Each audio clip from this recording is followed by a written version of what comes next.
Today I want to be brief and I'm gonna let everybody speak. It's just an open panel. Listen, today is the first day of the witch's new year. It's been a paradigm change, and I want everybody to come up and vent, purge. We want everybody up speaking their mind. Hey, what's up, my brother? How you doing? Not bad, man. How you doing? I'm doing pretty good, man. Glad to have you here. What brings you up here today, my brother? I want to see how everybody's September 23rd was going. I want to see if anybody was in the stars last night or if anything was going on where they was at. I saw some cool things in the stars last night. I definitely saw what everybody was talking. The Virgo, constellation Virgo, constellation Leo, moon in Virgo. I saw all of that good stuff. Definitely, I wanted everybody to notice that if you noticed when you did see the moon at night, but it was that Islamic red moon that everybody would thought they would see, and they talk about the Virgin Mary and how the Virgin Mary gets into the Islamic societies and the moon cults. It was trippy last night, man. I just I don't know how deep everybody gets into astrotheology, but last night was I, pretty cool to watch. I get real deep into it. I actually went out to the mountains last night, and I was couldn't wait to see this alignment. And from where I was in Las Vegas and the time that I left the house, I couldn't find the moon. And when I'm trying to find this alignment, I go by the moon because the moon at the foot of Virgo. If you can locate the Yeah, moon, you can trace it up her ankle, and then you can find Virgo, Leo, and then it's just see Hydra across. I couldn't find the moon, so I couldn't pinpoint the thing, but I stayed out watching the stars. It was still beautiful. I hate that I couldn't see the actual event. It must have passed me because when the moon pass over you, it's pretty much a wrap. But just as far as trying to find it, good. But yeah. yeah. I'm in Cincinnati, so it came out around like 10:30, 11. And Hmm. actually, when it came out, it was high in the sky, but it was setting. So it probably was completely set by 3 o'clock. I know you in Vegas.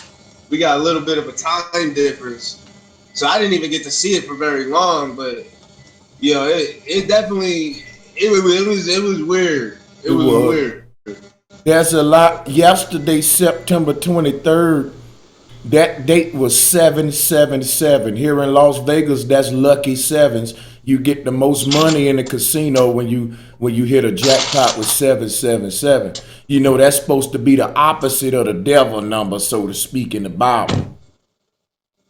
Seven seven Yeah. seven to give you 21, which is your Trinity, which is three. But what I'm saying is, yesterday was Saturday, or the seventh day of the week. Saturday is really the seventh day of the week. All right, we got to get that in our head. And all of the ancients said that Saturday was the last day, was the Sabbath.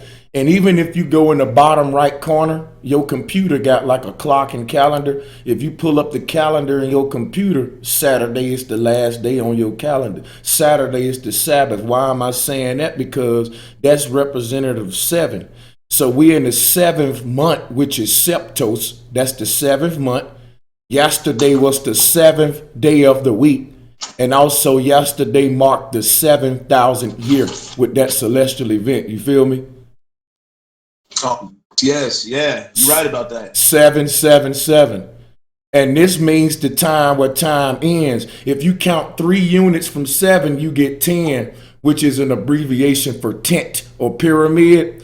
That's why they said 3 days after the Sabbath, Jesus rose again, because 3 units after seven is 10, which is the binary code. But this is deep because over the next 7 years, they're going to be trying to bring forth the New World Order, because this actually marked the end of the Gregorian calendar. It was 7,000 years ago when they created the time lie and took us away from nature's real time. We used to govern time by the temples, by the alignment of the structures we made. When we got into that calendar, we've been in it the past 7,000 years. But this event that happened yesterday, as well as the ones that's coming within this next 7,000 years, because the heavens sevens are not through. It's going to be many great events. It's going to be so fucking hard for them to explain heliocentrism over this next 7 years that it makes sense why they wrote in their book that this would be the end of their time. They knew their calendar could only last until this event happened again. So yesterday was the end of the Gregorian calendar, 777, but they didn't tell us that. They got us thinking about Nibiru and all of that. But I got a whole movie about September 23 coming out, man. So just stay tuned, everybody. I'm going to let my brother Dreads build, and we're going to keep it building about whatever we want to talk about, because truthfully, I'm going to tell you something. We in a time of revelation, the time where in the movie they say it's purge time. Really, you want to get out of those hidden things in your heart. You really want to get those hidden things out of your heart, people. You can't move forward in this new paradigm carrying hidden envy, hidden hate, or anything like that. It's going to beat your ass. This is the time where there is no time. This is the time where the universe is potent as hell. In other words, what you throw out coming back to your ass sevenfold. Sevenfold.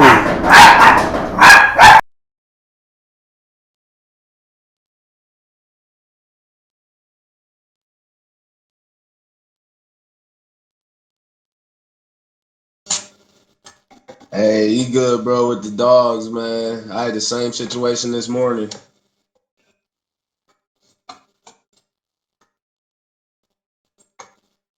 Hey, Dres, were you able to catch clips or not the eclipse last night? I know you said he was in Florida.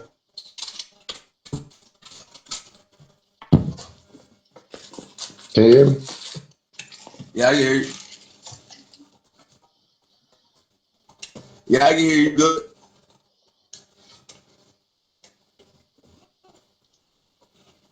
Oh, okay. I was just checking my mic, make sure I was good money.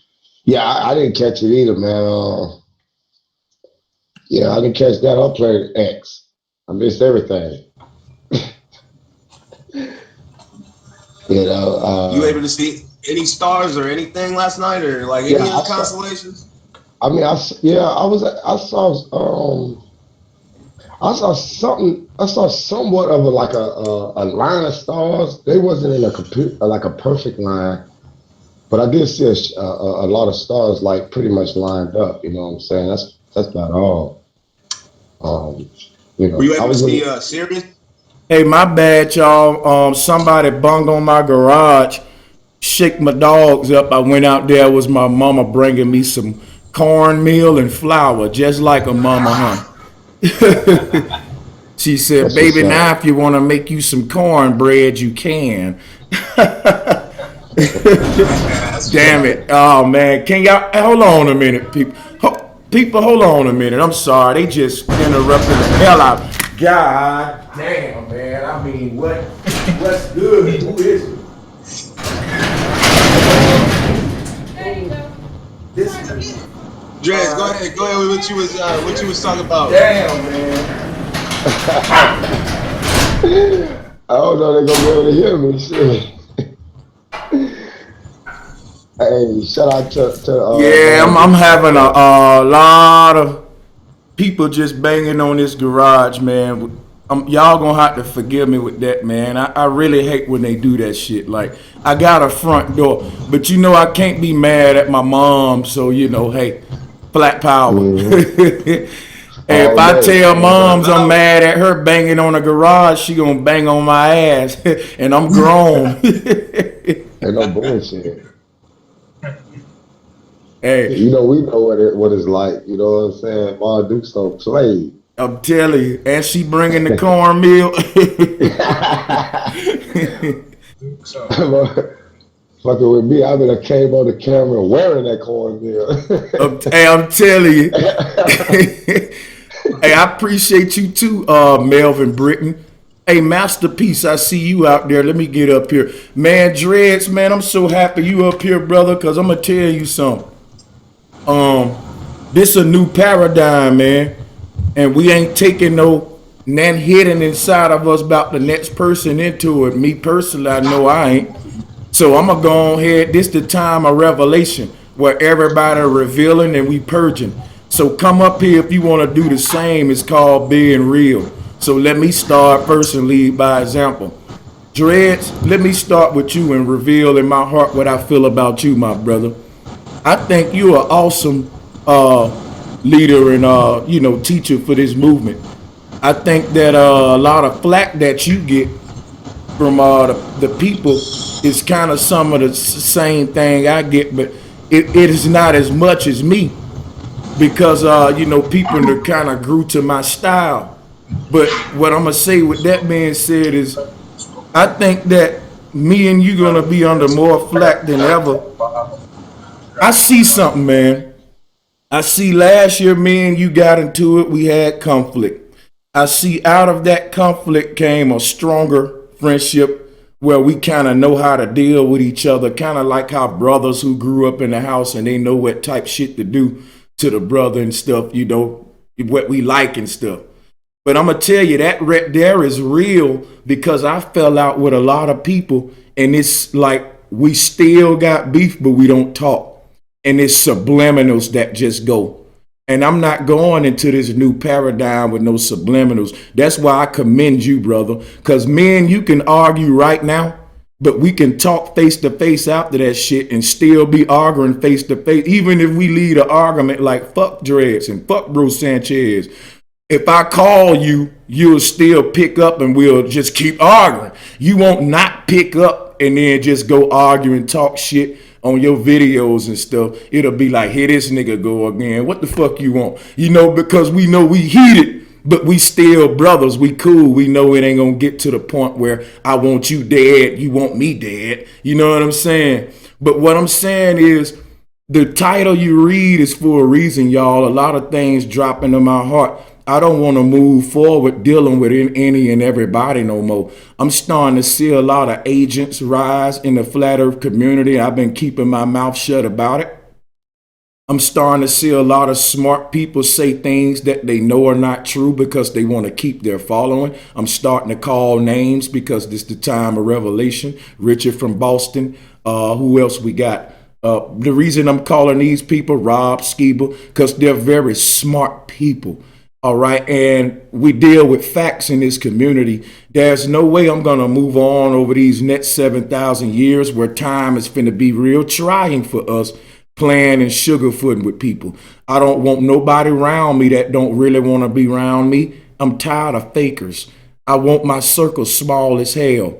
I'm only fucking with flat earth unity and flat power until otherwise, until I just can't, man, look here. I see the agenda and I don't want people to be mad at me and I don't want to sound negative or, like the bad guy, but we got to fucking be careful. And the stars revealing something to me. Maybe I'm wrong, but I just don't really want to be, I don't want to be part of the flat earth community. I don't want to be one of these ones that your Daniel Pratts are talking shit about, these big time flat earth channels, because really they're talking about me, Dreads, and all of us, but they being subliminal. I'm not going to call the other guy name. Me and him fell out about the black-white thing, but he doing his thing, I'm doing mine. I fuck with ODD TV, but even then, I'm just keeping my distance from a lot of people because I email ODD about a month ago to do a collaboration, and it was for y'all, not for me. It was just to get y'all, what I wanted to do a collab with ODD, because the collab we did do, I challenged him on his religious viewpoints. So in my heart, I was like, you know what? Let me do a collab with ODD where I don't talk about nothing we disagree on, because I don't like having a collab with somebody and the last thing we collab about was a debate or something we disagreed with. I like to come behind that with something we do agree with, and that'll be even more powerful, whereas the one we disagree with would allow people to exchange viewpoints that's opposing to reach their own conclusion. But I'm gonna say this and I'm gonna fall back past it to Dreads. I think when you outspoken, you can't play with the club. In other words, there's a clique, y'all, and believe it or not, you think I'm a big YouTuber. Hey, there's a clique, and I'm not even a part of this clique. Dreads ain't a part of that clique, whether he know it or not. And I hate to start calling names. I don't want to sound messy, but the flat earth community has to change.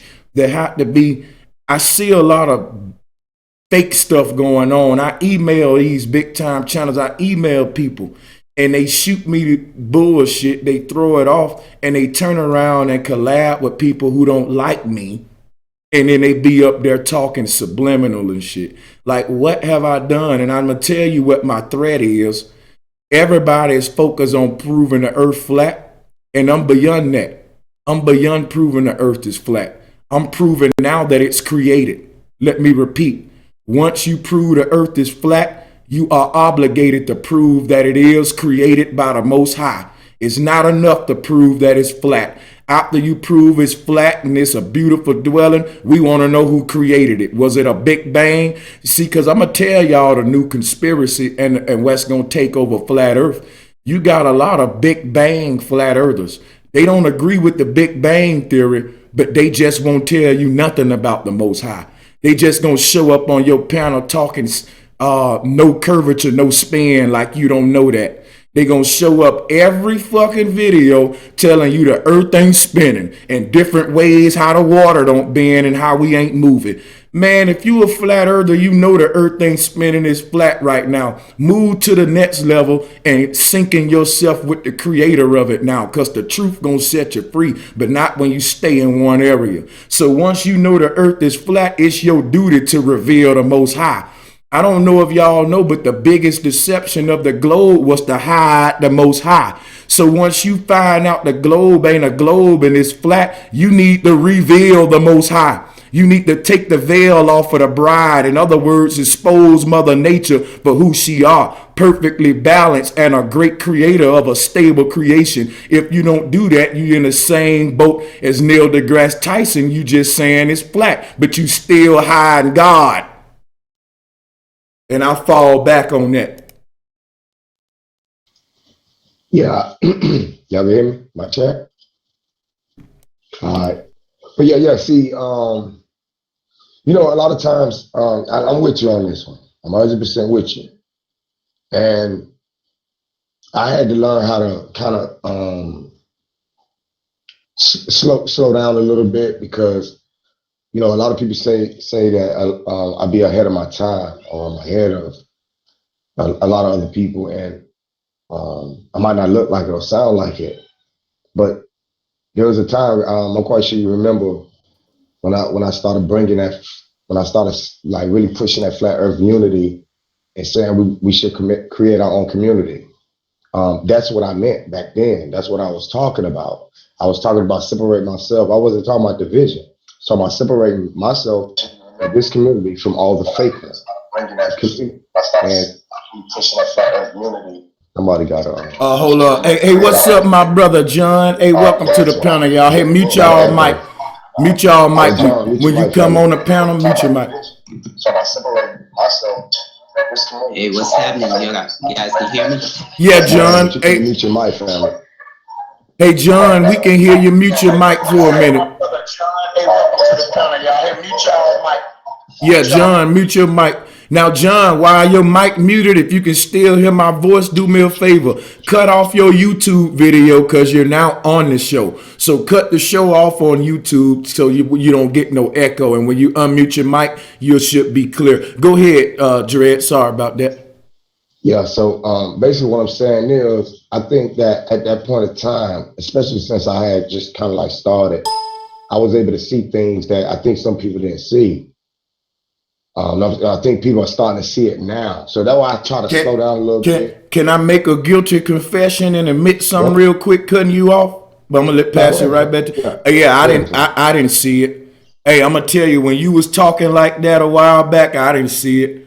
And I'm gonna tell you, I kind of see it, but I kind of like in an area where I want to let it play it out on, be sure who with the fake shit. Who was doing right. Yeah. I'm there with you, fam. I'm there with you. What I was doing was I was trying to put them in a position to show their hand, because you know if the shoe fit, you know what I'm saying, you're gonna wear it. And I was like, So apparently you feeling guilty.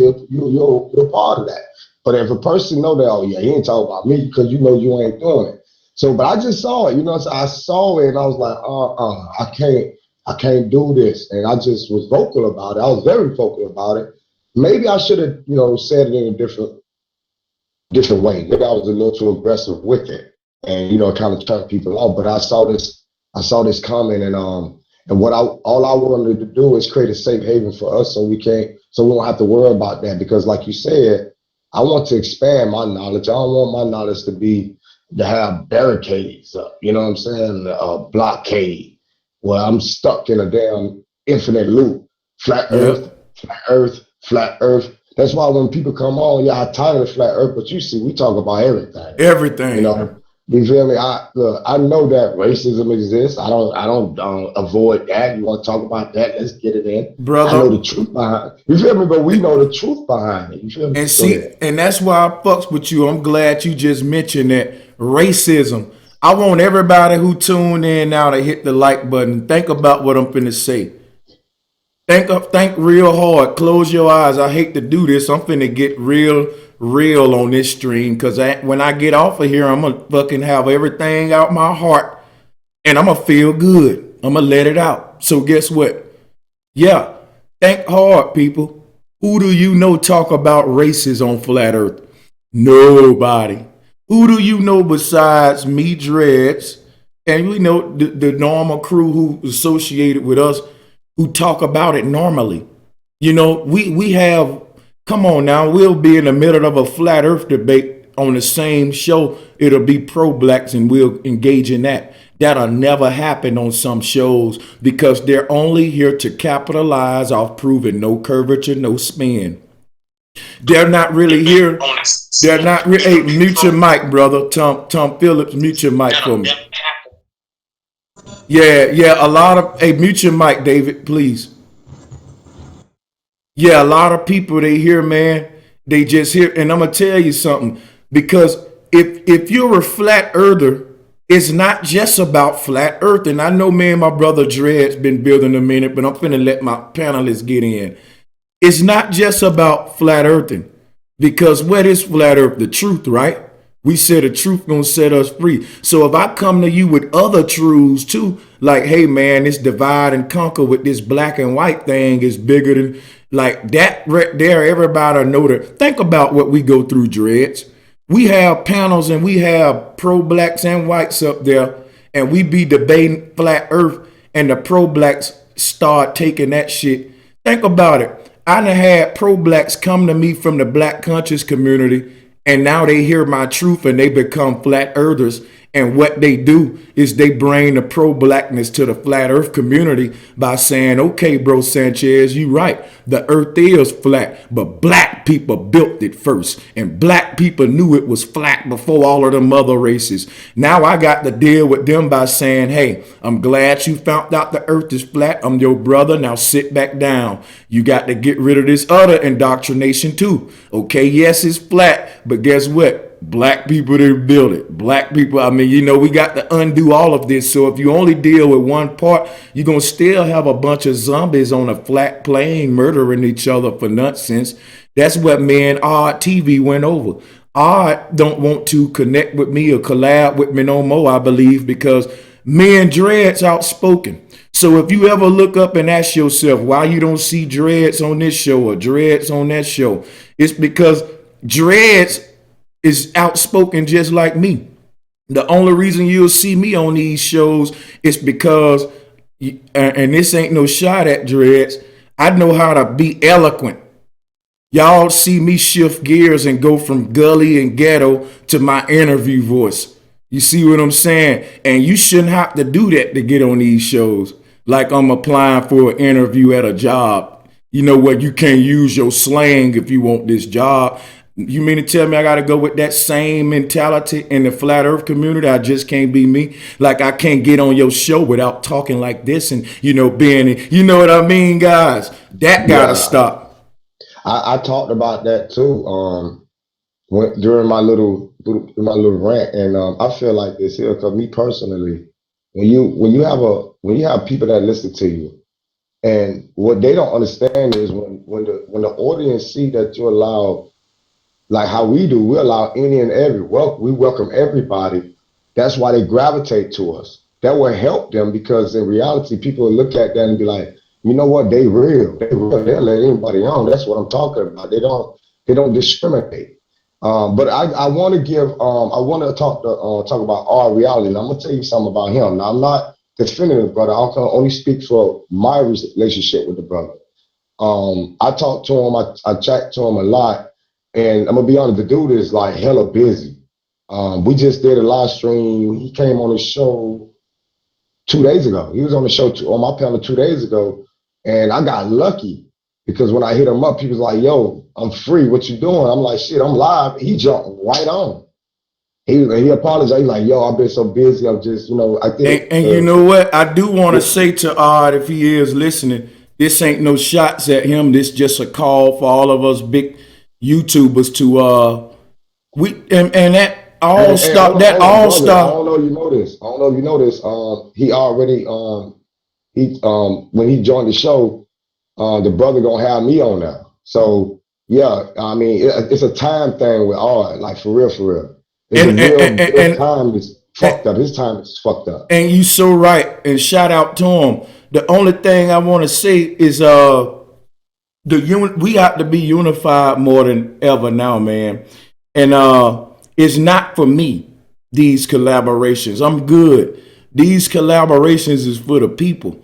Because like I said, I don't like the way me and Art ended that last joint.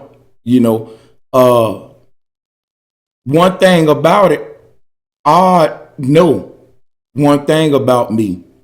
I'm not going to be, if you invite me on my show and you stand on something that's contrary to me, I'm gonna challenge you with it. I'm not gonna come on your show just because you're popular and I disagree with religion, and then all of a sudden now I agree with religion. I'm gonna stand firm to my values. But now you're right, Art, a very busy man, and he's one of the ones that I will say reach out more than anybody else. I have to give him that. Art will pretty much, he got the live stream going. He plays everyone's stuff. He plays all the channels. That's something a lot of people don't do. So I gotta give him that. Only thing I was saying was, I didn't have that in mind about him being busy. You're right. So a lot of times in these emails, we can face those problems. So don't want to take that away from him, but I'm gonna still be outspoken. Anybody on this panel want to build about something about this community? Listen, we ain't gonna come up here sugarfooting the day. We purging, all right? Speak what's on your heart, even if it's about me. Say, Brother Sanchez, been following you for a while, but man, I hate when you do this here shit right here, But look, welcome to the panel, all of y'all. September 23 was yesterday. I'm gonna fall back, man. We got a lot to talk about, y'all. We'll start with I think we'll go with Flat Earth Brooklyn and just go from left to right. I think that'll be fair. Man, I'm over here stuffing my face, man. Hey, I'm good. What's up, no, yo, family? How y'all doing? hey, man, what's good, Brooklyn? Brooklyn in the house. We good to have you here, man. Go ahead and eat. And when you're through, just, hey, unmute your mic. We're going to pass the mic to my brother, the one and only Mr. John L. Gray. Now, John, I got a bone to pick with you. Unmute your mic, John. Hey, John, can you hear me? Hey, John, we about to get to fighting. Because this purging time. Unmute your mic. I got a bone to pick with you. Can you hear me? Yeah, I can hear you. Now I'm finna go in on you. I don't like the fact that you teaching all this positive breathing techniques and with this tree of life, and you coming up here on my show, man, and you always you always showing all this supportive stuff. I don't like that, brother. What's good, my brother? Oh man, just trying to make it, brother. Man. Deep South, man, is one of these things, man, where you're trying to figure out, okay, how am I gonna keep this money coming in? So yeah, I even was prepared to go to work, man, tonight, you know, just to take care of some things for a little PowerPoint in the morning, where I work at. But it's like, shoot, man, my brother's on here today, and it's Sunday. Let me get on here. I can delay a couple hours and get in sometime a little later on this evening. So yeah, man, I'm making it, man, making it. You know, I'm really thankful for the techniques. You know, they're actually helping me to get through, and hopefully I'll be able to help a lot of people that are dealing with some similar situations. And no doubt, brother John. Man, I'm gonna tell you something. John, we collabed, man. It was over a year ago. It had to be. But Yeah, it's been that a was while. yeah, man. My channel was small then. I had probably like 20,000 subs, and I was eager to just talk and collab with people. And when I collab, Yeah, yeah, I know, you know, and that's when I was collab with you, Real Talkaholic, and I was just meeting a couple of folks. that's right. So shout out to Real Talkaholic too, and shout out to Bo Jackson and everybody out there, Inquisitive, Everything's Love, all of my moderators. I see y'all out there. I'm gonna be out there giving some shout outs throughout the show. Hey John, man, I appreciate you for Yes, sir. tuning in, brother. We finna talk about a lot of stuff today. You know what I'm saying? We ain't having no one subject. Everybody just speak your mind. You know, I'm gonna pass the That's mic. right. Oh, we got Madon. That's Madon on the I guess we got a new profile picture from Madon because 23rd was yesterday, so everybody renewing themselves. No more There it Afro is. from Madon. Let me show y'all Madon. I fucks with Madon. It's a new year, Madon. Come on now, tell me that the 23rd turned you into a flat earther. You got a new look and a new philosophy. Here's the flat earth Madon, y'all. Unmute your mic. Let us hear it. Hey, what's happening, man? What's happening? Peace, peace, peace. What's Nah, you good? know, I'm still riding on that globe, brother. You know, but it's definitely a change in the heavens. You know what I mean? I ride with you on that for sure. You know, So let me but ask you something, Madon, real quick, just for the people. Your last name Kemet. You know, on this date that alignment, it aligned that alignment in the sky. It also played a part with our ancestors in Kemet, being that the pyramids at Giza was aligned to this alignment, just like they was 7,000 years ago. Isn't that awesome, brother? You ain't one of them Kemetic people that didn't know that, were you? no, cause see, that's why I ride with you, brother. Cause you right exact when it comes to the temples. Because see, what I understand through studying in like the Book of Mormons and stuff like that, when they teach about the temples, it was like you say, they was observatories and stuff like Timekeeping. that. Yep. And Right, now, right. And they look at the stars, and that's why when you read the Bible, sometimes when they say I was taken up on a great mountain, you know, that was talking about a big temple. You know what I mean? They were learning all these things now, and stuff like that. And so that's why when you see the drawing with the pyramid with the circle on the top of it, at the apex of it, you know, that was the representation of the temple. So that's why I say I ride with you on that about the yeah, temples. You know, a lot of yeah. people don't know that. And I'm gonna They tell don't know you. that. They don't teach it. I'm gonna tell something for the people, and I'm gonna pass. I'm gonna let the rest of the panelists get in. So I showed up the day. I just hollered at Madon here. Madon, you know I'm a chess player, right? And now when I asked you that question just now, I threw it to you from a perspective that I knew you was going to eat it because I know you love Kemet, and I know you weren't gonna resist saying, "Yeah, brother Sanchez, you right. Them temples was aligned with that same constellation 7,000 years ago." But Madon, what I really was doing was playing chess. I was setting you up, Madon. You just proved flat Earth, brother. You do know that, right? If those temples was aligned on Giza to the same constellation, same phenomenon done 7,000 years ago, and they still doing it today, and they still gonna do it the next 7,000 years. It proved that the earth never changes parallax, which means we're not spinning, we're not going anywhere. The stars are moving. All right. So thanks for proving flat earth. I was gonna get you to do it one way or another. We're gonna go with Professor Sequin. Okay. Oh, you want to say something about that? Go ahead. Let me say this real quick. But see, the thing about it, the reason why I think it's a globe is because when you look at a lot of the pictures that I was telling you about, how the ancients used to draw the picture of the temples, it was a curved line up under the temple, showing the temple like on the horizon. You know what I mean? So No, I don't know that what right you there mean. was I don't know what crazy. I don't know what you mean. Okay, Well, okay. hold on. Wait a All right, minute. just check into the check out how a lot of Hold ancient on. Jews Wait, symbol wait, of the temple. wait, Madon. I'm gonna You know, simplify it for you. I'm a very fair man. I ain't gonna let you do that to yourself. I'm gonna help you out. You know, all we got to do is research ancient cosmology, Madon, and the ancients were specific on what they thought the earth looked like. So we don't have to go to their temples and guess around looking at stuff. They got papers and carvings that shows, hey, cosmology. I don't have to look at the text and say, is they talking about the earth here, or is this a round egg, or is they just talking about a round balloon on this one? No, they was very specific. You can read it where they're saying this is what we depict of the universe, of the cosmos. All of these ancients had just what we had today: science books, English books, reading books. 1,000 years from now, ain't nobody gonna go through our science book looking at planets saying, I wonder if this what they think the universe was, or is this just bubblegum balls? They're going to know because it's inside of a science book. So when we go back to the ancient world and look for cosmology, it's in a specific area where they talking about cosmology, the ether, the air, formulas and science. And they always say it's flat. They so specific with that. So I don't have to go look at nothing else but done to go behind that, you know.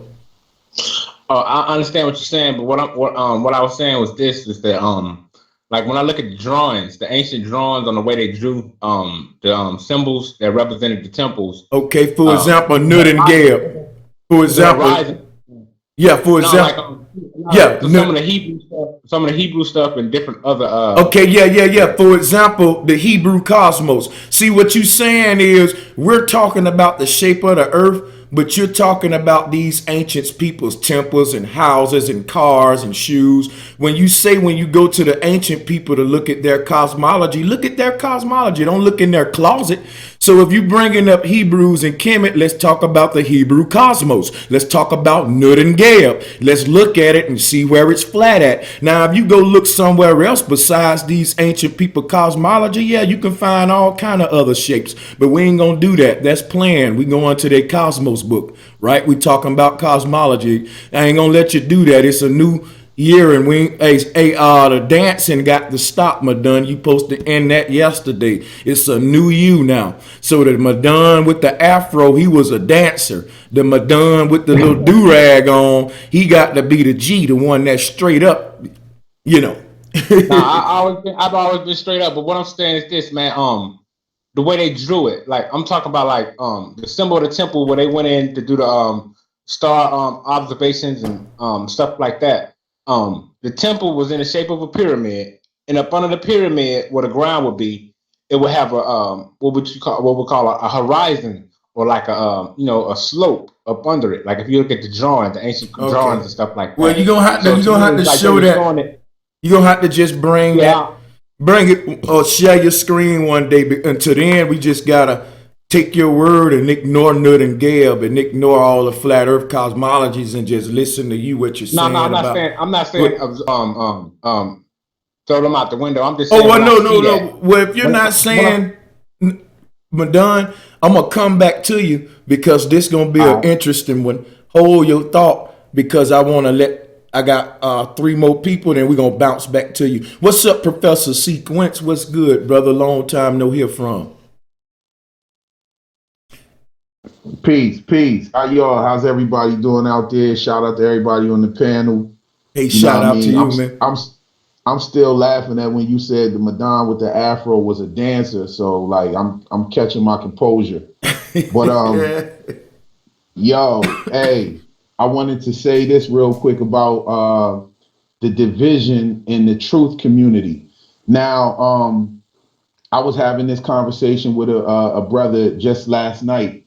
When you look at the so-called black people and you look at the so-called white people, both of them have their, and I say, and you know, most of y'all familiar with why I say so-called, but both of them have their like conscious community. You got your and they both have their RBG community or Ku Klux Klan community, or white nationalists and black nationalists. They both have that, right?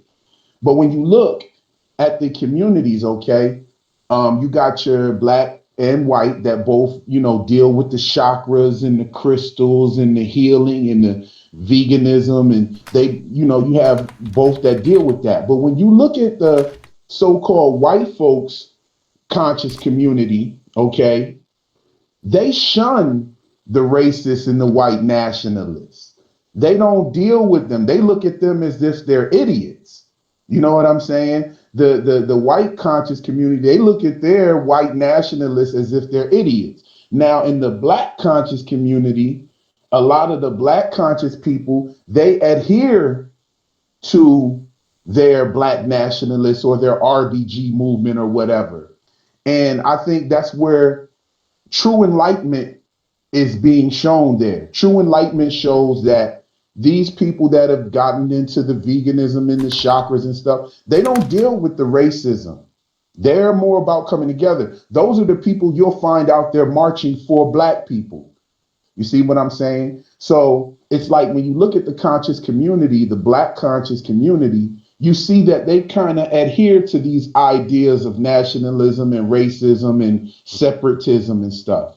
So I just think that that's a good point to make and a good, opener for, where I was going. Peace. Yeah, most definitely. I can see your plight on that, and that's something we're gonna touch on too. I'm gonna keep the mic going to the left, and all of these topics that's thrown out when we go back around, starting from dreads, we can just start talking about all of them. Cause Madon mentioned some I know we don't agree with. He trying to bend and twist some crap, and what you just said is facts about the different you know dynamics of these communities. I think that can be expounded on some more. And yeah, let's see what my brother Tom Phillips got to say before I speak on anything. What's good, TP? Peace and flat power, man. How y'all doing? And I'm doing good, brother. Flat motherfucking power. That motherfucking power. When I, 9 times out of 10, when I jump up here, it's concerning you and Dred. So when I heard you and Dred in the prayer, I said, shit, my boys, my brothers. So I jumped on up here, but I'm glad Professor Sequence spoke before me, because I was trying to see how I was going to put that. But this prejudice that's in the world and the hate that we have for different color and different races in the world when it ain't no race. You see, I'm kind of new to getting that hate out of my heart, and you and Dre was a big part of that, and we was that night that night we had that live one on that first night we all met Sassy. You remember? So Yeah. so I've been noticing a lot of things. See, the thing about me, so I'm a purge. The thing about me, I'm the kind of brother that always be in the cut. I might play the dumb role and sit back, but I be in the cut watching everything. So when I come tell you something, it's 100. Because when I come tell you something, I don't want to be going back and forth. Man, when I come say this, man, this is what it is, bro. So I just want y'all to just learn me the same way I'm sitting back learning you, cause I'm gonna use the word gravitation. I'm gonna use the word gravitate, but I don't believe in gravity. When I gravitated towards Dred, he wasn't nowhere near flat earth. I was peeping his videos out when he was going off on certain people, but he was about truth. So I gravitate to truth.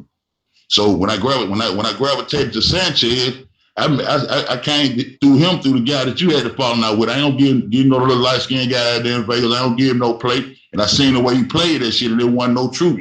I seen who the truth was. So I said, see, I'm sticking with that, brother.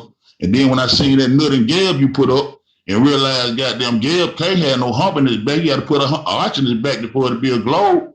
So I said, I got to ride on this. And I already had been on some flat earth shit about 3 or 4 years before that. But you can't talk to everybody about stuff you find out.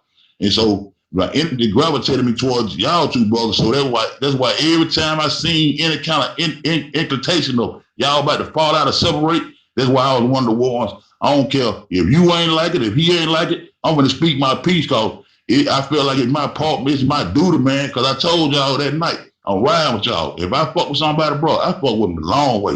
And that's why every time y'all kind of got down, get that little tensed up, that's why I be right there, man. I don't care who don't like it. I don't care how mad you is. I speak my piece. I'm going to always do that. And I know I'm gonna get beat up. I know y'all gonna beat me up this time. Y'all beat big bro, cause I don't come in and speak on a lot of things that I can, but I just ain't never been no real talker. I just play the cut. And if you notice, a long time I had my face up there. I had that T up there. I kept my name Tom Phillips for a reason, cause a lot of people look at that name and they get a false perception. Like when I was on to the comedic thing, I thought, I need to change my name to some of all these SARS and King Tut, Aura, Sarah, all that shit. But then I started noticing them over there jump claiming names, and then you just accept it. But then they go to talking shit to me, and I go to putting that knowledge back on. I know just, but I know more than what you know. But you got a name, so everybody love you. Everybody, so I just kept my name the same. I said, I want to change when I do change my name. If I do change my name, I want to know exactly what I'm talking about. I want to come naturally. I don't want to just jump out here and not know that. I'm glad I did that because Flat Earth showed me how. But Flat Earth is gonna kill the racial hate and the racial lines. And I'm gonna wrap it on up because when I started going to Flat Earth channels, by me not having a face on my avatar, I be sitting there and I was hearing a whole lot of shit about my two brothers. But I was just in the cut. I heard a whole lot of racist shit. A whole lot of it. I'm still gonna keep my peace. But Dre's was peeping it out. And like I said, it's a tolerance level. Dre got a low tolerance level, but he growing into himself and he's seeing how to deal with it.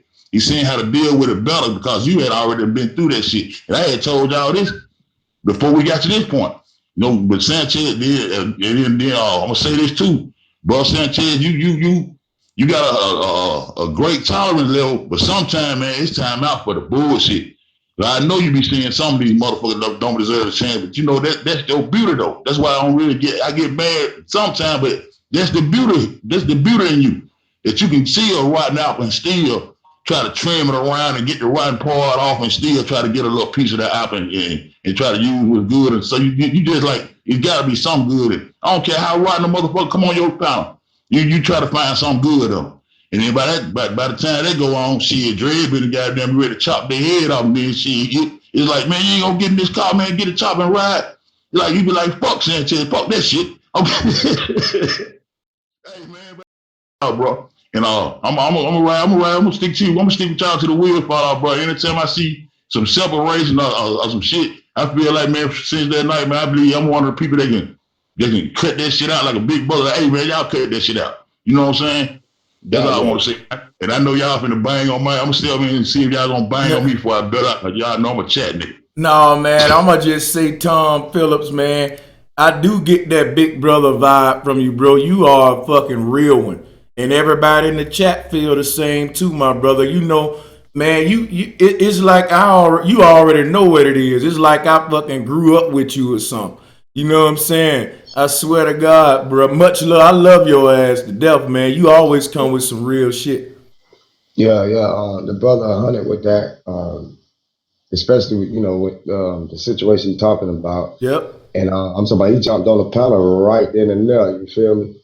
Mm-hmm. And I let the brother speak. I was mad as I ain't gonna lie. I was mad as a fucking firecracker. You know what I'm saying? But he was saying some real shit. And the thing that bothered me more than anything wasn't what he was saying. It's because it was what the people were saying.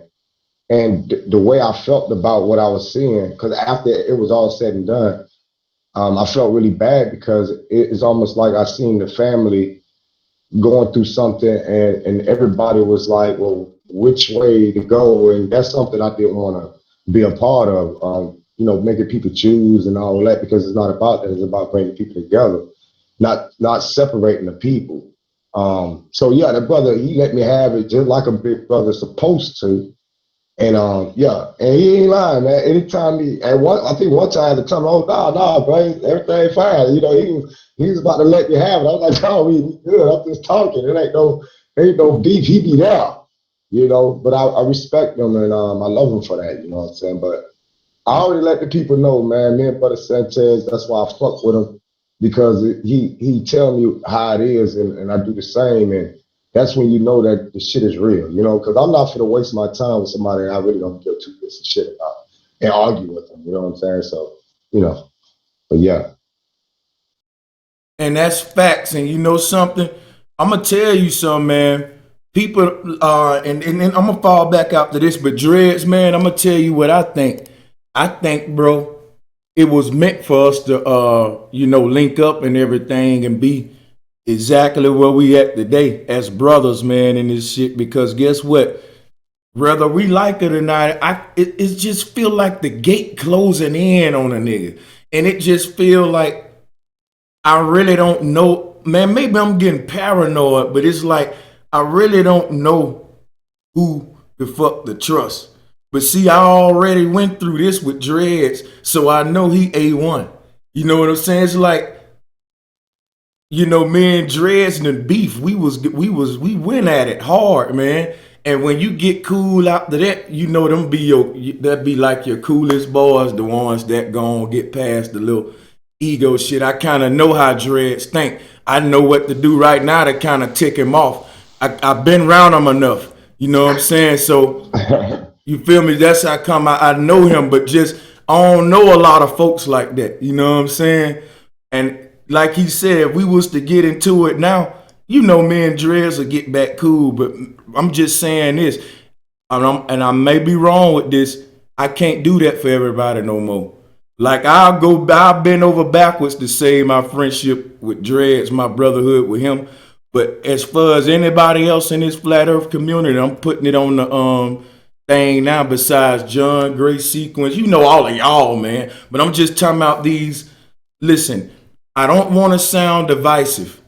I just want to work with a small group of people and get more done than have a big ass unorganized crowd, don't knowing who I can trust and get nothing done but subliminal attacks and little prissy little pet. See, this a new year, man, and I'm just want to get real serious. I want to be going on like Dreads doing little shows, him coming on mine. Look, I got Ali Muhammad coming up at some point, man. Him who was setting that up? I think that was Madon. You can let them know about that because you spoke with Ali Muhammad, whatever. So little stuff like that, like man, like we going to the next level with the flat earth. It's gonna be some people coming at us. I wouldn't be surprised if we get this SETI and Pharaoh debate real soon. It's gonna be a time of challenge, and I just feel it, man. And I debated Ali Muhammad and bodied him, so he might be a little sharp too. You know what I'm saying? Because he might be a little sharper, but we know a butter knife can't beat the truth anyway. Look, you ever heard of this popular black YouTuber? He make these poetry videos. He got millions of subscribers, and he coming out now slyway attacking the flat earth. Listen, a lot of million big old YouTube channels. We ain't big, when you compare to these PewDiePies and shit. What if PewDiePie come out tomorrow dissing flat earth? So what I'm saying is I'm in a time of riding for the great mother. You don't have to acknowledge it as the great mother, but I'm just saying I'm riding for the truth. And all I'm saying is I want people around me like y'all, man. People who I know will tell me if a booger in my nose and who real and who just gonna fucking be there like, real talk, man. I just feel paranoid, and I just want to let y'all know I fucks with y'all, and I might be tripping, but You're not tripping. Your senses kicking in. That's all. Those are natural senses kicking in. You feel something, and you're following your own senses. You feel me? So, that's something that I just picked up on like right away. I think it was more easier for me to spot it because when I first came in, I was just on the outside looking in, so I could see everything. I could see the full picture because I'm not in the picture. You see what I'm saying? So that's how I felt. And like I said, it wasn't me trying to divide. It was just trying to make sure we have a safe haven so we can continue growing and get the truth out and keep on uniting the people and getting people to the point where they can go out and do their own research. Because I never tell people, look, listen to me. I know everything. I want you to just look. This is what I stumbled across. This is the information that I gather. But ultimately, you go out there and do your own research, and you come back to me and tell me you don't see something fishy. You know what I'm saying? So, it's just a safe haven. and like you said, we got to be more organized. And that's another thing that what I was talking about too, is that once we separate ourselves from them, we can focus mainly on the truth, and we can build from there. That's less BS, less outside BS, less outside interference. You know what I'm saying? Once you have those, once you eliminate those things, oh man, then we can move forward, man. We can, like I say, it's so much talent within the truth movement, man. We can use that to our advantage to get the truth out. Like we can really push this information, man, and overshadow all the BS that the government, NASA, this book BS racism, KKK, the BS Black Power people, or the Black conscious community. We can overshadow all that with this truth, but we have to be a lot more organized, and we need to focus mainly on getting that out there and eliminate all the outside interference. And that's what time it is, man. Because this is the time of revelation. It's the time where, you know what I'm saying, shit about to hit the fan. I ain't one for fear mongering and all that, but it's gonna be some challenging times, and man, you want to have some people who really for you around you. But on another note too, man, as far as just going out here being soldiers for this truth, I'm getting butterflies in my stomach because I'm excited about these next couple months. September 23rd out the way, and that was like the biggest event we're gonna have in 7,000 years. But it started with a solar eclipse, and it's sandwiched in between two eclipses. So it's like a Trinitarian event. Now it's gonna be a lunar eclipse coming up soon. Guess what? Around all of this stuff that's happening in the heavens, we getting challenged with our knowledge, what we know by some of these people we've been calling out. So I'm down for it, and I'm excited about it, man. Swinging this sword on the battlefield with dreads and all of y'all, man, because we finna be cutting some heads off coming up. Just on another note, let y'all know, because I've been getting emails. That's real. And I did want to make mention in light of that, we definitely need to take a real good look at astrology and how it affects human behavior and nature at large. I personally am not an adept astrologer. However, I do utilize the information to get knowledge about, myself and the people that I associate with.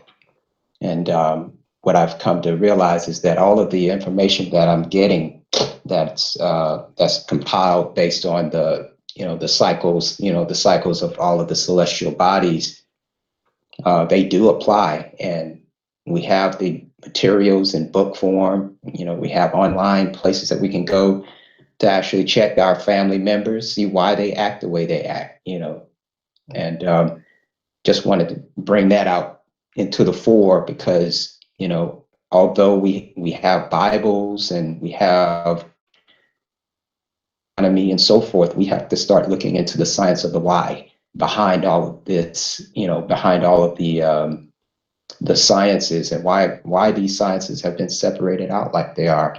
And we have to start putting it back together again in ways that are so solid that, we can't be fooled anymore, and even the children, we have to start teaching the children much in the way that, the tree of life suggests, starting from 0 to 6, 6 to 12, 12 to 18, etc.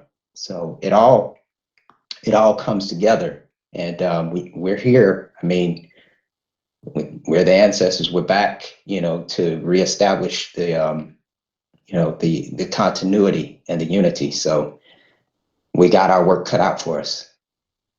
We damn sure do. Hey, brother Sanchez. I was just gonna say on the Ali Muhammad situation. Well, basically, I was, I've been subscribed to the brother for a while, but he was doing I got a notification. He was doing a live stream. He was talking about the flat Earth and stuff like that. So I just chimed in on the chat and said, you ought to holler at the brother Sanchez or the brother Big Dread. So he put the link out, and I just joined on, and I was just telling the brother basically, I'll shoot y'all some emails and let y'all know that the brother wouldn't debate, You know what I mean? He said, and I was basically just told him, you know, and y'all can just set it up how y'all wanted to set it up. You know what I mean? Because the brother Ali Muhammad, man, he's a good brother, man. He got a lot of good knowledge. You know what I mean? And he deal with a lot of topics I like, healing of the bodies and stuff like that. So, and you know, and he talk about the eighth continent, Yeah, stuff like not this and other stuff like that. You know what I mean? So I think it'll be a good build to where, you know, y'all brothers can bring out different knowledge and all that good stuff that is just it'll help the people. yeah, It'll will. definitely help the people. Have you researched flat Earth any?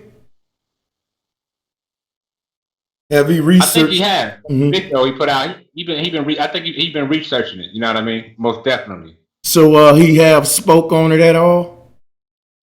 Yeah, he did a live stream a couple days ago. That's how I was able to holler at him And and so tell him basically, what was his stances on flat Earth? Because I didn't catch the live Like I feed. told, I debated him.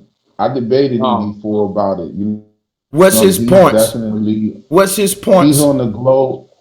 He's on the globe, and he says that the ancients never believed in flat Earth. That's his one. That's one of his biggest points. Now, if he show up And saying something silly like that, he know he gon' when the damn Muslim mosque built just like the cosmos. You can't deny Nut and Gab carved on the Kemetic walls and all over these other places.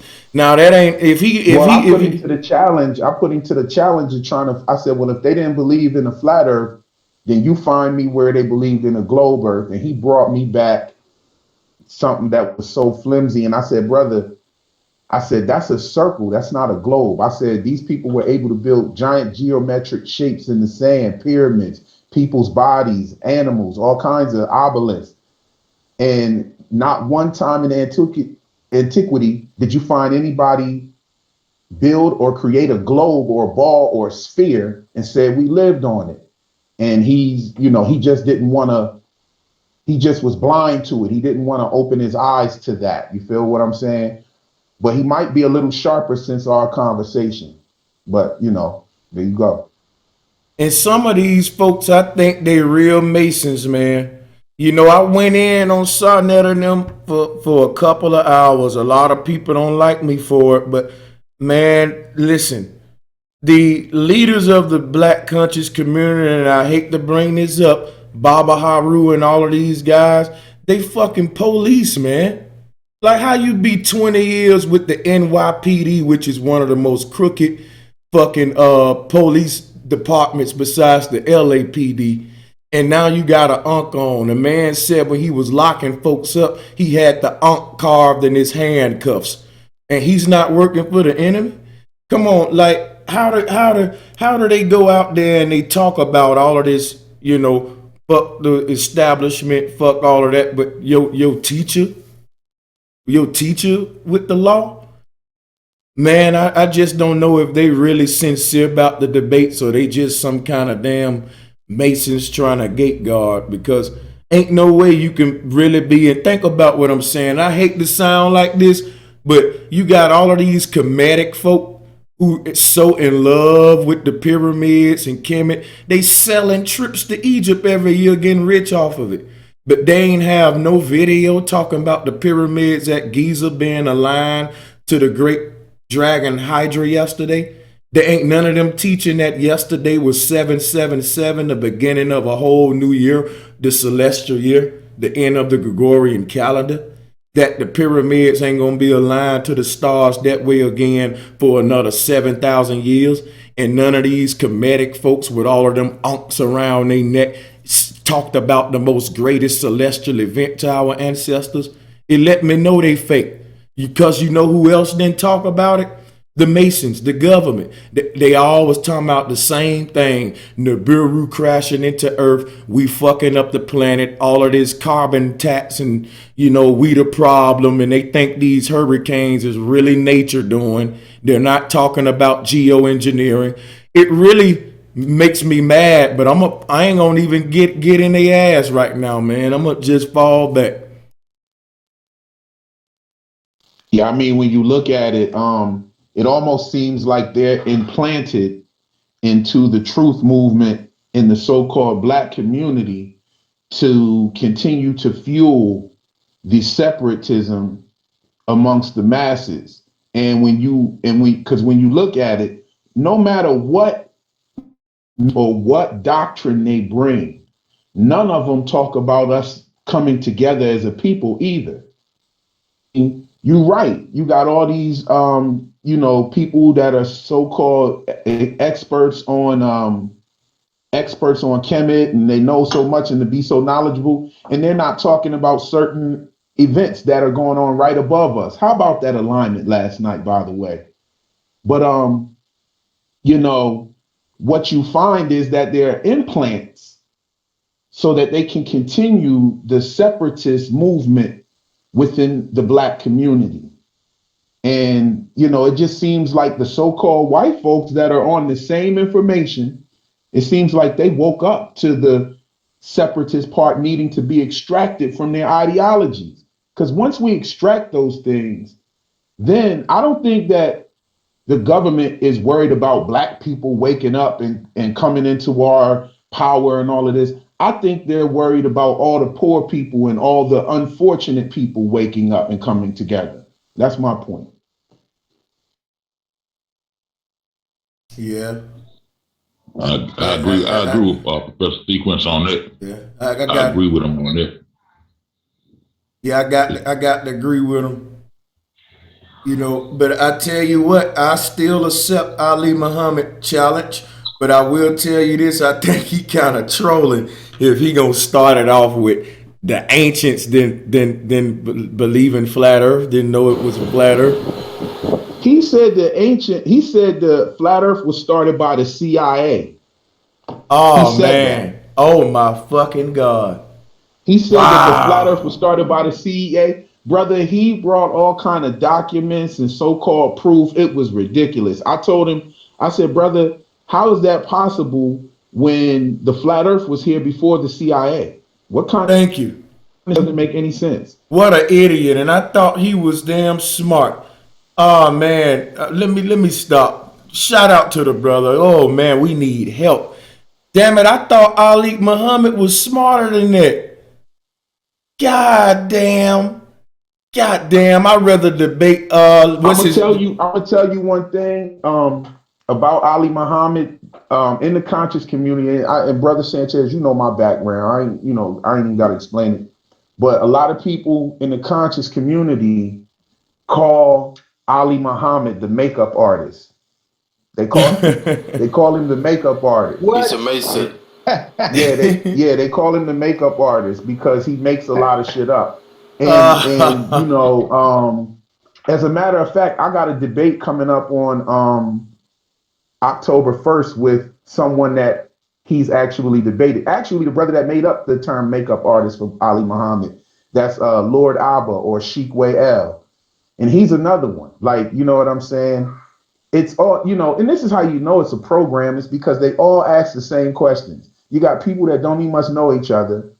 And when you hit them with a certain bit of information, they all come with the same questions. That is the program right in front of your face. Oh, well, why ain't we fall off the edge? Well, how deep is the flat earth? And how this, and why would, and then the last question, when you beat up all those questions, the last question will always be, well, what difference does it make? And why would they lie? And all of that right there. So you see, it's a program right before your eyes. Yeah, the resistance to truth.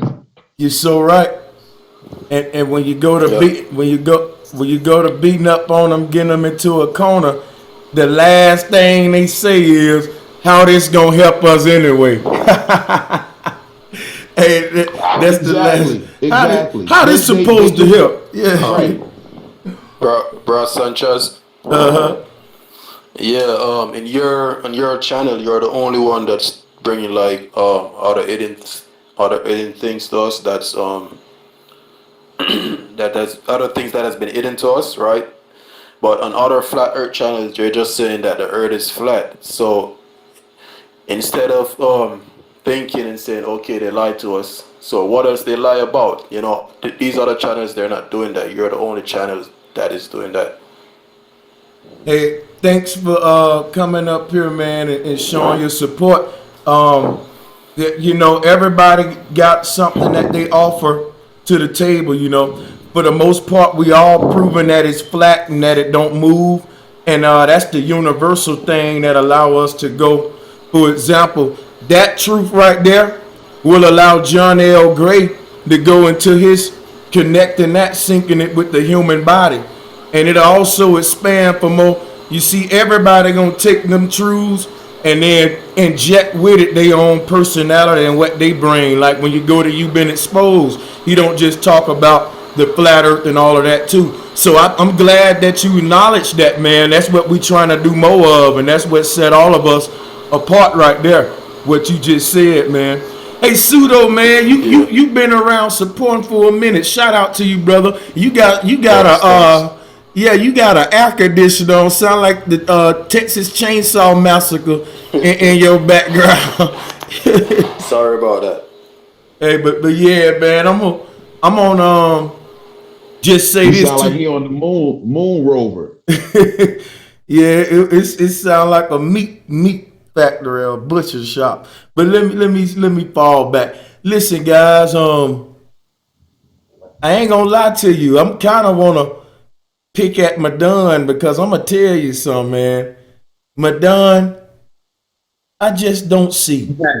I don't see how, and this from the bottom of my heart, Madon. You know I fucks with you, man. But I just don't see how you not a flat earther by now, Madon. Now let me get back to that because I ain't letting you slide. I set you up earlier and I bounced the mic around to give you time to think. It's been a good while now. Now we waiting to still hear from you, Madon. We want to know how the pyramids that lined up, like you said, at Giza to that celestial event. It did it 7,000 years ago. It did it yesterday. It's going to do it again 7,000 years from now, and it's going to be the same way accurate. How can that be? It's the earth moving in different places, in different parts. How is explain this, Madon, please. Hey, John, were you going to say something, my brother? Oh, no, I just unmuted my mic. You good? If you want to say something, go ahead. Yeah. Because we going Madon might need your help, brother John. You might need to help him out, man. I'm gonna see what I can do. I see it. It's like this. It's Hey, hold up. Hey, shout out to the sister Ann. She said this for the building session. We gotta be aware of the snakes in the grass, and I definitely agree with that. Oh, damn right. Hey, go. No doubt. But I was just gonna say, that's why the event, it take time for it to come back around because once the earth go through these cycles, different cycles and chambers and stuff like that, it comes back around, and it's different reasons, that I've seen that shows me that this earth is a globe, you know what I mean? With flat planes on it. A globe with flat planes on it. That's how I see it. Hold on, it's a globe with flat planes on it. Okay, I got you. So these. So it's a disco ball. Nah, yeah, there we go. Certain parts are flat, and certain parts, the horizons, different horizons, take forth. You see what I'm saying?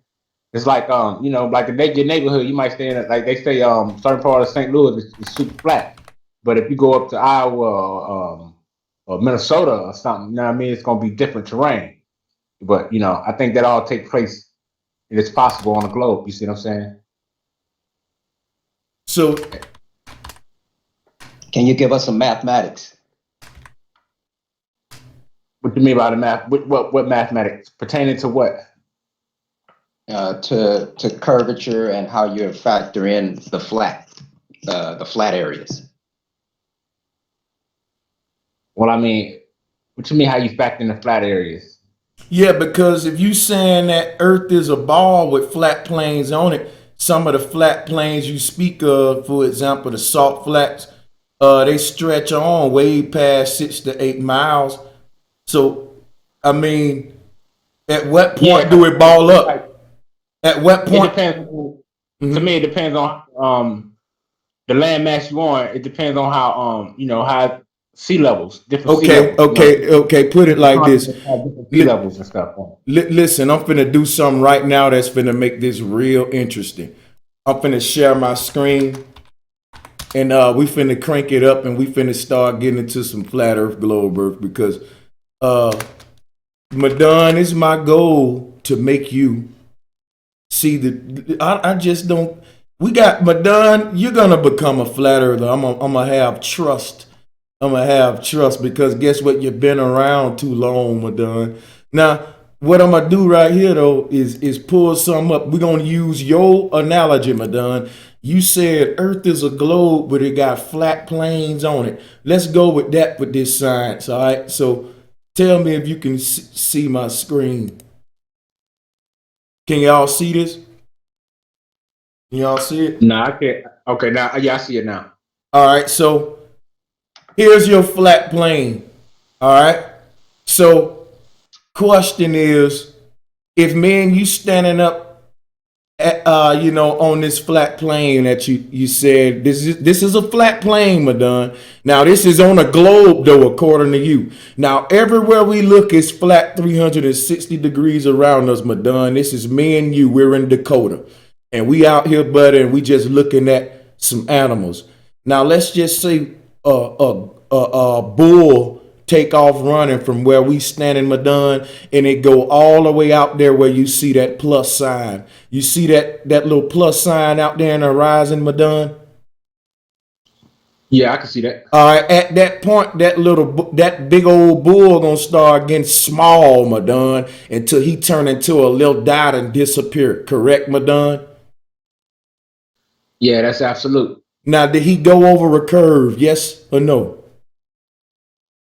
No, he wouldn't have to because the distance. You know what I mean? It all goes in distance. You see what I'm saying? Okay, so why would we think the sun is going over a curve if it was overhead going down this same horizon that the bull went and it vanished in the same spot where we see the plus sign? Why would it be any different from the sun? Why would it change for the sun? You see what I'm saying? Why would what change for the sun? I'm saying the sun. Why would the principle change? Yeah, I'm saying. Why would the principle change because for the sun? Yeah. because the sun is gonna get small and small and small and disappear too and leave you in darkness. Why did you see the sun went over a curve when it did the same thing the bull did as it approached the plus sign back there? They both got small and vanished just because you can't see forever and ever and ever. Why do you think the sun went over a curve but the bull did not, Madon? But when you look at it, it's not actually the sun going over a curve. You know, as the Earth rotates, it makes it look as though it's going over a curve. But it's all about distance, because like just like that same image with the flat plane, if you had a powerful enough binoculars, you could pull that animal back up into view. You see, and I think it's all about distance because and that'll be the same with the sun. That'll be the same with the sun, Madon. You see this picture here? Yeah, I see that. So you saying that if me and you was now at this beach, that boat now isn't going over the curve because you just said the bull wasn't. You said the bull wasn't. Now I just changed the scenery from grass to water. So now the ship ain't going over the curve, right? You can use your same example for that ship, right? So you proving flat Earth. So if you saying what the bull, you can zoom back in on a bull. We can zoom back in on a ship, proving that it ain't a curve. Clap for Madon, y'all. He's good. He's getting it. You know what, Madon? You're gonna be good at debunking that globe now, because nah, man, nah. It like I said, it depends on the distance. It's all distance. When you're on the ground like that, you seeing flat. It's only because of distance. You see what I'm saying? Listen. It's not the distance. You're standing still and the sun and the cow is moving away from you. So it's not about per se distance. It's about convergence, because like you said, just think if your eyes was binoculars, just say God gave Madon superhuman powers and Madon got my binocular eyes. Well, if me and you standing up right here, Madon, I'll see the sun disappear, but guess what? You'll still be seeing it, Madon, because you got binocular eyes. Like you said, you can zoom back in on it. So it ain't about distance. It's about distance saying on when my eyesight is going to vanish for me. Because if you take a small child and standing up next to Shaquille O'Neal, the sun will vanish different for both of them based on their height. So in that case it's distance, but it's all convergence. You standing still, the object moving away from you, getting smaller and smaller, just like a car on a road that's passing you by. It say, and it get the sound even get loud and small, just like the car. As the car shrinks, the sound shrinks. And it's the same thing with the sun and the boat and the cow. Madon, they all shrink because they're not going over a curve. They just going so far out of your view, so far out of your, where you don't have telescope eyes. So you prove flat earth. I just want you to know that when you said that you can get that binoculars and go and zoom back in on the cow, that's what we've been saying to globalists for years with the red boat footage. Like, here's the boat, we zooming back in on it. So why is, I just don't get it, why it's different now.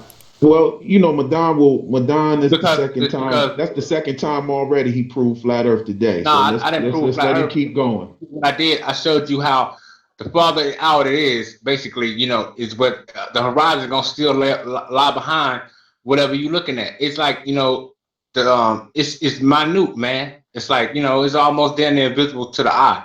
But at the same time, like I said, it all when it comes to curvature and stuff like that, it's so minute. Like the far distance you see is whatever object you see, the curvature is gonna lay behind that. You see what I'm saying? So what makes you go so minute without having? So what makes it so minute, and you're confident in that minutiae of gradation, but you can't give us numbers or anything to prove that minutiae. Because they say it's 0.8, or correct me if I'm wrong. What is it, 0.8 or something? That's what they. We want you to give us a number. We want you to give the number because you're convinced that it's a globe, and we're looking for something that says, okay, with the weight of the evidence that has been presented to you on this panel, let me do it. The number of panels that have been laid out for you that you've come on, and the sheer weight of the proofs of the flat earth on all of these panels, and yet you're still resistant on the facts, as opposed to actually you're resistant to the facts, but at the same time you're convinced with something that you can't put numbers to. Well, see, the thing about it, for me, it's not about you probably say, oh yeah, he thinking the globe because of NASA. No, like I told y'all a long time ago when I first got on the panel, they said, Madon, how you know the Earth is a globe? I said, well, back in like 2007, 2006, sometimes I had a dream, right? And I was helped making the Earth with these angels. That's what I saw, and it was all pyramids. It was just all pyramids. You know what I mean? And that's why when I saw the making of the guy who made the movie Pixels, when he started dealing with computer graphics, that's exactly what he used to make the landscape, the mountains, everything was made out of pyramids. So to me, that gave validity to that dream that I had. Back then, I didn't know nothing about no flat earth. I wasn't thinking about no round earth. I was just into the scriptures. You know what I mean? So that dream showing me when I was up there helping those angels make the earth, and we was doing it out of all these triangles, that what made me believe this earth was a globe. You see what I'm saying? So a dream is your proof of a globe.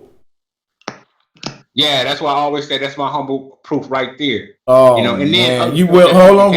Well, that's not proof. Yeah, that's not proof. No, but like I just said, another thing that science and different agencies have came out with, in different tests that has been done. Well, I could put it to you like this: that dream that you had is a result of programming that you've been going through for your whole life up until 2006. That dream you had is a result of programming. And then so when you wake up from that dream and you look around and you look at movies and stuff, your mind, humans have a survival technique that when we look at things, some humans, we automatically adhere to an idea that we agree with. It's part of our survival technique in our minds. We adhere to ideas that agree with our point of views. Now, some people are able to break what they call programming. And I feel like that's what's going on with us. And brother, like Sanchez said, you are becoming closer and closer to the exit of that programming. And we can see it just, by having these conversations with you for so long on these live streams. Like, your perspective is changing very slightly, but you are breaking that programming, brother. My perspective is still the same because well, let me ask you this, brother. What do you know about the what they call, for lack of a better word, basically the 5 shapes of life, or you got the spear, you got the octagon, you got the hexagon, huh? You're talking about the platonic solids. Right. And they showed the most common shape was the spear. You see what I'm saying? So you can even go to that analogy. No, right no, there no, no, no. You know what I mean? No, stop. Yeah. Stop. The most common shape in nature is the spiral.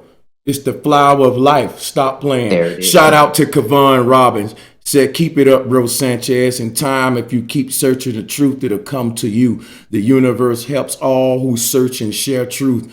Ain't that the truth? Shout out to Kevon Rivens. I really appreciate the donation there. Yeah, Madon. The most common shape in nature is the spiral. Yeah, the spiral. I agree with that. And okay, well, wait a minute. Wait. If you agree with that, you disagree with what you said. I'm saying far as the spiral, like far as the universe and stuff like that. No. That's not what I'm talking. Wait a minute. I'm talking about like nature. Those 5 shapes that I was talking about. You got the spear, you got the octagon, the hectagon, and all these other stuff. But the most common 2 used is the spear and the octagon. No, I keep telling you, no. And you just said it yourself that it's not. The spiral is the most common shape in nature. Period. And in fact, guess what? If you can find me a perfect spear in nature right now, do it. You can find some perfect spears in nature, but I just want to see. I want to see. There you go. Keep going. You got a plum. And guess what? All of that, what you name, guess where the life is on the inside of it. Right. Thank you. Okay, stop. Hold on. So the life is on the inside of the orange. So if you saying the earth is a globe, let me share my screen again, Madon. You pretty much are a Hebrew Israelite, Madon. You just said an orange, which is a perfect spirit. Let's go with that. Every time you say something, I'm going to use what you say to show you what I mean. Now, you mentioned the orange in nature. So you said that there's a spirit. Okay, I agree. But the life is on the inside of the orange. And if you look at the spear that was mentioned by the ancient Hebrews, they did have an orange shape, just like you said, Madon. If you can see my screen, this is a perfect circle, like you said. I'm agreeing. But look, the life is on the inside of it, just like the orange, Madon. Now, check this out, Madon. If you think of an orange, Madon, there's a North Pole on that orange where it was hooked to the tree, getting its energy. That is at the very center. I mean, if you show me an orange, Madon, I will show you a little belly button just like you got on your stomach, Madon. And that belly button going to be at the very center of that orange where it was pulling its energy being stuck to the tree. And if you look at the ancient Hebrew conception here, they're spot on. They got a pole at the direct center of this spherical object where the energy is coming from God of heavens, but will be the tree of life, just like that orange you talking about. Now, why would we be walking on the surface of the orange? If you want to use the example of the orange, all things you say that spherical don't live on the inside of it. Even if you give me an egg, the life is the yolk. The earth would be the yolk. So if you brought up that now, you brought up the spear. I'm going to kill you with your own little observation. Show me one in nature where the life lives on the surface of it. Because this is the cosmic egg what you're looking at. Well, let me say this. All right.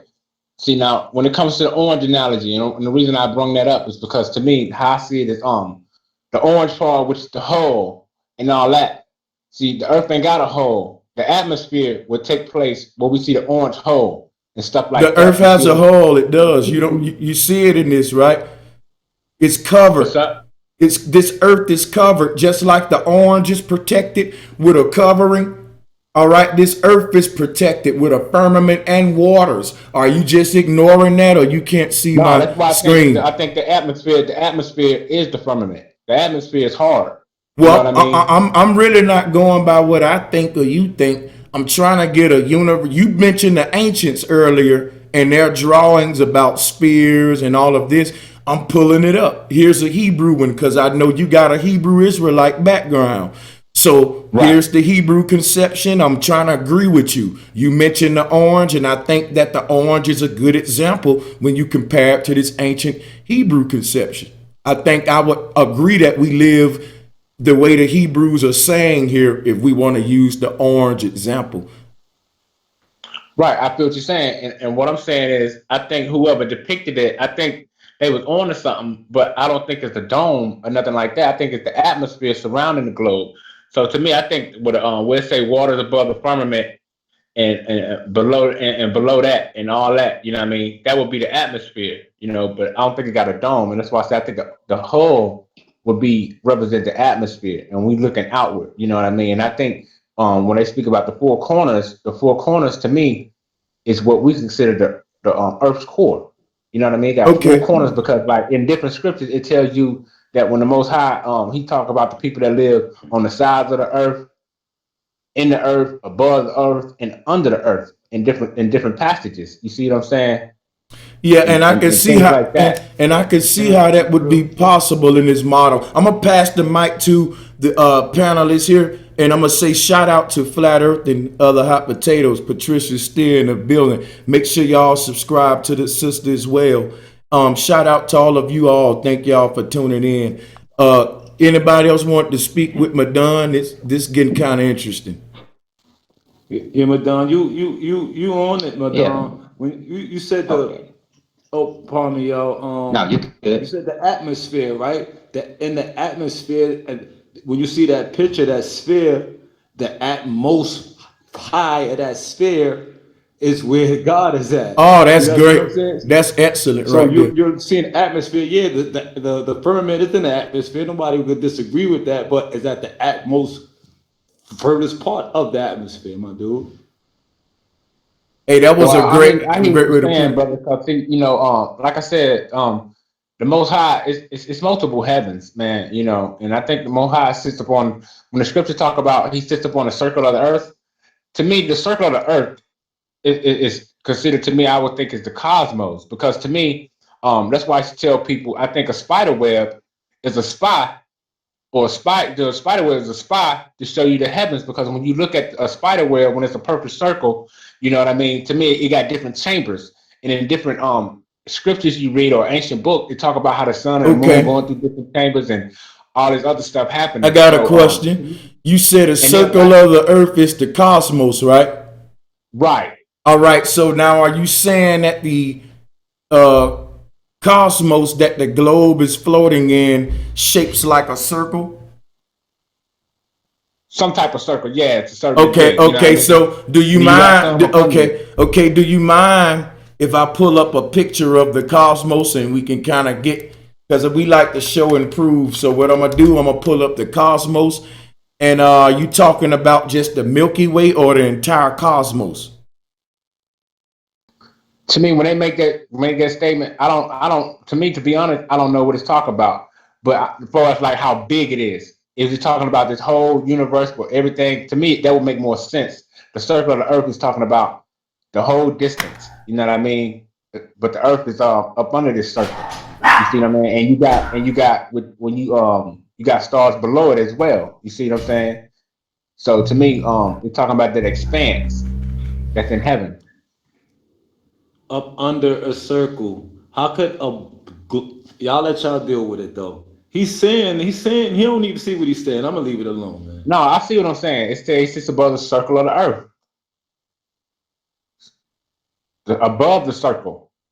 You see what I mean? So to me, that's talking about the heavens. It's not talking about the actual earth because we know Okay, the Most High is hold not on. in So the Bible say the circle of the earth, and you say, "Shut up, Bible." You're talking about the heavens, not the earth. Even though the Bible clearly used the word earth, that's what we're doing.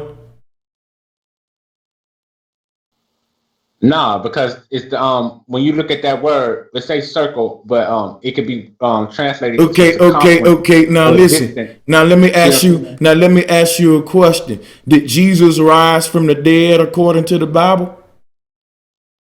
Yeah, he did. Okay. Well, why you're not? How do you know that? How do you know what dead mean? You see what you're doing is you taking the word earth and circle and you taking it through high scrutiny, saying it don't mean this. It can be translated to that. But when I say that Jesus rise from the dead according to the Bible, you just say, yeah, you didn't investigate no word. You didn't say, hey, well, it could have been dead according to this. It can be translated to that. How do you do that with one scripture and don't do it with the next? That's what I have with the Bibles. Like one scripture said Jesus rose from the dead. You took it hook, line, and sinker. You didn't try to translate no words. You didn't say, hey, well, dead can be translated to mean a lot of things, reincarnation, afterlife. You didn't do none of that. But to prove your point, you took a Bible scripture and did what the Bible said not to do, which was add or take away. The Bible used the word earth. Who are you to tell the Bible, shut your mouth? This what you meant.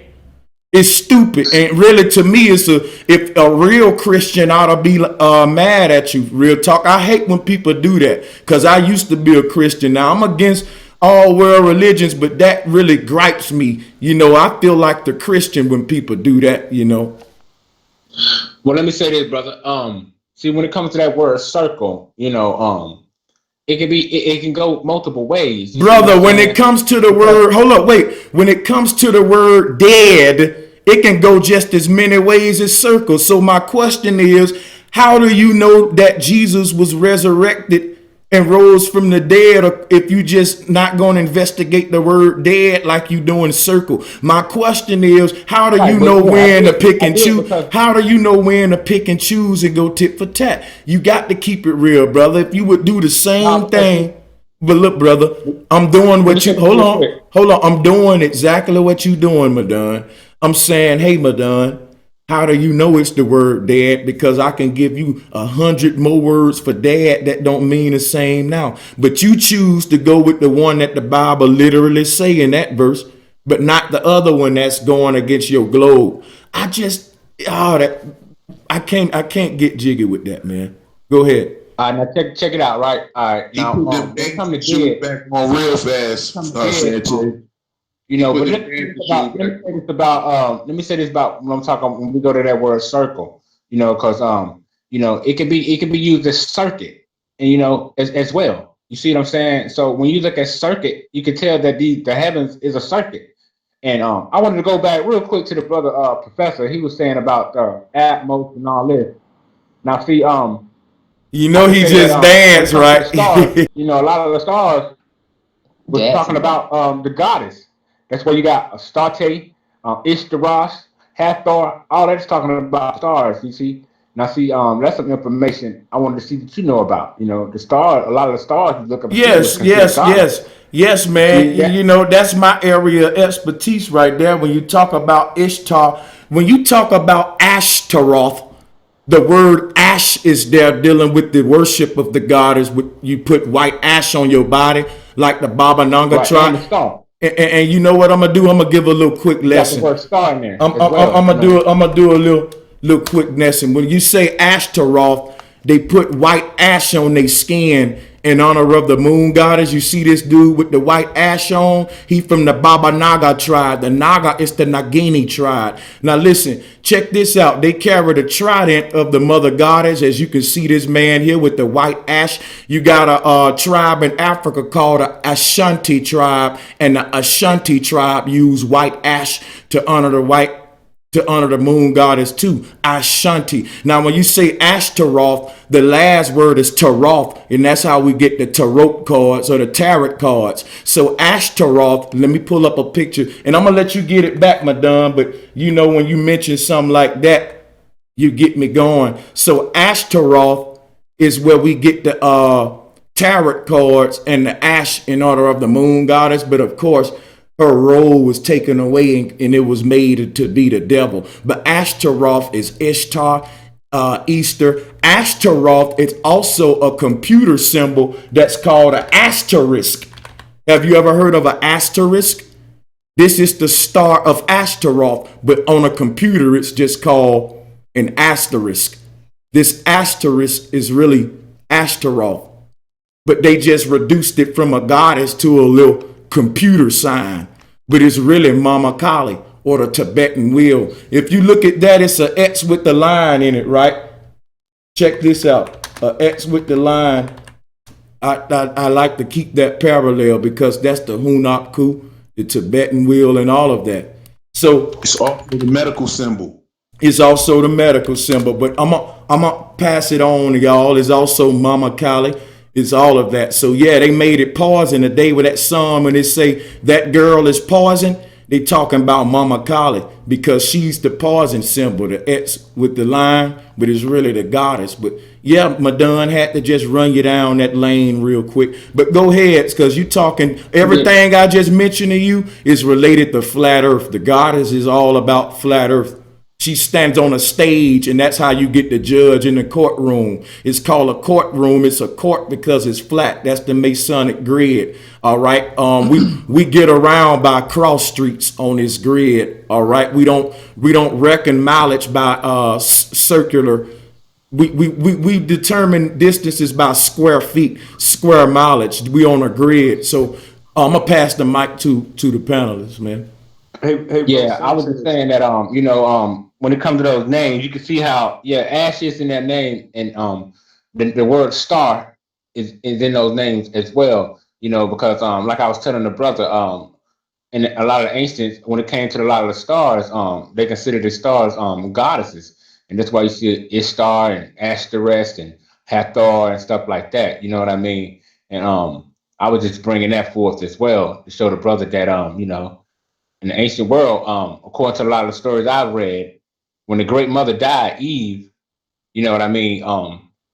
She went into the cosmos, and that's why a lot of them had the great mother about the stars and stuff like that, and consider them goddesses. And that's why, according to a lot of people I researched, they say that's why it went from it was the mother, father, and the child, but when the great mother died, which can go back to Eve, it became the Father, the Son, and the Holy Spirit, and the Holy Spirit goes back to the goddess. But guess what?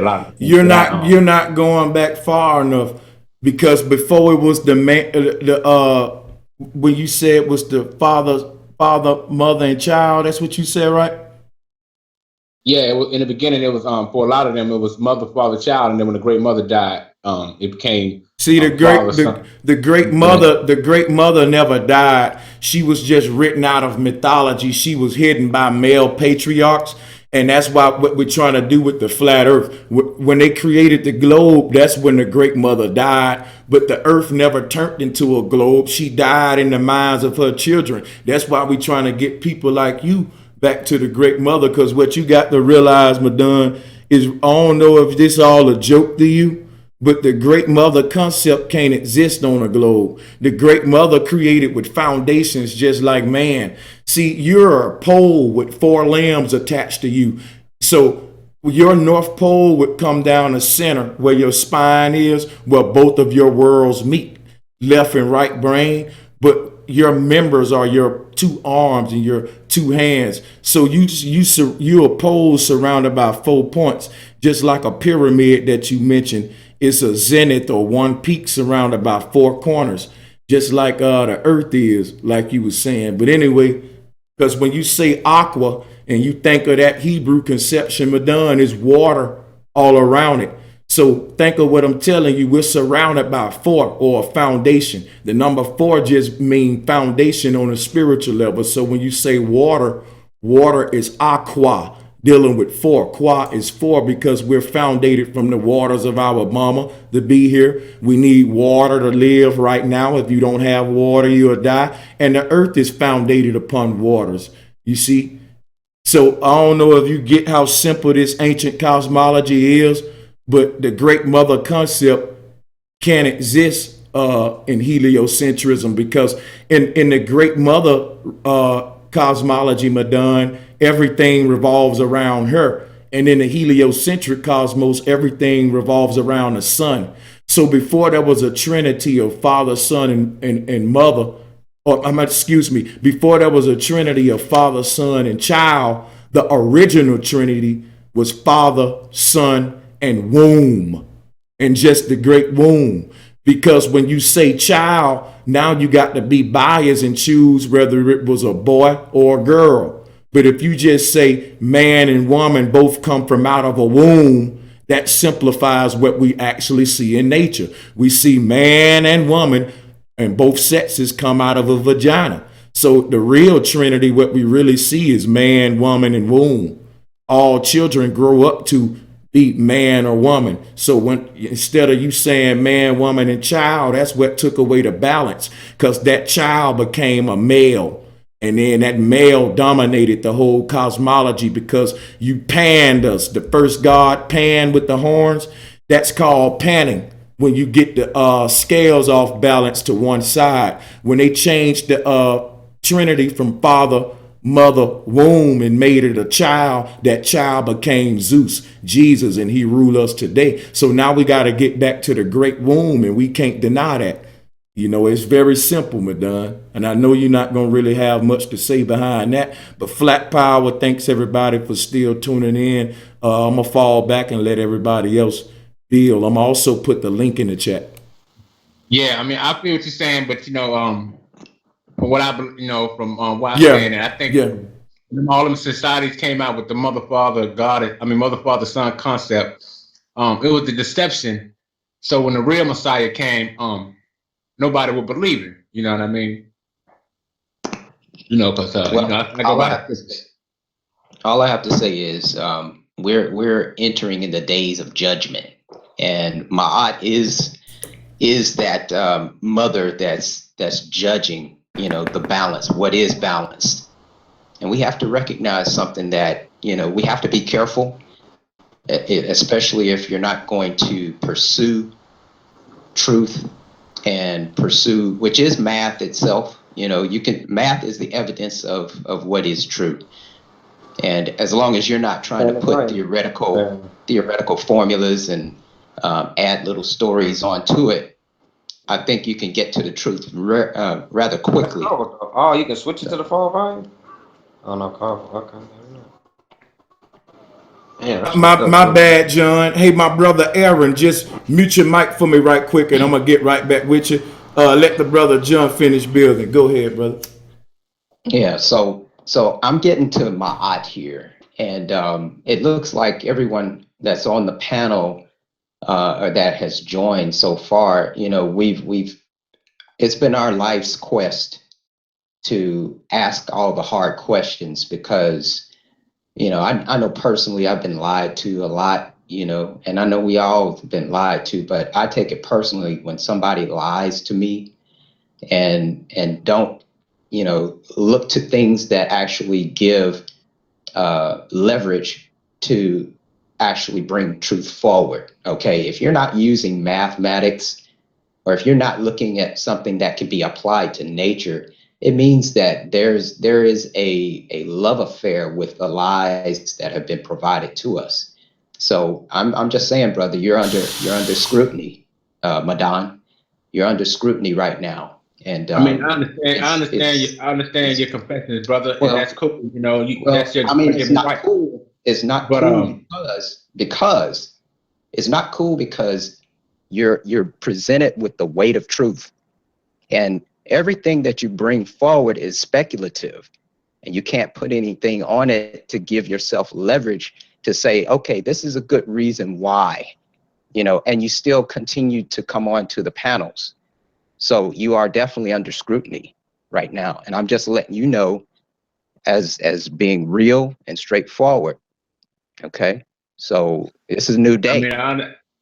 Every day is a new day, and according to the scriptures, is be ye transformed by the renewing of your mind. You see what I'm saying? And that's what I ride by. So that's I practice that daily. Here. Where's the renewal? What are you saying? Renewal means speaking the truth. Wait. Hold on, wait a minute.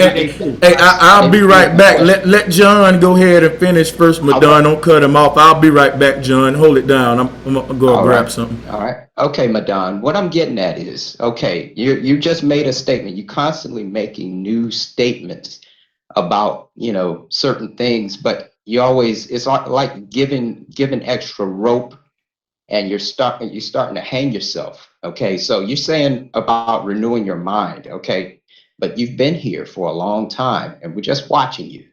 Okay, now what new is coming across, you know, in your perception of this flat earth, globe earth thing that you didn't have prior to today? I mean, what are you bringing to the table that's new, you know, that says, okay, you know what, Madon has something about this globe thing that we can actually hang on to, you know, and I understand why Madon wants to be a globe, you know, or to hold on to this concept of the globe. Give us something that's tangible and that is renewing, you know, or Yeah, showing something other than evidence a of new. dream. Yeah, something Exactly. other than a dream, you know? What I've Absolutely. every time I come Absolutely. on this panel, I drop number jewels. But see, Wait, but you looking are at the they jewels. You zirconium or are they wait a diamonds? minute. Hey, Is I'll it let you even finish. zirconium? I'll let you finish, brother. Let me finish. You Every time did. I You're come on right. the You're right. panel, I'm gonna let you go with it, brother. I'm sorry. I apologize to you, but I it's want all you good, to homie. speak.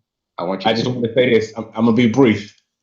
Every time I come on the panel, I'm dropping jewels. But see, it's like casting pearl before swine to a certain degree. But I'm dropping jewels, and every time I come on the panel, I'm always mentioning the Most High. I'm talking about the Creator. You know what I mean? It's like Brother Sanchez said earlier, man. You got to recognize this Creator, and that's the valid point that I mostly be pushing. So if I say I had a dream while I'm with the angels, well, I'm talking about the angel that set forth to build its earth. I'm talking about the Creator, the Most High. You know what I mean? That's what I'm dropping jewels, and I drop the jewels of different studies and research I've come across talking about these ancient things that went came to pass. I mean, whether people accept it, believe it or not, that's not the point. The point is to give you a side of the story from what I've read or what I've heard that someone else in the panel or out in the listening audience may have never heard before. So they can say, hey, I never heard that concept. And that whether it plant a seed and grow or not, it's been discussed. You see what I'm saying? So I'm always dropping jewels and telling you different stuff I researched. You know, it's not about whether you believe me or not. I just put it out there so that people can have at least a chance to say, hey, I heard that or I haven't heard that. You see what I'm saying? Okay. Okay. I got what you're saying. And what I want to do with that is, being that you drop these jewels, okay, we're not here to believe anything. We're here to actually make the rubber meet the road, where we can say, okay, if we're talking about the Most High and we're talking about angels, how does the Most High relate to the angels, and how do both the Most High and the angels relate to us in our day-to-day life? And how do we make it such that the hardships that we're having, although we have this Most High and we have these angels, why are we going through such hell right now? Because, you know, we're hanging on to these outdated concepts of what this Most High is and what these angels are. Okay, this is what we're getting at, because if you're giving us jewels, these jewels should be able to give us something that we can actually stand on, that's firm. These jewels should be able to say, okay, give me that connection between the Most High and the angels and us. How are we going to make this world that place that we need, that's going to be stable, you know, so that our children can grow up? You know, Well, how the is thing that about it, connected? brother, Hey, you How have is to that hey, first let connected me to let me you? let, let me give a quick. accept the Most High. Hold on, See, I don't mean to, this but world want to teach you hey, that the Most High don't Madon, exist. I don't mean to cut in, brother. I'm gonna let you have it, cause I know when we go to talking about Most High, you get emotional. I'm gonna let you get it. I just want to stop and give a shout out to Sister Sassy in the building. Make sure y'all subscribe to Sassy Undeniably. Shout out to my sister, and shout out to Peanuts Clark. I just see my brother just joined us. Yeah, I have to do that, man, because these people show love to me, man. I have to, you know, make sure I shop these people out, man. But I'm loving the way the bill going. I'm really sincere about getting through to Madon. But I'm gonna tell you, man, bro, you in order for you to be right, you gotta admit that you're wrong sometime, Madon. And if you teach me something, I'm gonna be like, man, you know, I was wrong about that. I'm gonna take that advice, Madon. I never saw you do that before in my life. And you have to question a person like that, Madon. Someone you never ever saw corrected themselves, even when they're not sure if they're right, they stand firm.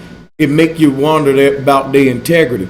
Everybody else on this panel, just about, I've saw them correct themselves and say, "Oops, my bad. You right on stuff." Never saw you do it, Madon. And to me, that's kind of a red flag. Yeah, because every Oh, time you get proven oh, wrong about something, Madon, nah, every time bro. you get proven wrong about something, Madon, you dance to another topic. Like the brother said, you use the word, you examine the word, but you don't examine the word dead when it comes to the scriptures, and you bounce right to another topic, real slick like. No, I didn't burst to another topic. I was telling him how the word circle can be used as circuit. I didn't dance around it, brother. And yeah, Let me say and this, brother. even when you You use made the word my point. circuit, it still means a 360-degree revolution, for lack of better words. It don't change because let me tell you something. I'm gonna give you a But bunch that of is dancing around it. That yeah, is dancing it is around it dancing because he missed because the you point. didn't say yeah, he didn't say anything Let about me how check it. you when you said about the circuit, that just proves what he's saying more. You're Yep, still Brother. trying to twist the What I'm word. saying, You're trying all to right, twist the now, word and turn it into circuit, but you won't yep. tell him why brother. you won't twist the word dead when For it comes to dead, Jesus Christ there rising. you go. He never spoke about the dead scripture. And you know what? Right. Whatever Because he I like say, I was staying on topic. well, no, that's the topic. I was saying I was using about circle and circuit. What I want to show the brother is this, right? Okay, if somebody say, okay, that radio, the reason that radio worked is because it got a circle in it. And then what if I come around and say, nah, man, the reason that radio worked is because it got a circuit in it. You see, the words give you different vibes. You see what I'm saying? Brother, Your we're not. vision. Oh What you boy. just did was See the what? circle. It's What Wow. you circuit. what you just did was semantics. Only thing I'm telling you is how words are related to each other because a circuit does have something to do with 360 degrees. So you would actually be expounding that person's consciousness by showing them how the circle and the circuit is both the same. But I doubt you would be able to do that. I teach that on a couple of videos. We'll be glad to go into it now.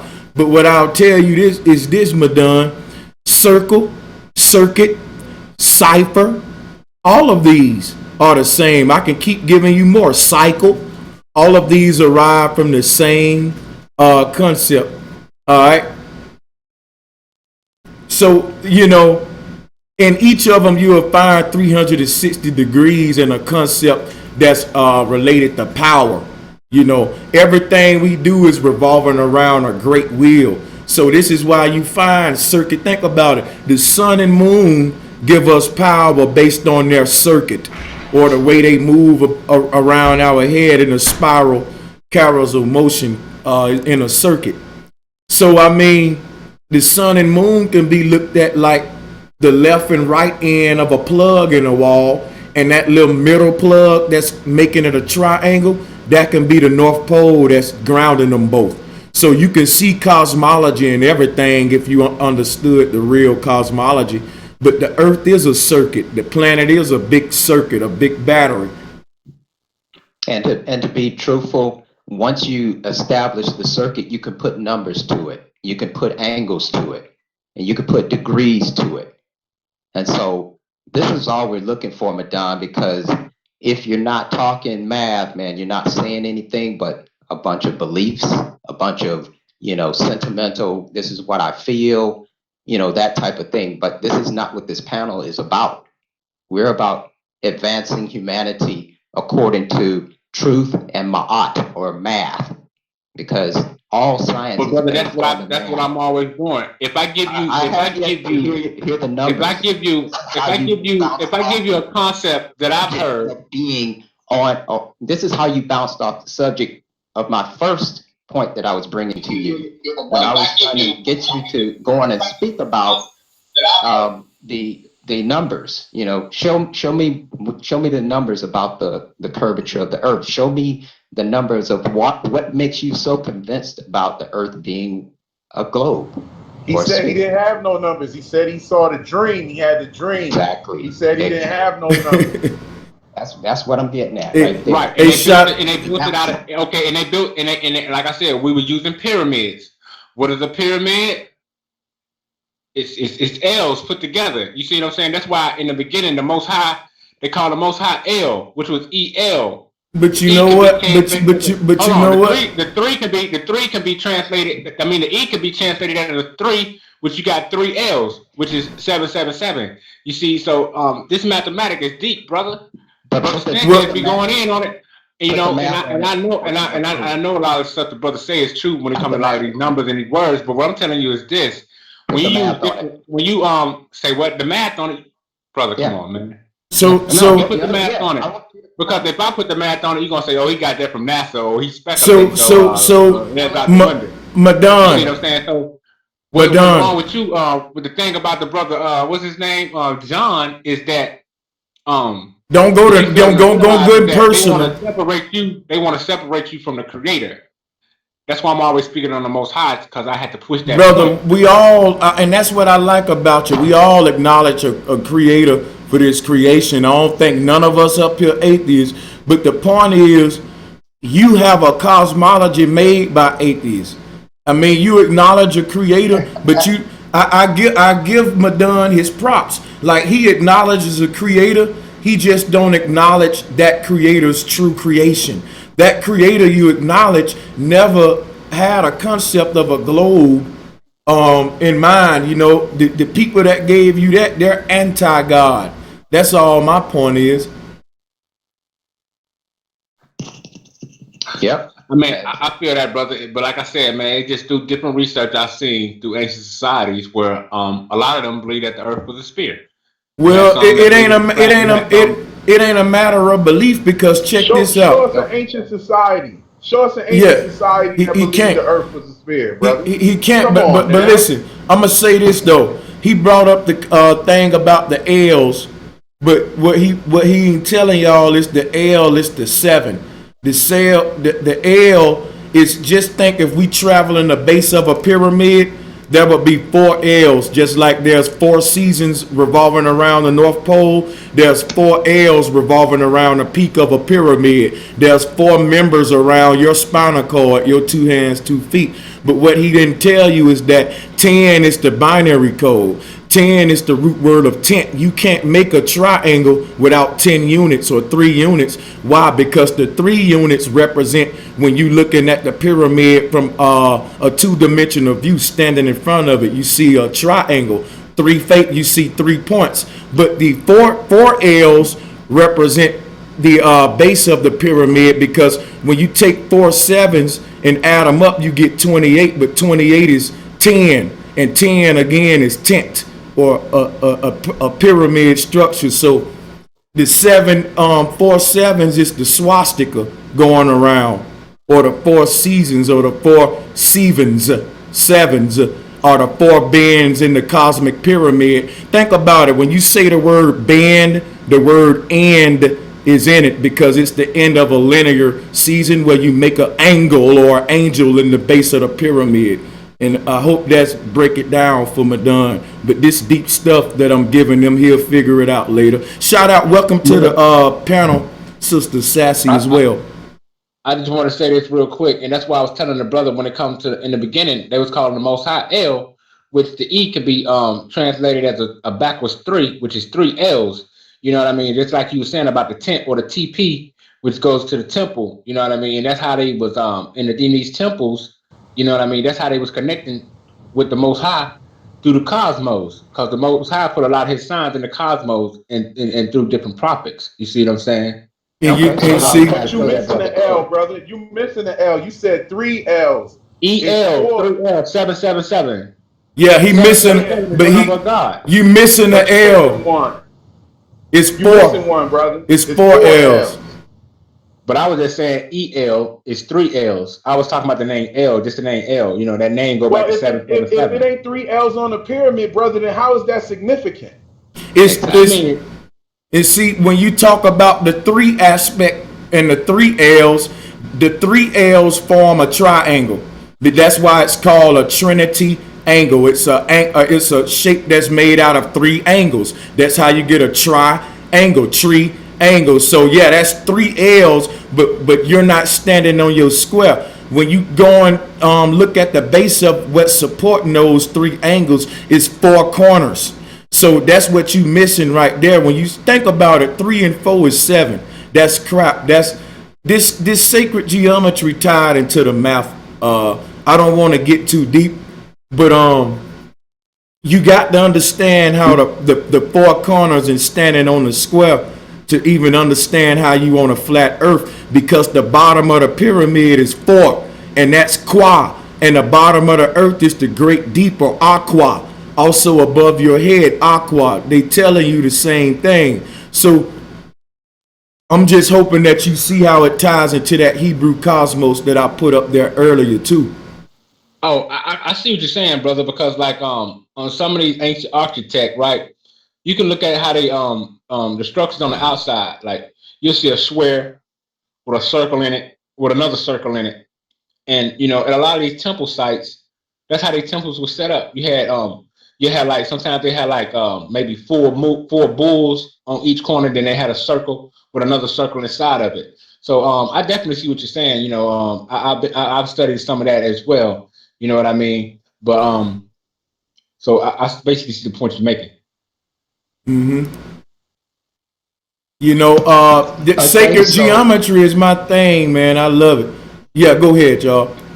I'm sorry. I was about to say, so link that, you know, since you get the point, link that to your conviction or your being convinced about the globe. What makes you so convinced about the globe in light of all of the weight that we have that flat plane? Because like I said, brother, when the temple was the place, was the most sacred place. You know what I mean? And the way these temples was constructed, you know what I mean? I just think it was the way it wasn't talking about the shape of the earth. Now this is my humble opinion. When they showed these temples or these shapes and symbolics of the temple with the square, with the circle and a circle, it was just the temples they was designing, or ritual sites, you know what I mean, where they perform different rituals for certain passages. You see what I'm saying? And so that's why I brought up about the triangle with the circle on it, with the with like a horizon up under the bottom of the pyramid, because it was talking about the site that the temple was built on. And then when you read the Bible, when a lot of these they talk about they went up on a great mountain. A lot of time when they was talking about that great mountain, they were just talking about it was just a great temple, a big temple, you know, where they studied the stars and tried to reconnect with the Most High. You know what I mean? That's what the place with the temple was for, to connect you back to the Most High. That's basically what the temples are set up for. But we see a lot of that ain't going on today. They want to connect you with Satan. Okay, so well, what happened brother, to the spirit? I got a question for Madon. Real good question. Other than building with good brothers, and you know, we view you as a good brother. You know what I'm saying? Of course, we wouldn't be even talking with you or wasting any time with you. But other than just build a good build with some good brothers, what are your intentions on coming on flat Earth panels? Is it to um, is it to convince people of the globe, or you know, tell us that we got this wrong, or what? Well, no, brother, basically just building. You know what I mean? It's just showing how people can connect, no matter what Yeah, belief is. I was saying. You know? Other than that, like I said, Other than that, you know, it just give people you know, different information they may have not may have heard of, no matter how absurd they may think it is. Because a lot of times I say shit, people think it's far fetched and just way out. But at the same time, a lot of stuff I said, I see the news come out and they be speaking on it, or I see other brothers in the conscious community, they be coming out speaking on it. When I've been in the back chat with brothers like Garfield and all these brothers, next thing I know, 2-3 months later, they repeating what I said. So it's like a lot of stuff I say it hold validity, although it might sound weird and crazy. And I'm not saying I have exact knowledge all the time. That's why I always give a disclaimer, say I could be wrong. You see what I'm saying? Because in where I'm from, no one is above correction. You feel me? Well, you need a whole lot of correction. I mean, that's the humble opinion. But the thing about it, my belief system, it don't keep me stagnant. My belief system, it make me feel as though You I am who I am. don't try to convince us otherwise, because you get up here and you talk about the same thing. But this is what I want to say without you interrupting, okay? I think what the issue is that I hear coming back from the viewers and people who join the panel when they're on the panel with you is authenticity, okay? And you having an original thought of your own. See, we don't know you, Madon the man, because in your forefront, you're always pushing scriptural text as it relates to a God that you serve. And a lot of us can't relate to that anymore because we left that behind and we now serve the creator and we don't try to speak for the creator. So a lot of times you come off as one-sided and you don't have an original thought process of your own. And we know that there's more to you than that. And I don't feel that we're getting that from you. You see, you didn't know I was a doctor, but I diagnosed stuff. Well said. Dr. Duvall. If I told a brother about a dream that I had, I'm giving him, like Michael Jackson said, another part of me. Interrupt what I'm saying, please. Okay, you can refute anything that I'm saying. Just let me finish.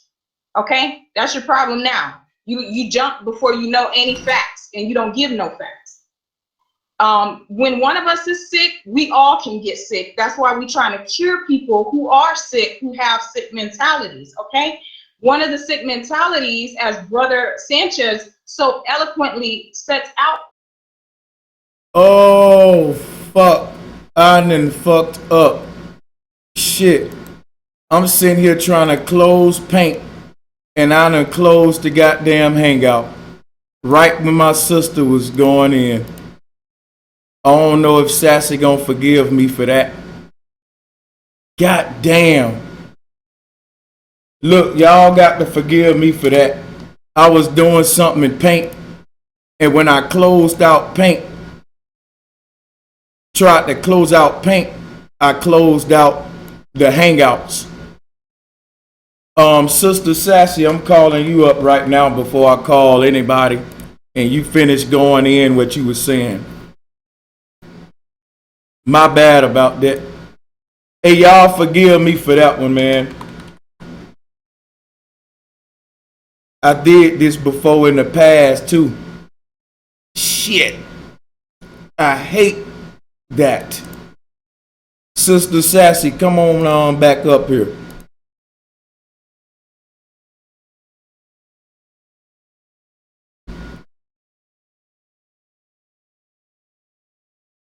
Yeah, I was trying to do too much, apparently.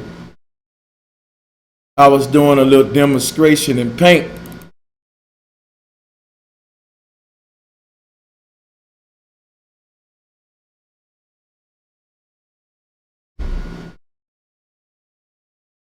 Let me get Sister Sassy back up here because she was going in. Damn, man. I'm so sorry about that, Sister Sassy, and to everybody else that was tuning in.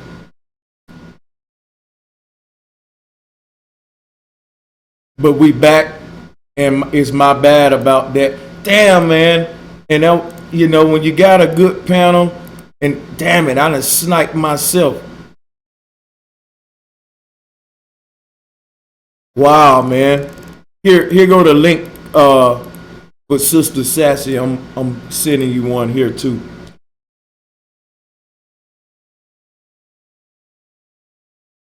Everybody else that was up here, y'all feel free to click the link back up there and shit, I see now I was trying to do too much. I had the paint open doing a demonstration for the sacred geometry. I don't even know if y'all was able to see that.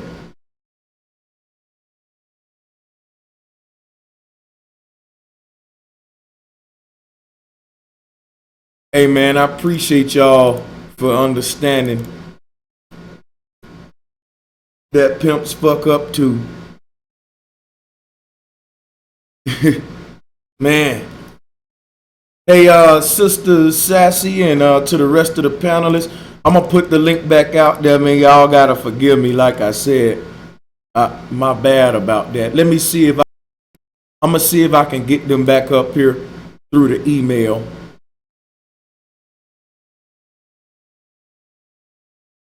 Because they might not even be tuning in. They might be like, what the hell? Or they might still be on the panel. All right, let me do this. Yeah. I hate when this happens.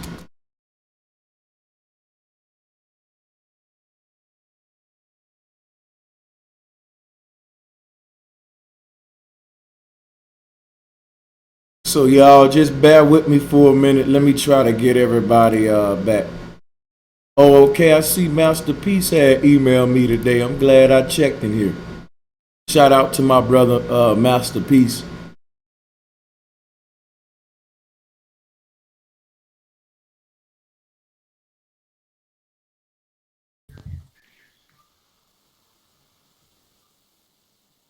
Hey, let me see who we got on the panel. Oh, what's up, my brother? Hey, what's up, bro? You got it, bro. What's good with you? Glad to have you back, man. Yeah, for sure.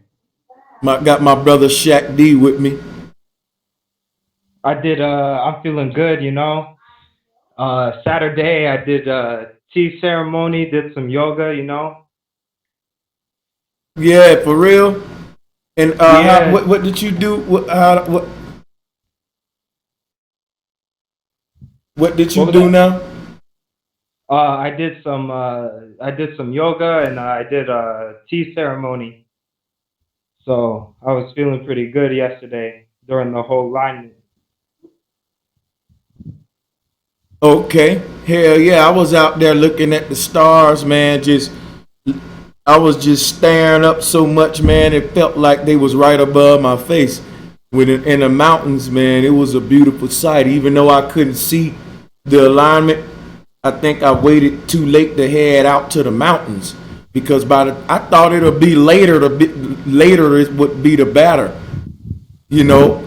And I guess I Yeah. was wrong. The first time I heard about it, I was like, oh well, if it's gonna be happening at night, like it's gonna be pretty cool to see. But from what I heard, like I heard it was like during the day, not even at night. And I didn't see. Wow, wow. I didn't even Yeah, get that memo myself. Yeah, yeah. man. During the day, so like I was just doing my own thing the whole day. Yeah, you know what, man? I'm trying to see what the hell. You know what I think going on? I think that they still on that hangout talking and wondering what happened to me. Oh, Yep. So I just got home, so I got home and then turned on my phone and I saw you were live, so I was just like, oh, let me get on. yeah, man. I'm had a good deal going with Madon and the rest of the team in some kind of way. Well, yeah, I was had the paint open. I sniped my own damn self, man. Yeah, it's crazy, man. I just fucked up the whole show. But yeah, man, tell me some more about your September 23rd. um, for the most part, I woke up. I went to some yoga classes. That um, Brother Sanchez. Oh, what's up, my brother John? My brother John had made it back. Guess what, John? I had paint open and I was giving them a little lesson while y'all was building. Then when I finished the paint lesson, I closed paint Yeah. and I messed around and I didn't close paint. I closed the hangouts. I closed the Oh, hangout okay. instead of closing paint and I shut y'all off. So yeah, Oh, my okay. I bad got you. about that, man. Was Oh, no everybody problem. still on that other hangout or did it cut Yeah, everybody off? They're still on. They're talking. It's Professor. And I don't even know how to Let's see, get back. Madon. Yeah, I tell you Let's what. see. But I'm still on it. I can let them know. Yeah, that, tell them. Guess what you're you back do? on. Copy and What's paste that? the link. You in this hangout with us now. Hover above at the top and copy and paste our hangout link and give it to them over there. Tell them to copy it, Okay. close that one, and then just come back with this link. Okay, I gotta be honest. I'm on my cell phone Okay. now with the Hangouts. Where do I look? Where do I look for that link on the cell? Okay, yeah, that might be different on a cell phone, huh? It's super different because I use one. Yeah, and I can't find that call that they on, so let me see. Okay. Maybe Let's this see. is.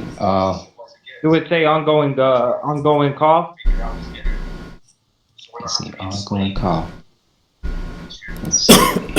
Invitation. Settings. Feedback.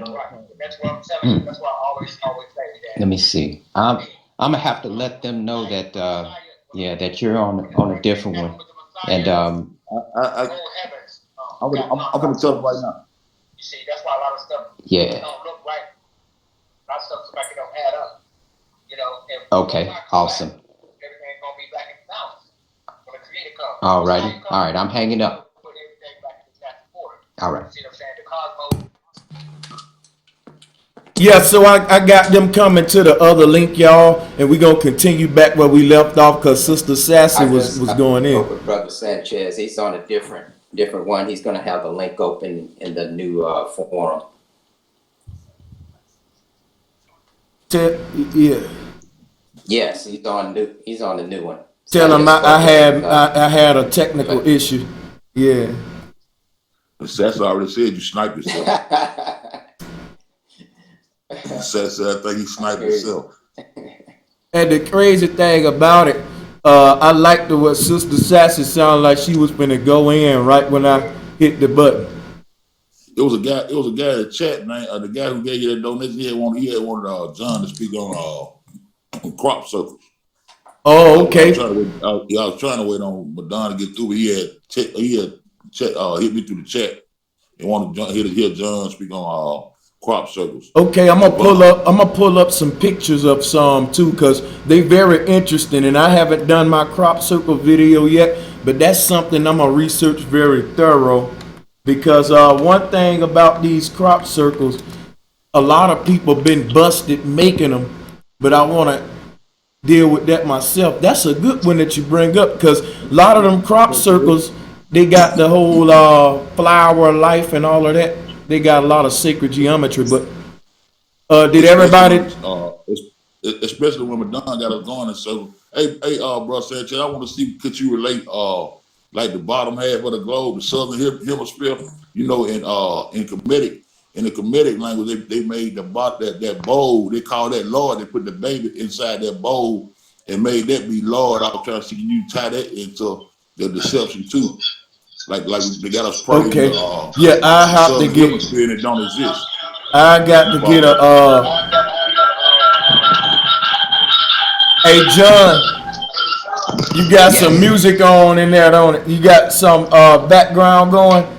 It sounded like you had a little background music going. It's all good. It left now. Hey, let me say everybody that was on the last panel, I had sniped myself by mistake.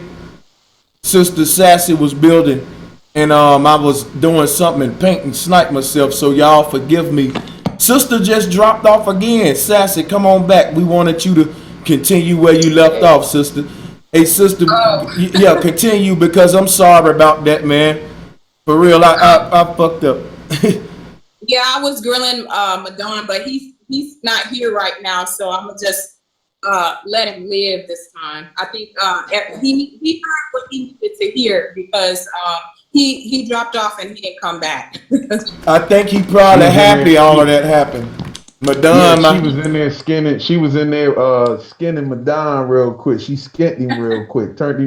She turned him into a lampshade, Sanchez. I know it, man, and I missed it. God damn it! I hope he come back, because Sister Sassy don't be playing, man.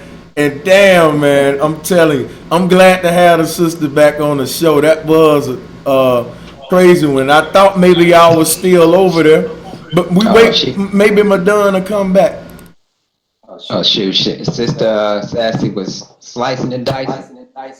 Oh man, she she cut him up, man. She said all the stuff that we was trying to like say nicely to the brother. Yeah. Exactly. It's probably Are a we good thing live because now? people are going in circles anyway. Say what, Tom? I said it's probably a good thing because he keep a going in circles, keep going circle argument. He been saying the same thing for a year. Yeah, Yeah, Madonna. yeah. I really want look every time Madonna come on this panel. Yo, from now on, we put so much heat on these folks, they just gonna stop coming, and it's just gonna be all science. They gonna realize, damn it, it's flat. But I mean, we should have been done when we asked the brother what is his absolute proof of the globe, what keeps him on the globe, and he said a dream. We should have been done right there. It was all a dream. I used to read Word Up magazine. It was all a I often dream. wish that I could save everyone, but I'm a dreamer. Oh man. Damn. Man. That lets you know these globalists is sleep, man. Cause they proving it with dreams and shit now. Yo, but what's crazy was, did you hear what he said the dream was? He said he was with some angels and they were creating the planet. So you dreaming about two fake things. Two fake ass things in your dream. Angels and the globe. Okay. But yeah, that was crazy. Madonna, every time he come on here, we gonna be bringing that fire with him. So I think he happy all of that happened. I think he happy. I think Sister Sassy went back to go get him real quick. I hope he come back. He's not gonna come back because he said I'm trying to go in on him, but no, I'm speaking the truth, and if you can't refute it, obviously you need to look at yourself. You need to be a reflection of what you represent, and if you're not, you're being disingenuous and you're not being authentic, and those are two of the things that I have a real problem with. You might as well consider yourself among the liars. I mean, how can you represent something that brings so much slavery, oppression, suppression to the vast majority of people? I mean, how can you stand for that? That alone makes me want to go knock on his front door. Let me just leave it at that.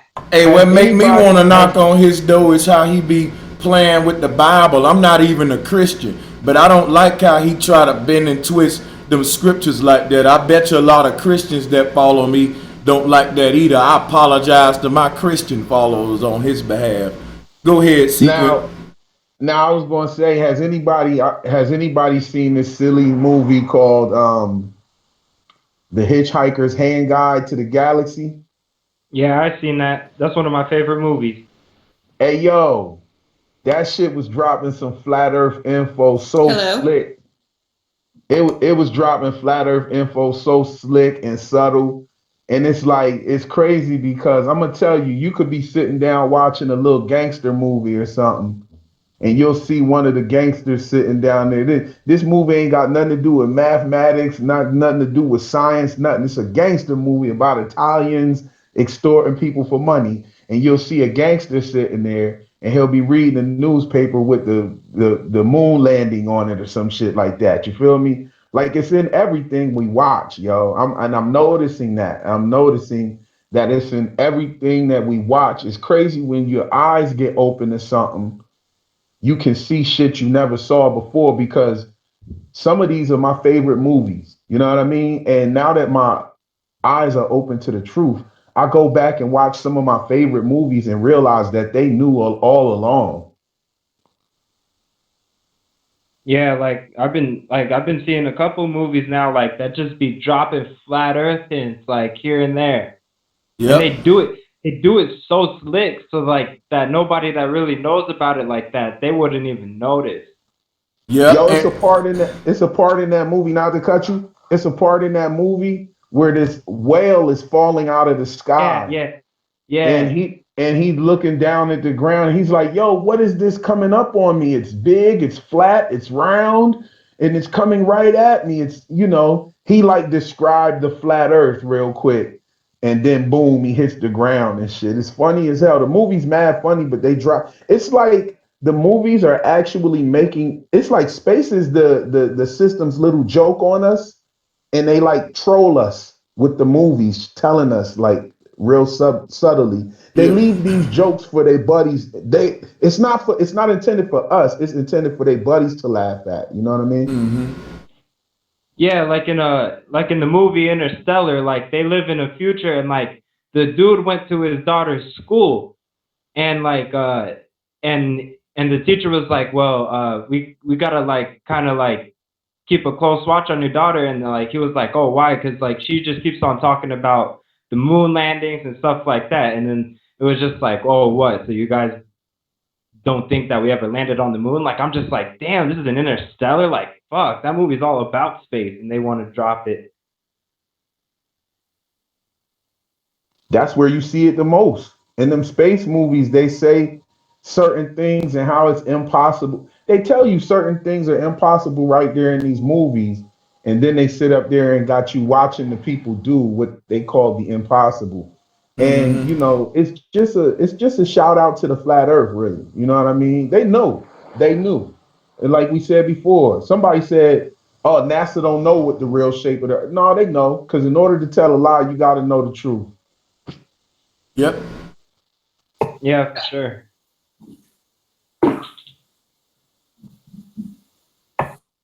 And you know something else too with all of this, man? If you start thinking about this sacred geometry that you see with all these crop circles, it's all the sacred geometry that I be talking about dealing with the mother and all of that. It's that X with the line through it. You know, that's why I keep saying that so it can stick in y'all head, because it's that simple. It's right here too. And what they did with this whole reptilian talk, UFO talk, was the same thing they did in the Bible when they cursed Eve. Because the reptilian is the Nuwa, the ancient mother goddess, the serpent goddess. She the reptilian, the half human, half serpent. That's the Nagini. You know what I mean? It's something holy, but they do it, they take it and they put it with all this spookism. So now they telling you aliens coming to Earth and writing sacred symbols on the ground so that you can link the sacred symbol to some scary ass football headed creature. Y'all, they playing a mind fuck game on us. Oh yeah, for sure, for sure. Especially when you look at how slick and how close it's done to our actual reality. They play these games, and you know they hide the truth. They hide the bare truth, and they give it to you in little slivers, like they spoon feed the truth to us. You know what I'm saying? And it just got me wondering. It keeps the question. The big question is, did they release this information to us for a reason? Because I'm convinced that they released it to us. Did they do Well, it for flat a Earth reason, and never went what away. reason? It never went away. It just weaned Yeah. off because the people in it decided not to keep pushing the story, and that says a lot about these other older flat Earth channels. You know, I think they dropped the ball somewhere along the line. But it's like you said, they tell you the truth, right? Just one aspect of the truth that they said, we can't go past the Van Allen belt because the Van Allen belt is radiation and no one is able to survive that. That should tell you right there that they've never been to space, because you wouldn't be able to, your body wouldn't be able to function. By the time you got back here, you'd literally be needed to be hooked up to a life support machine. So they're telling you they can't do this, but they give you the dream that Madonna's talking about. They give you space. They give you somewhere they've never been. They give you animals and things that you've never seen. We've never seen any of those. So that's just all fear. They want you to fear what the truth is, which is so nice to hear the symbolism with bro, because that puts it into perspective. All the things that they taught you to be negative about, to scare you, you know, away from the truth, he brings it back into focus for us. Yo, who Yeah, does the when they crop talk about circles? the Who do y'all think is responsible for the crop circles? Some dude with some what do you call them? Them snow snow harvesters. what they call out in the field. Hey, Sister Sassy and fool with the snow boots on, the little, yeah, them little big boots that they be splatting it out with. Yeah, he got the tennis rackets on his feet. Yeah. Nah, for real though, like I mean, have you gone in on that at all? Like broke down who's putting those down and stuff like that? I'd love to hear something about that because Sick mind that wants you to stay focused on things that have nothing to do with actually living your life. Some person that wants to take, like I said, symbolism from ancient texts and walls, ancient society that's long past, just to make you think, who done this? Well, a crazy person, because you got to be crazy to be doing all of that. I mean, why is you walking with stilt things on your foot, making these patterns to marble from above when y'all can't even do what you're supposed to with the fields that you got down here below? Just craziness. Yep.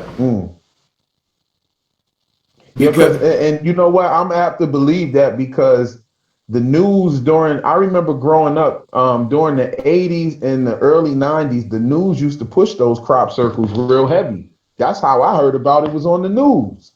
And look, if you look at it on that. Anything the news pushing, and see, I'm telling you what they doing, y'all. It's a subconscious game. All of the symbols of these crop circles are sacred geometry dealing with the mother goddess, dealing with the energy from the North Pole.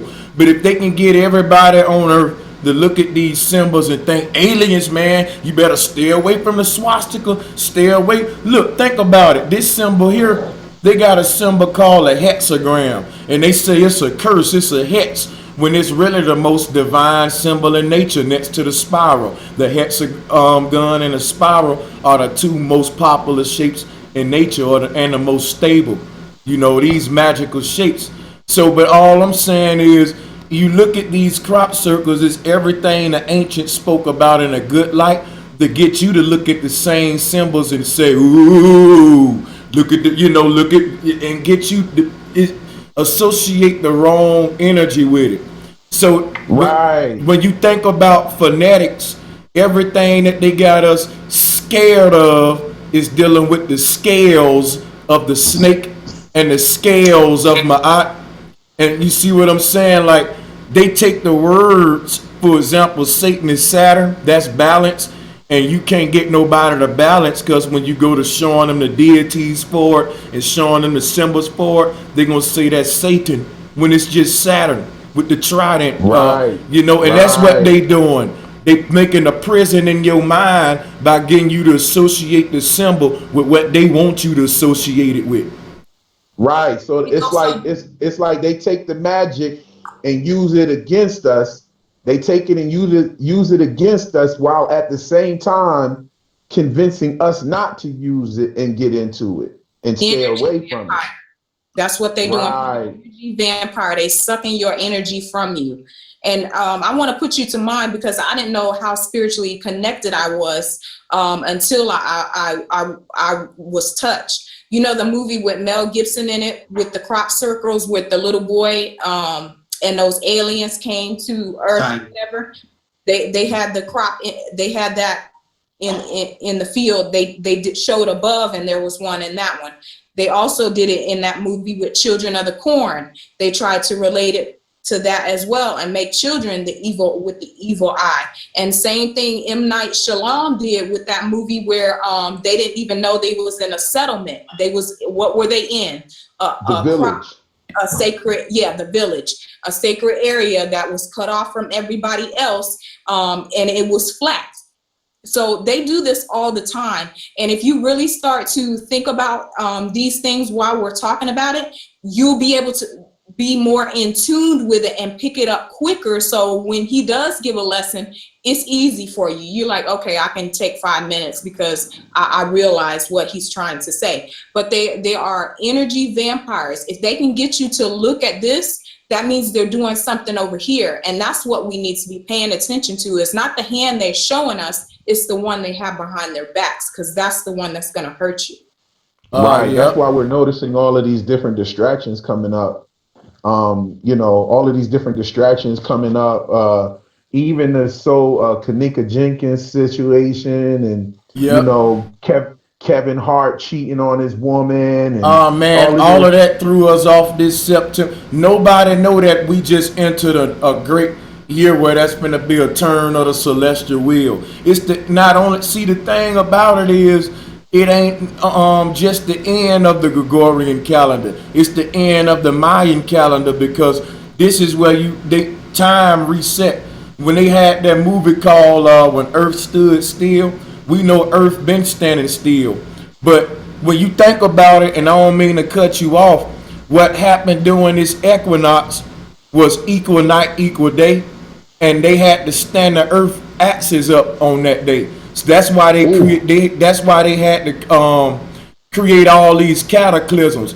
Have you ever heard of people panic about a pole shift and a coming pole shift that's going to create all this weather? That's because when this equinox just passed, they can't explain what the fuck happened to Earth's tilt. So they creating weather to make it like where Earth stood up for a minute to give us that equal night, equal day that we just had.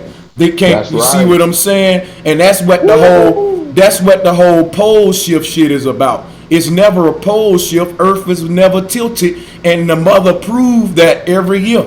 And every 7,000 years she proved it. That's why the Gregorian calendar could only last for 7,000 years, because this event knocks the fucking brakes off of it. It destroys it. And look at this, Sanchez, and everyone. Think about this. They are literally trying to convince us that we live in a horrible time, that we live in a bad time. We actually live in one of the greatest times this is one of the greatest times to be alive.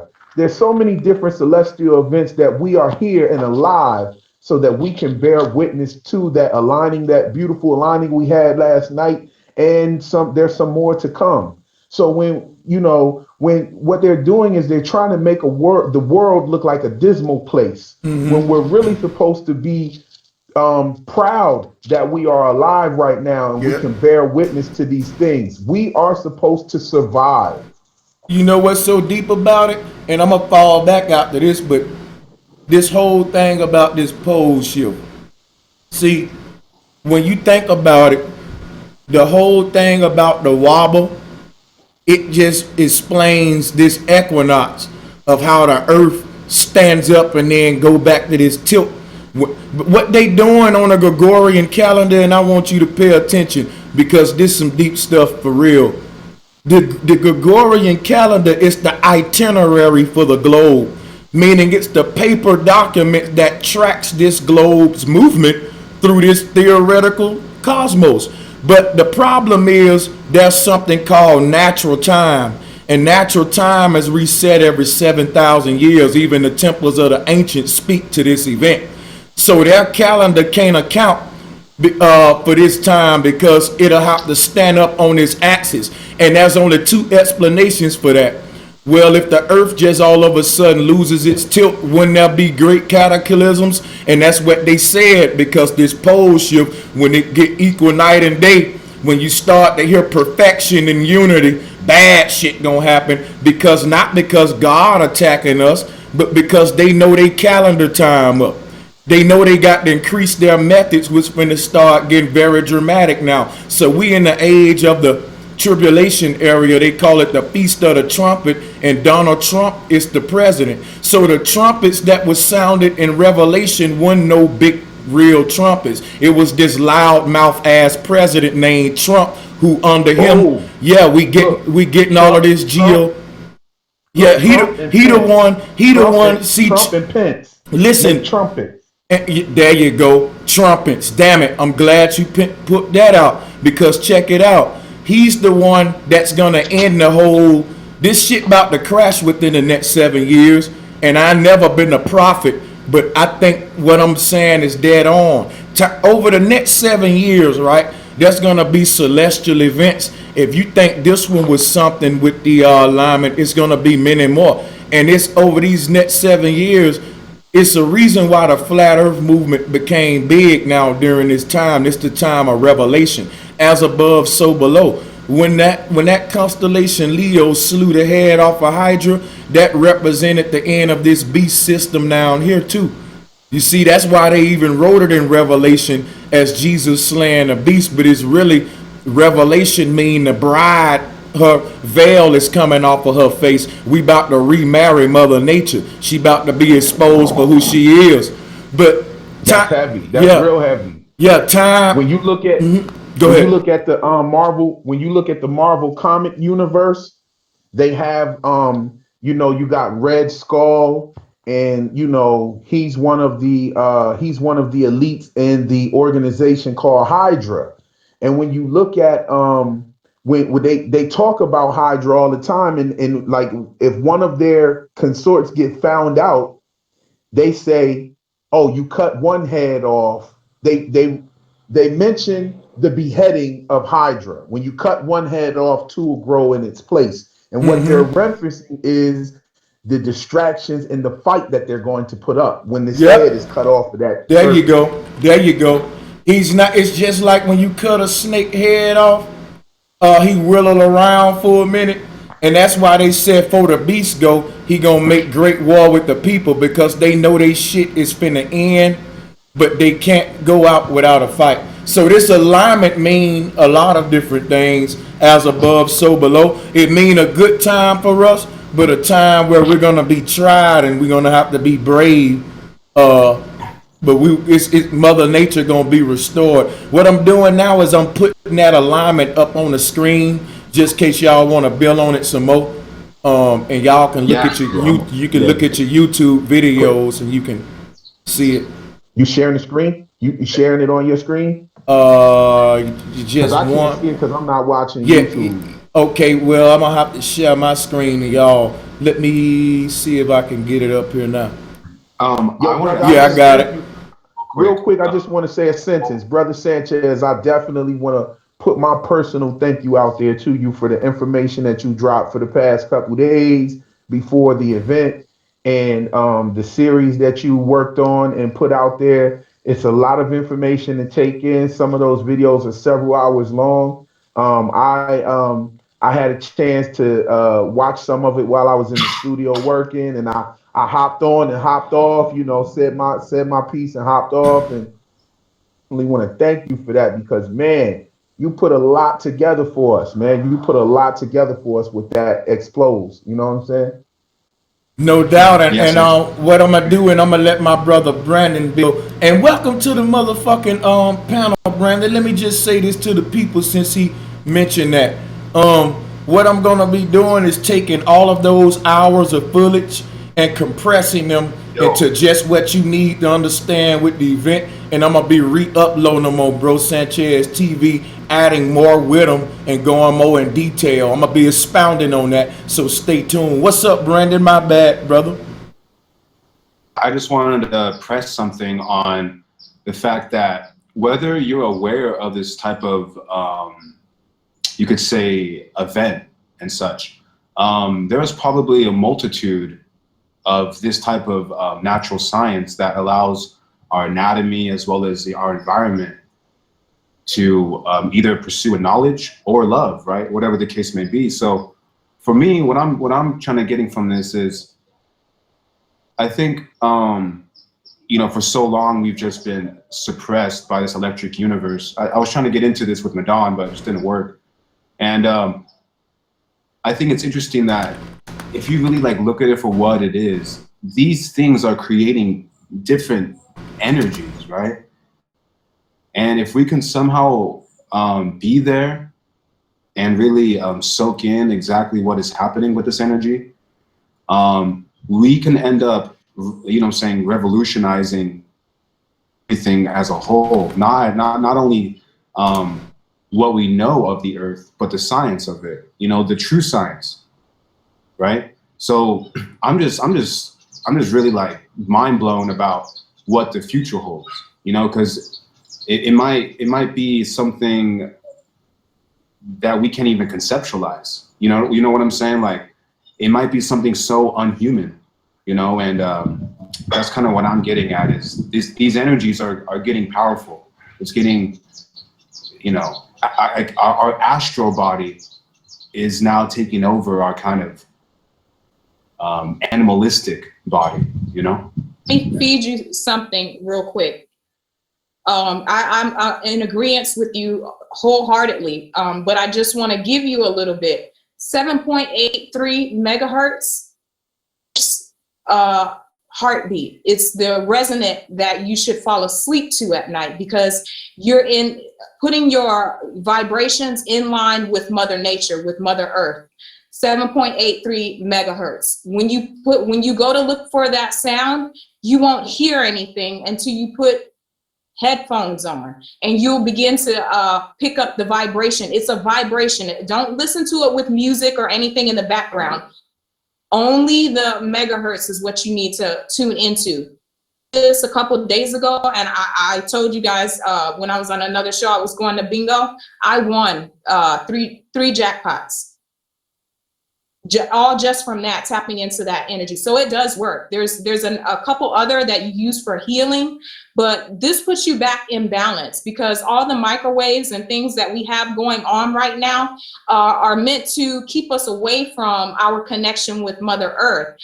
Your computer is giving one, your cell phone is giving one, your microwave, all of the electrical fields outside of you have broken down your barrier to receive that vibratory heartbeat that you need to resonate with the earth with, to stay in tune with. So listen to that when you go to sleep. The other thing I wanted to touch on was about these vortexes, these two notches that are supposed to reverse itself. They make it out to be a negative thing because they haven't experienced it, and none of us have been alive in this time to have experienced it. So of course they've got to do the opposite, which is make it something negative, because they don't know how it's going to look, or if something cataclysmic is going to happen. Because as you know, the ancient civilizations do not longer exist anymore, and we don't know if they either had some cataclysmic thing occur, or they just died off and don't exist anymore. I'm glad you brought that up, sister. The ancient civilizations never went nowhere. People they want to convince us that all of these civilizations just invisibly vanished. What it is we're the same people. We just call different names. Just like if you go back in time, America won't be called America, and the people will be called something different. But the mistake we make is we look for ancient people with the same mindset of modern geographics, and that's how they play us. See, we the same people. Some of us are Egyptians, some of us are Mayans, some of us, they never went no doggone well. We still here. It's just that if you think of the men in black, if you was at a scene when the Men in Black was there, when Will Smith and his partner was there, and if you saw something they didn't want you to see, they'll tell you to come here, and they'll zap your eyes with this little machine. It's a white light, and they can make you forget everything you saw and put a new story there. That's what they did. We the offspring of all of those ancient people who knew this stuff. And they knew they didn't have a concept of doomsday, but they were able to inject in us doomsday concepts with nature, because they alienated us from our ancestors by saying they was dummies, and by, shutting us off from all the ancient knowledge. You see, but the ancients never went nowhere. They speaking to us with their temples now, because a lot of these temples are lining with these great events too, but it's just a deep thing, So Sanchez, how necessarily would we need to not only relive through our ancestors, but kind of do that same Tesla dream? Because for me, all the great men that we've had for the past maybe 200 solid years, they've either been silenced, murdered, or ridiculed, or they're dead broke. You know what I'm saying? So I'm trying to figure out how do we break that chain, and what you're doing right now is, people can't even fathom this type of information because they're so stuck in other planets and shit, that. No, I think a lot of people can fathom it, because the videos that I've been putting out, I've been getting a lot of globalists emailing me saying, man, that the stuff you've been breaking down about this alignment, all I'm saying is, you know, you can't really speak for the people. As far as what I try to do is say everybody just as smart as me. I try not to be, you know, too cocky and be like, well, they ain't gonna get this or that. If you point it out in a simple way, they will. And we in a time of revelation, people waking up. You got to really have faith in the people. Now, what I'll say is another thing you said was just how much of this, I think I want to clarify what you saying, how much of this we really gonna apply, how much of this stuff, if I'm making you out right. Yeah, I was just saying, like, you know, similar to these great men that have led the stepping stones, not even ancient people, but just modern man trying to gather all the pieces and try to help out humanity. You know, those men were, you know, obviously, you know, we can understand they were, you know, and you see when you bring up because of the truth. When you bring up great men like Tesla and all of these men, they had something we don't have today. A whole community of great men and women. See, all of us are Teslas. All of us are, you know, and that's the thing what they fear. They don't just have one Tesla to worry about now. Every day there's a Tesla waking up. You know, there's one listening to this video now who you know what I mean, waking his mind up to this truth. So, and like I said, it's the time of revelation. When you think of the celestial event of Virgo and Leo slaying Hydra, that's what's happening. Mother Nature is coming to restore the truth of who she are with her children, you and me. As above, so below. The stars tell a story. I do kind of have some belief with astrology and all of that myself. So, you know, that's how I'm interpreting it. But, you know, that's everybody ain't gonna wake up. Go ahead. What's going on? When me and Dreads build about this, about history, we kind of get a little out there about it. But I mean, when you look around, you see that the Amazonian people and the quote unquote like Aborigines out there in New Zealand and all that, and you know, they're still there. You know what I mean? And they still remember the ancient songs and dance. And you know, we always hear of a great cataclysm or schism, like a great interference, a great tear in the matrix or something. Maybe it has to do with the Milky Way or whatever. But what me and Dreads talk about often is, you know, what we perceive as years now. Can they have almost like condensed time down to make it seem as if it was that long ago? And these ancient artifacts that they look pretty, you know, deteriorated, but I mean, they're still there. Could it, I mean, I almost feel like they're putting it so far back in the past so that we don't really care about it. And they've somehow like warped time now so that it's like sped up. So like now, like there's 12 months and maybe every year was a month. You know what I mean? I don't know. Me and Dreads talk about that. What do you guys feel about that? I'm gonna shut up. Yeah, I definitely think that time was different, and I think that we're gonna be coming up in the time where we figure it back out, because there's a time where time stopped. When they talk about 7, it's the number of completion, and you got 7 chakras, 7 days of the week. We all know about 7. I just went over it earlier as well. 7 is the Sabbath, 7 Sabbath. So what I'm saying is, what just happened on the 23rd was the celestial Sabbath. It was 777, the real time, if you want to, you know, just look at the natural time. But what I'm bringing up that to say is that is something that they're not telling us, is that just let me finish saying this, and I'm gonna shut up. Mute your mics for me, people, just for 1 minute.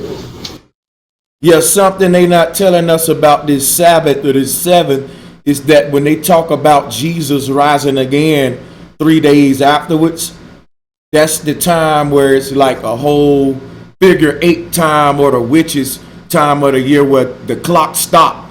We're under no time. They call this the tribulation period or grace period. That the clock, when they said the earth stood still, that was that alignment that they was talking about. We know the earth been still, but it's just the time here where the clock being reset. So my little research with this showed me you're right. They haven't been giving us the right time because the ancestors stopped time for a certain degree. And I think when they reached like Septos or 7, they had a 3-month period where they just stopped time altogether, so to speak, however that would be. And that became the 3 days of resurrection or rebirth, because all of this is the second harvest or the harvest of the dead. That's why we go into Halloween and we start giving thanks and all of this stuff, you know. And if you think of other festivals, they call this Imbolg, which is a time what they call a second harvest of the earth giving birth. It's crazy because it's going into the 3 units out the 7 would be 10, 8, 9, 10. 10 is tension or tension, tent, pyramid. 10, you know, so tenacity, you know what I mean? 10 is dealing with the TP, TE, terra firma. It's the time of the Gaia, the earth goddess. So it's going to be a lot of tension as she reveal herself, or we take the veil off of her. Remember, that's the most tense part of the wedding, when he removed the veil. That's the most climactic part of the wedding. So this time was talked about in a very spiritual way. When you look at Virgo and Leo slaying the head off of Hydra, that's what's happening to the Gregorian calendar. But it's been happening. This the most tense time I can say of the year where nature started revealing itself. But I'm gonna fall back and we can talk about this alignment, man, and we could deal with it. Yo, Sanchez. So wouldn't it be something of the sort of a phantom time? Phantom time. Expound more. I like the way that sound. It's kind of where, let's say, the Catholic Church or ancient religions, like you said, they constructed celestial time in order to constrict the conscious. I think someone recently came up with this conspiracy or whatever it's called, but I think that's essentially what happened. Is that, you know, those individuals created a certain phantom loop time in order to keep us consciously in their matrix, right? Is that kind of what it has happened many times, you think? Yeah, they definitely create a fake time to hide natural time. I'm definitely with y'all on that. But it's so deep that all of the mythologies that I've been looking at about this event is crazy, because the cataclysm, like when we look back and we say, well, hey, during this time, all of the ancients said that it was going to be, you know, tension or, you know, stuff going on, but it was all in mythology. Just like the book of Revelation talk about during this time, Christ will be defeating the dragon. But that's what happened in the sky. You know, Christ and the Virgin, or the whore Babylon in Revelation, defeated Hydra in the sky. It was all the stars, but Christians was literally thinking Christ returning. Now think about this. The Christians say that nobody know the time of day. So how do they get this day of September 23rd, which is 777? Because it proved that Jesus ain't a real man. He just this constellation of Leo, or the line of Judah, cutting the head off of Hydra. And that's what, you know, I think the most profound thing about all of this is, because it ain't just the Christians had it first. I put this picture up to show that Leo is holding that planetary alignment. I'm pretty much being redundant. If you've been watching me, I went over it. But this was shown in Kemet right here too. You know, the slaying of the dragon. And when you behead him, it's from the neck down. So, I mean, this is a deep conversation. It's really a very spiritual time, for real. It's something about this time they ain't telling us. And I just think it's all about figuring it out. Yeah, like even Tiamat and Behemoth, and I mean, it seems more popular than not to have a great monster conflict, and something was born out of that battle.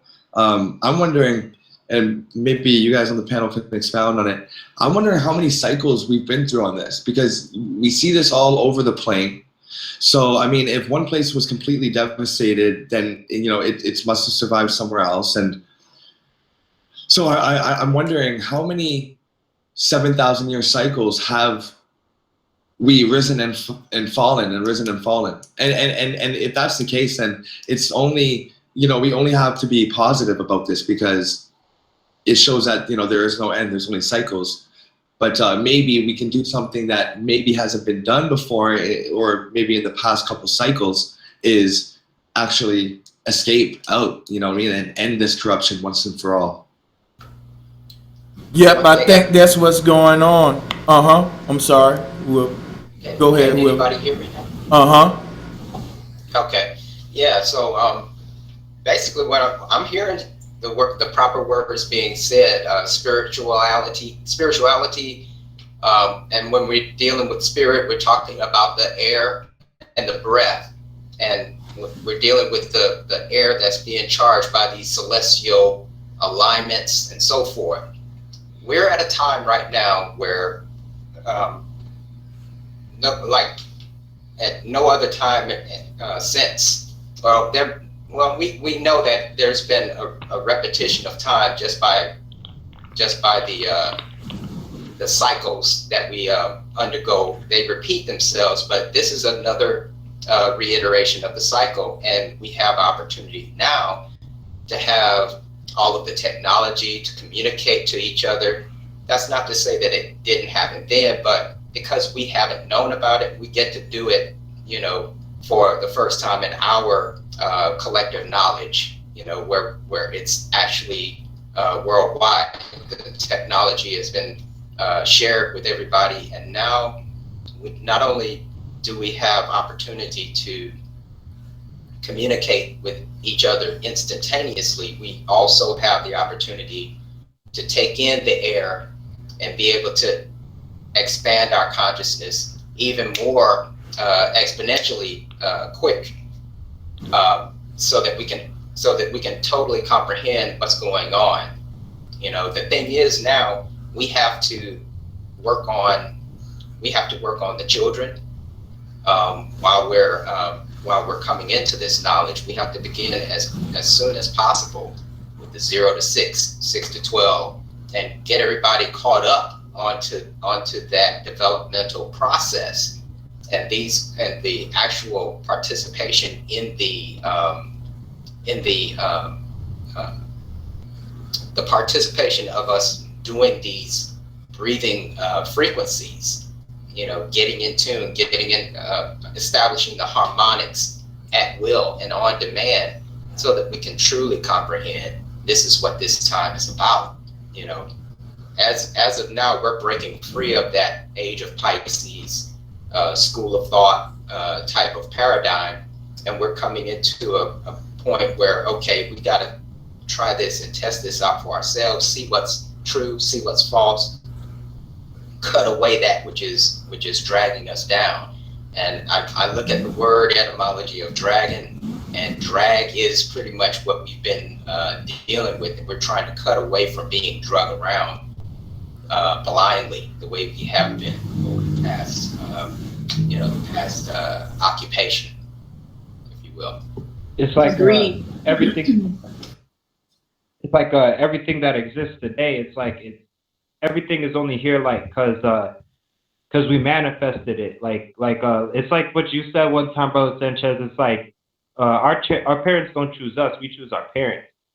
And it's like, but the moment before we're even born, like everything that exists is like, that's just because that's like what we manifested. Like, to me, Brother Sanchez only exists because I thought about him, and to Brother Sanchez, I only exist because he thought of me. Like that's like we're all connected into one thing, and like that one thing that we're all connected to is the earth. I think it has a lot to do with alignments, and ascension. If you're not ascending, you're descending, you're decaying, and death. So you fall into the D's. Ascension is acquiring. It's knowledge, it's power, it's resonance, it's vibration. It's the tone to which our lives are supposed to be set upon. And now we're aware of this at a greater collective. And so we have the ability to decipher all of the different parts, to put them together so that we can ascend more, because life is not just a circle and about death. I believe it's like Maya Angelou said, that we are more powerful than we realize, and given ourselves the opportunity to explore that power, it's going to take us to that next level of collective consciousness that we have lost by allowing others to control the narrative. And, this power is not something we should be afraid of. It's something we should levitate towards. Because if you're stagnant, that is a cesspool, and it takes you backwards. And we want to be continually moving forward. You never regress back into a child. You only grow and ripen in life. Absolutely. Absolutely. That's very well said. And this is the reason why we need to get a little more involved with the astrology and some of the factual information that goes into how we're affected when we're actually exposed to these alignments, and we have to start taking advantage of these times. This is what made this last episode that I completed a while back so powerful, is because I actually participated in exposing myself to those energies, using those frequencies and so forth, and putting it through. So yeah, we have to get actively involved with participating with the celestial events. And this is something that we've been taught to be afraid of, fearful of, and we're told, hey, just ignore that. That's of the devil, etc. So we have to cut that away. Well, I mean, it's interesting because you have Ancient Aliens playing on repeat 24/7, and I think it's quite horrendous, this New Age movement to our children. It's been happening for so long that it's like one of those instances where you have the movie like The Principal. You guys seen it? Oh no, The Principal. Wait, you're addressing me? I haven't Or is seen it. anybody? You guys seen it? No, I haven't seen it. Oh, I haven't seen it either. Okay, well, it's interesting because as soon as it came out, it was like the third trendiest thing in the world, and it was an independent cosmology movie because it was so controversial between, are we the center of the universe, or are we just a speck in the Milky Way galaxy? And yes, now it's coming back to me. I remember seeing that. Because this movie got so much fucking destruction on it. You know what I'm saying? Like, they spent more money destroying it, advertising it. They put no money into it. They put no money in the advertising. And somehow it's the most trendiest thing. Because I think overall, like you said, they're Jew haters, they're anti-scientists, they're all these fucking things. And it's just one of those instances where you've never seen a movie like that really just is unbiased and says, hey, just go outside, explore. And that's one of the first documentaries that people are watching and kind of going, well, fuck, it might actually be the case. And I think that somebody, Andy Smith said the movie you talking about, The Principal, it was banned by BBC. Yeah, it was banned in a lot of places too. And as well as it's smeared, man. They smeared it pretty bad because they had a lot of famous scientists on it. And these famous scientists just thought, oh, it's a cosmology movie. Great. But these people talked about, the scientists, Copernicus. What they did was they took the true ancient natural way of telling time by the stars because they ain't telling us that we got something called a great year. That's a turn of the cosmic wheel. And when you think about a ship, the ship propeller is shaped like the Hunapku or the Tibetan wheel. When you're a pirate, the word pirate is also linked to Pi, is linked to Ra. T is terra firma. People that sail the sea, they ancient, they understood all of this. It was normal. Children understood it. It was none deep. They took this ancient knowledge and they embedded it in the Bible. The first Bible, one of the first Bibles was called the Septuagint, because Septos is September. All of the Bibles had this language of Septos within it, or the scepter. It's the magic wand. So it's something about this time, like John was said, that they did to disconnect us from a magical time, because they said this is the witches' new year. So all of the witches is doing magic and stuff, and they got us scared of it, when really they got you running around in costumes talking about trick or treat, when really you supposed to be practicing your magic right now. We the witches. You know what I mean? So it is really deep. But I just put this picture up here now because, like I said, that was 777. When you think about 2017, that add up to 10. That's like the end. You see what? That's another form of 10 or tension or a tent, where a bunch of, tension is at the center of the tent or the pyramid. We at the center of a great time, beginning of like 2 ages now. So in 10, the base number to 10 is 1. You see, and 1 and 0 is the binary code. You feel me? Right, so we right back at, yeah, exactly. So 1 and 0 is the binary code. Yeah. And if we don't practice that magic, it's going to get practiced on us. And you know what it is, because look, I'm going to show you now how it's been practiced on us for the past 7,000 years. It was encoded in the Bible. Like I said, the Septuagint Bible and all of these different books, they hid the Sabbath. They made the Sabbath into Sunday. When really, think about what I'm saying, y'all. If you look at ancient cosmology, you got sun, moon, and the great mother, which is the black hole who eclipses them both. Now, they took the Sabbath and turned it into Sunday, when the Sabbath is 7th, or Saturday is the completion day. 7 got the word Eve in it, because 7 was the number of the goddess, or Eve, or Lilith. All right, and it's about the Mother Nature energy. That is that if you think of a trident, it's the biggest point in the middle, and on the left of it is sun and moon, them smaller points going around the North Pole. If you look at this picture in front of you now, if you look at Virgo, she represents Mother Nature, or the Great Mother. If you look at the sun and moon, the sun is at her head and the moon is at her feet. Y'all see that? Yeah. Now, in the book of Revelation, it say there appeared a great wonder in heaven, a woman clothed with the sun and the moon under her feet. That's in a Bible. That woman is the great mystery Babylon. I'm giving you the mystery now.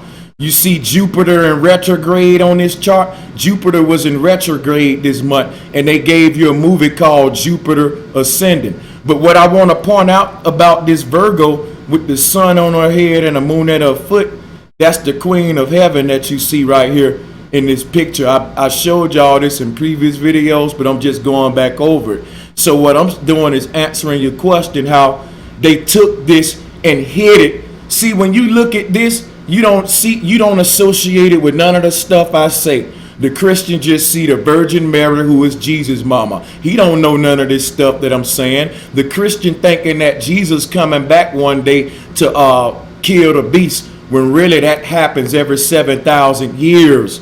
And what happens is every 7,000 years, they have to create a New Testament or a new Bible. They have to kill a lot of people to reset time, because this the time of revelation where the sky gonna reveal their deception and the beast gonna make war with the people.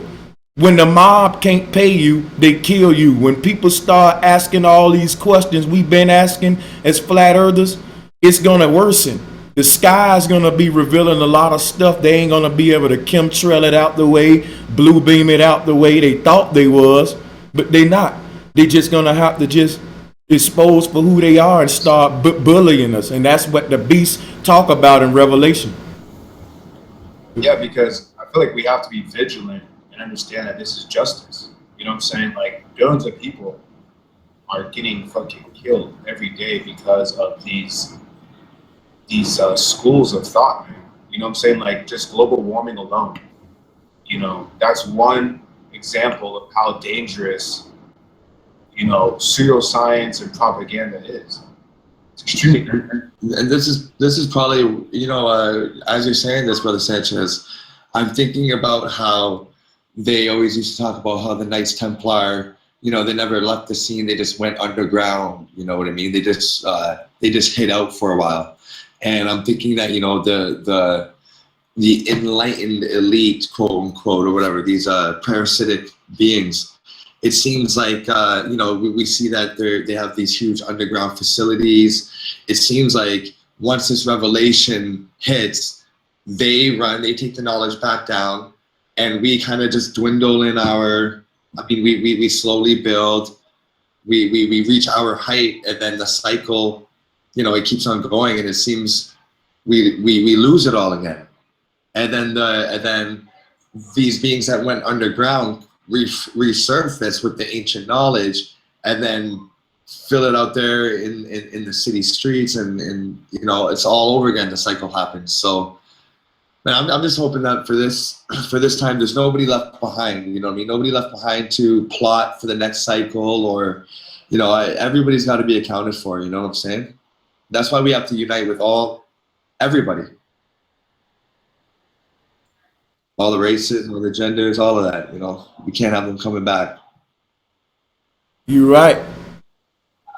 Hey. Yeah, this is all a good reason to make sure that truth is the thing that becomes birthed at this time. You know, this is you know, as Brother Sanchez was showing in the celestial sky, the thing that's trying to become birthed is the full truth. Yep. You know, and we definitely have to manifest it within us. These are energetic. The celestial lights are energetic. They're charging, you know, charging the atmosphere, and so we have to be able to make it come forth in us. Okay, so this is just like the, you know, the other aspects where we're trying to bring forth the Christ in ourselves. Now, and you so right. But what the thing that's gonna make us bring that? Go ahead. Whoever got your mic unmuted, go ahead real quick. I'm gonna wait because I might be a minute. Somebody got the background noise going. Let's see if that was my mic. Oh, okay, it's all good. Oh, okay, my bad. What? Me? Yeah, it's all good, John. Yeah, my bad. I can't see the panel, but yeah, I was just gonna respond to what you was saying, man. That you on point with it. And when you Masterpiece was building and you was building, Masterpiece said something about something, and you said something, and it led me to pulling up the Rothschilds, because all of these hurricanes and all of this stuff, you know, the Red Cross is the main ones on scene, but they the main ones doing the attacking. A lot of people don't know that Red Cross translate to Rothschild in etymology. Yes. You see what I'm saying? And when you go and do the etymology of the word Roth, it mean wrath. They the Wrathchild. They the children of wrath. And this. That's real. And when you was talking, it's crazy because when one thing I'm gonna say too, and I'm gonna fall back, when you was talking about the celestial event that you brought up, when you think about 7 septos, this a time of completion, meaning the end of, like I said, a deception. Because think of the word deception. Septo, CEPT means 7 or Sabbath. Shabbat means 7, Shabbat. All of these words mean 7. Do your etymology. But I'm bringing it up because when you sept something or interception, it's the time where we all finna be receiving something from the receptor, which is the North Pole, what's spinning the wheel. She's aligning patterns to bring down the deception with the scepter. The septos is deep because seven means severing. And this ecliptic of this planetary alignment that's held by the Virgo and her child, which is Mother Nature and us, all of us, we're going to be swinging this truth that the sky, these planetary alignments, that's our truth, the stars above, that we ain't on a globe. And we're going to be cutting the neck off Hydra, and that we're going to be swinging that scepter, bringing forth the end, so that the severing of Hydra symbolizes seven, severing. The word seven comes because the ancestors knew it was an end of a turn on a great wheel every 7,000 years, and septos on the Sabbath. Yesterday was Saturday. Again, that's September 7. And then it was the 7th month also, in the 7,000 year, 777. So that brings you to Trinity, which is Ma'at. She's the one that's going to be revealed. She's Virgo. Her rod is her children, which you see represented by Leo. LV is Louis Vuitton. LV are your two angels, or your angels, that surrounds the sun when he come back. As you can see, the sun is her corona. That's Lady Liberty with the sun crown. That's also, you know, like I said, a queen of heaven here on the moon crest with the sun behind her back. But that's Mother Nature, and the Rothschild, they coming down. This is celestial stuff. I think is real deep, because it was the whole thing about the flooding and the water and all of that is symbolic too of childbirth. Something about to give birth, you know, with the hurricanes and all of this. And that the last two, like I was saying, was Jose and Mary, which is Jesus' parents. So he about to be born. Leo, when he swang, see, the 7 is severing of Hydra. The ancestors had a big wheel. I would say they month ended on September, and they had a 3-day period to reset the wheel. That's how you get the Deca or 10, okay, which is Zen, or the 10th, the Christ being reborn 3 days later after the Sabbath.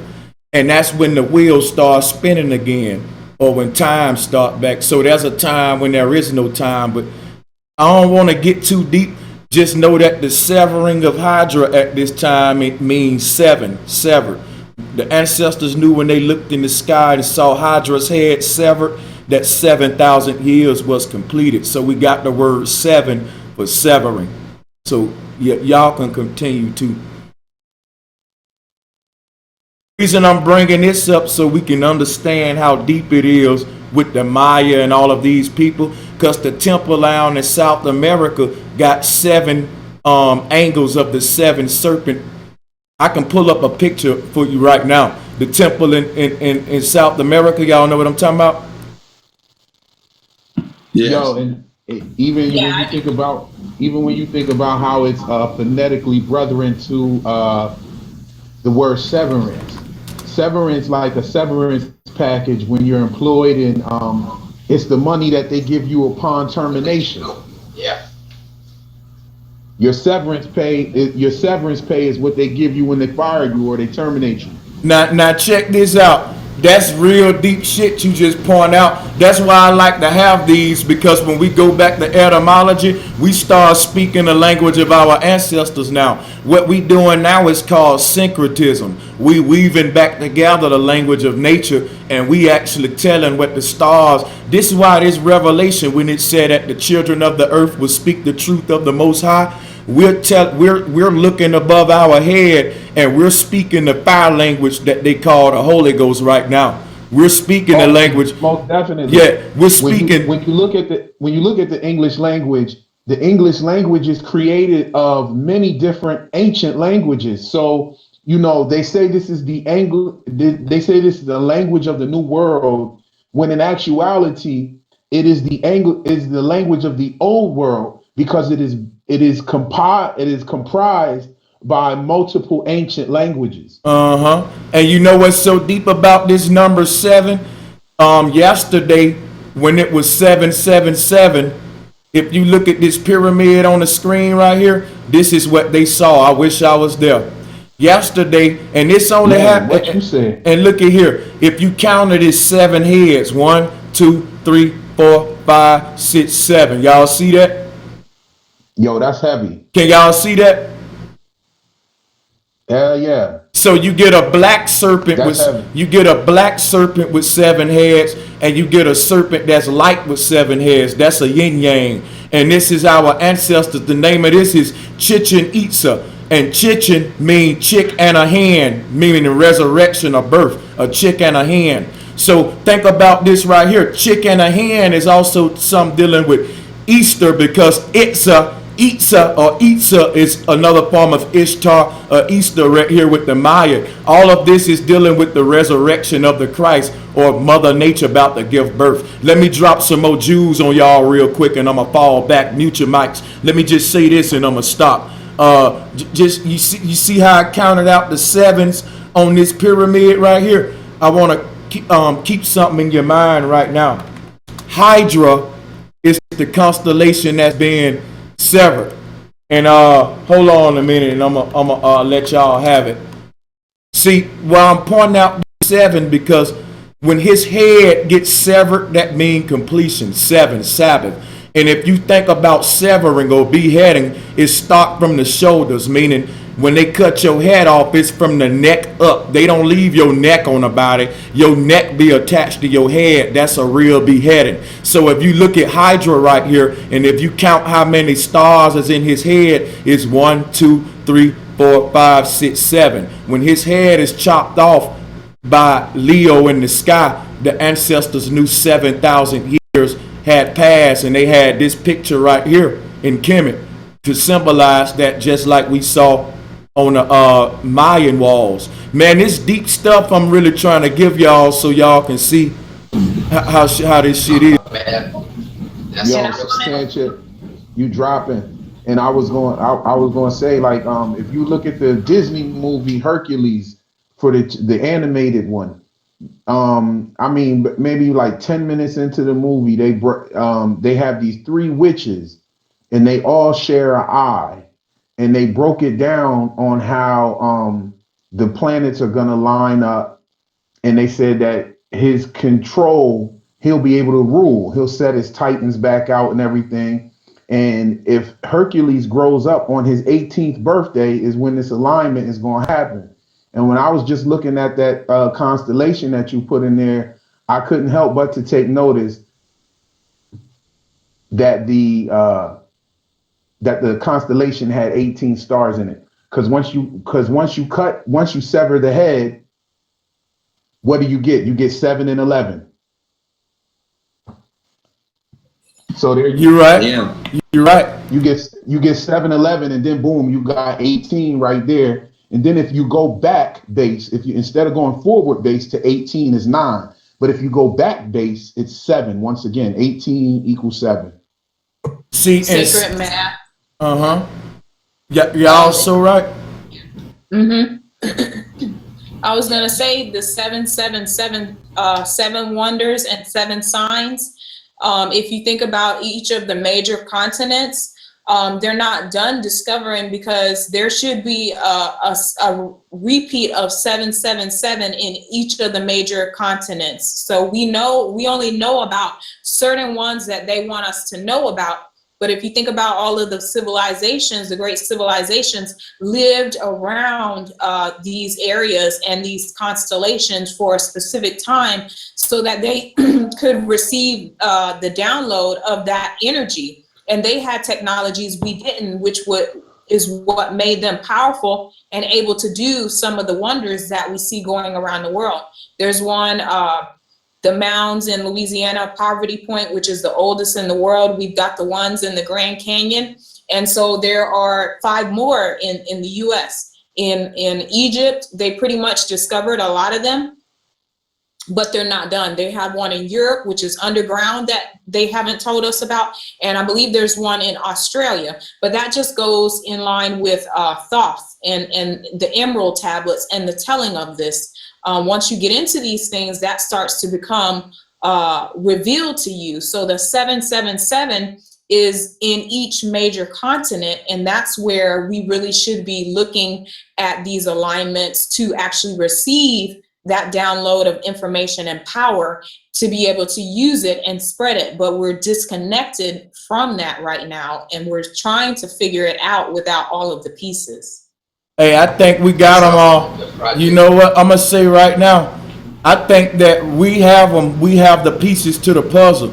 I think that what we have is the Holy Grail. It's a simple code, and she right. But if you think about what's going on, what the simple thing that is gonna heal us is balance, and the truth's gonna liberate us. See, we in a time of liberty. If you look at Lady Liberty, she got the sun crown behind her head. She's standing on the moon. And that's what's happening in Virgo. Now it's gonna be some tension. Go ahead. I think somebody trying to get in. I was gonna say that somebody in the chat is disagreeing with your information, number one. And like you brought up the Statue of Liberty, she's also standing on an 11-point star. And you know, the 11-point star and the 7 crown in the head, there's another 7-11 right there. So I think we on to something. But somebody, I think their name is Xanos Earthkeepers or whatever, was disagreeing with some of the information that you was putting out. Well, the only thing I can do for them is give them the link and have them come up. So if somebody, if somebody from the Hangout or drop the link down there in the chat form, just copy paste it down there for them, because I can't. I'm screen sharing. And I think John was trying to get in too, but we don't talk about what we don't know about. We talk about things that we know. Thank you. Yeah, so they need to just bring and add to the discussion and stop being disrupted little disgruntled employees, basically. Yeah, they were just talking about the number 9. They were saying something about the number 9 and you know all of that. They were saying that hey, put the link out there because matter of fact, hold on. Let me send an announcement to them. Let's put the link out there, and I think You've Been Exposed want to get up here too. So yeah. I think it's good that people have their own opinion. So I mean, that's good. So we invite we'll invite them. Yeah.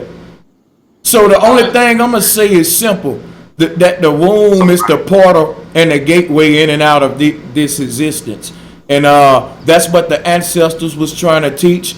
And when somebody just mentioned them 3 witches, I think there was sequence. The 3 witches. The 3 witches in the movie Hercules broke down the whole the event that we saw last night. Yeah, those the daughters of Allah. Those the daughters of Allah. That's the goddess portal. That's also the Celtic knot.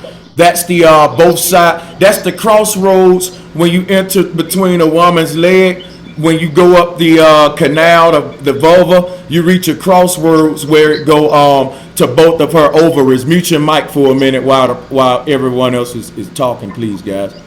You know, because the people sucking this stuff up.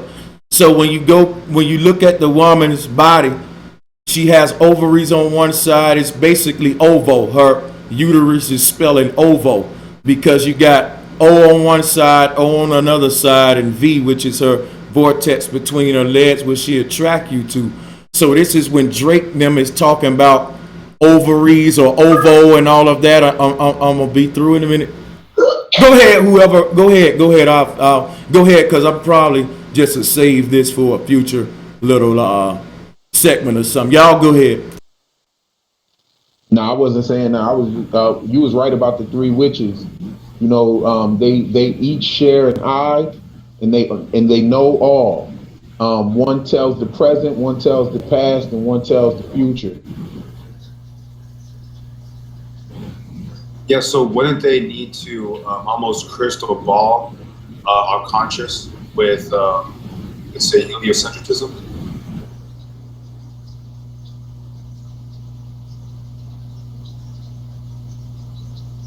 I don't get the question.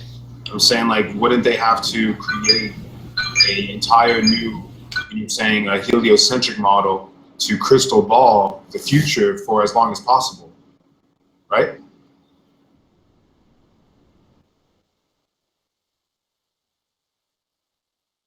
Anybody? All right. I'm just thinking. I'm sorry. I didn't understand. I kind of couldn't understand. I don't know. You know, I didn't understand. Crystal ball is when you see the future. So if you create the heliocentric model, you can almost create futures for as long as people believe in it. Oh, Man, yeah. Oh, yeah. man, check this out. I'm trying to give it, mute your mics for a minute. And what everybody mentioning stuff like the brother mentioned the triple goddesses or the three witches as they call them today. He mentioned crystal ball and everything y'all mentioning. You know, I'm not trying to sound like I know it all, but I want to deal with these things because there's a lot I can shed light on these concepts. Like, you know, he mentioned those daughters of Hercules. I want to expound on that as well as this crystal ball. It's the same thing. Remember when I was telling you earlier about Ashtaroth? Because Ash and the tarot cards would allow you to tell the future with the tarot cards. The tarot cards go back to the moon goddess Ashtaroth. The crystal ball took that concept and gave you Christ and Baal, the two deities of Christ and Baal. That ain't no different than a globe. You don't tell the future through looking at balls. And excuse my French, you look at the stars and all of them concepts of the Christ style ball and all of that is to take you away from the true tarot card, which is the heavens. Y'all get what I'm saying now? Yeah, no doubt. Well, can I just correct something about the tarot cards real quick? Well, tarot cards aren't really for like when you go do a tarot card reading, like all the tarot card reading does, it's like it looks into you personally, and it just looks at things like that you work on. Let me say this to everybody on the panel. I'm sorry to the brother Shaq D because the whole while he was building, it was a lot of wind. I didn't really get to hear him. Hey, panelists, I'm going to beg y'all to do something. It's a pet peeve of mine. It's very annoying. When you're not talking, have your mic muted, and then when the next person get through, just buzz in. Go ahead. Say that again, Shaq D. I'm sorry. I couldn't really make it out. Yeah, like tarot cards, they're not really meant for like telling the future. All tarot cards really do is they read you personally and like everything about you, and then they just say like things that like you should just work on. Like one time I was getting a tarot card reading and it was talking about like my fear of intimacy, and it was just telling me like well, like there's gonna be times when okay, well, brother, it's telling the future, no matter how you put it, because what you want to think about is this.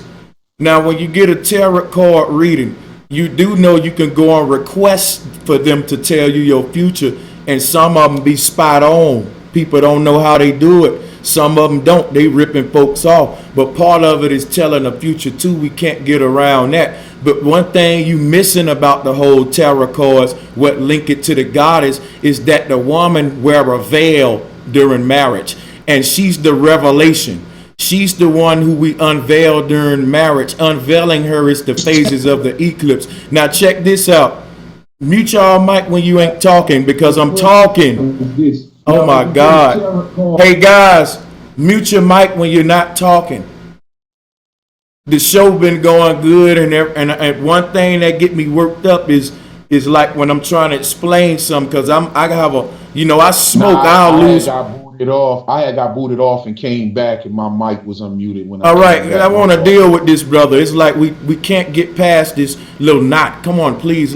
I'm sorry about that, y'all. I get annoyed when it get too many interruptions, because it takes away from the hundreds of viewers that's into it, and then they, you know, I lose my train of thought, he lose his, and these are the climactic parts, you know, of the show. So let me get deal with the brother.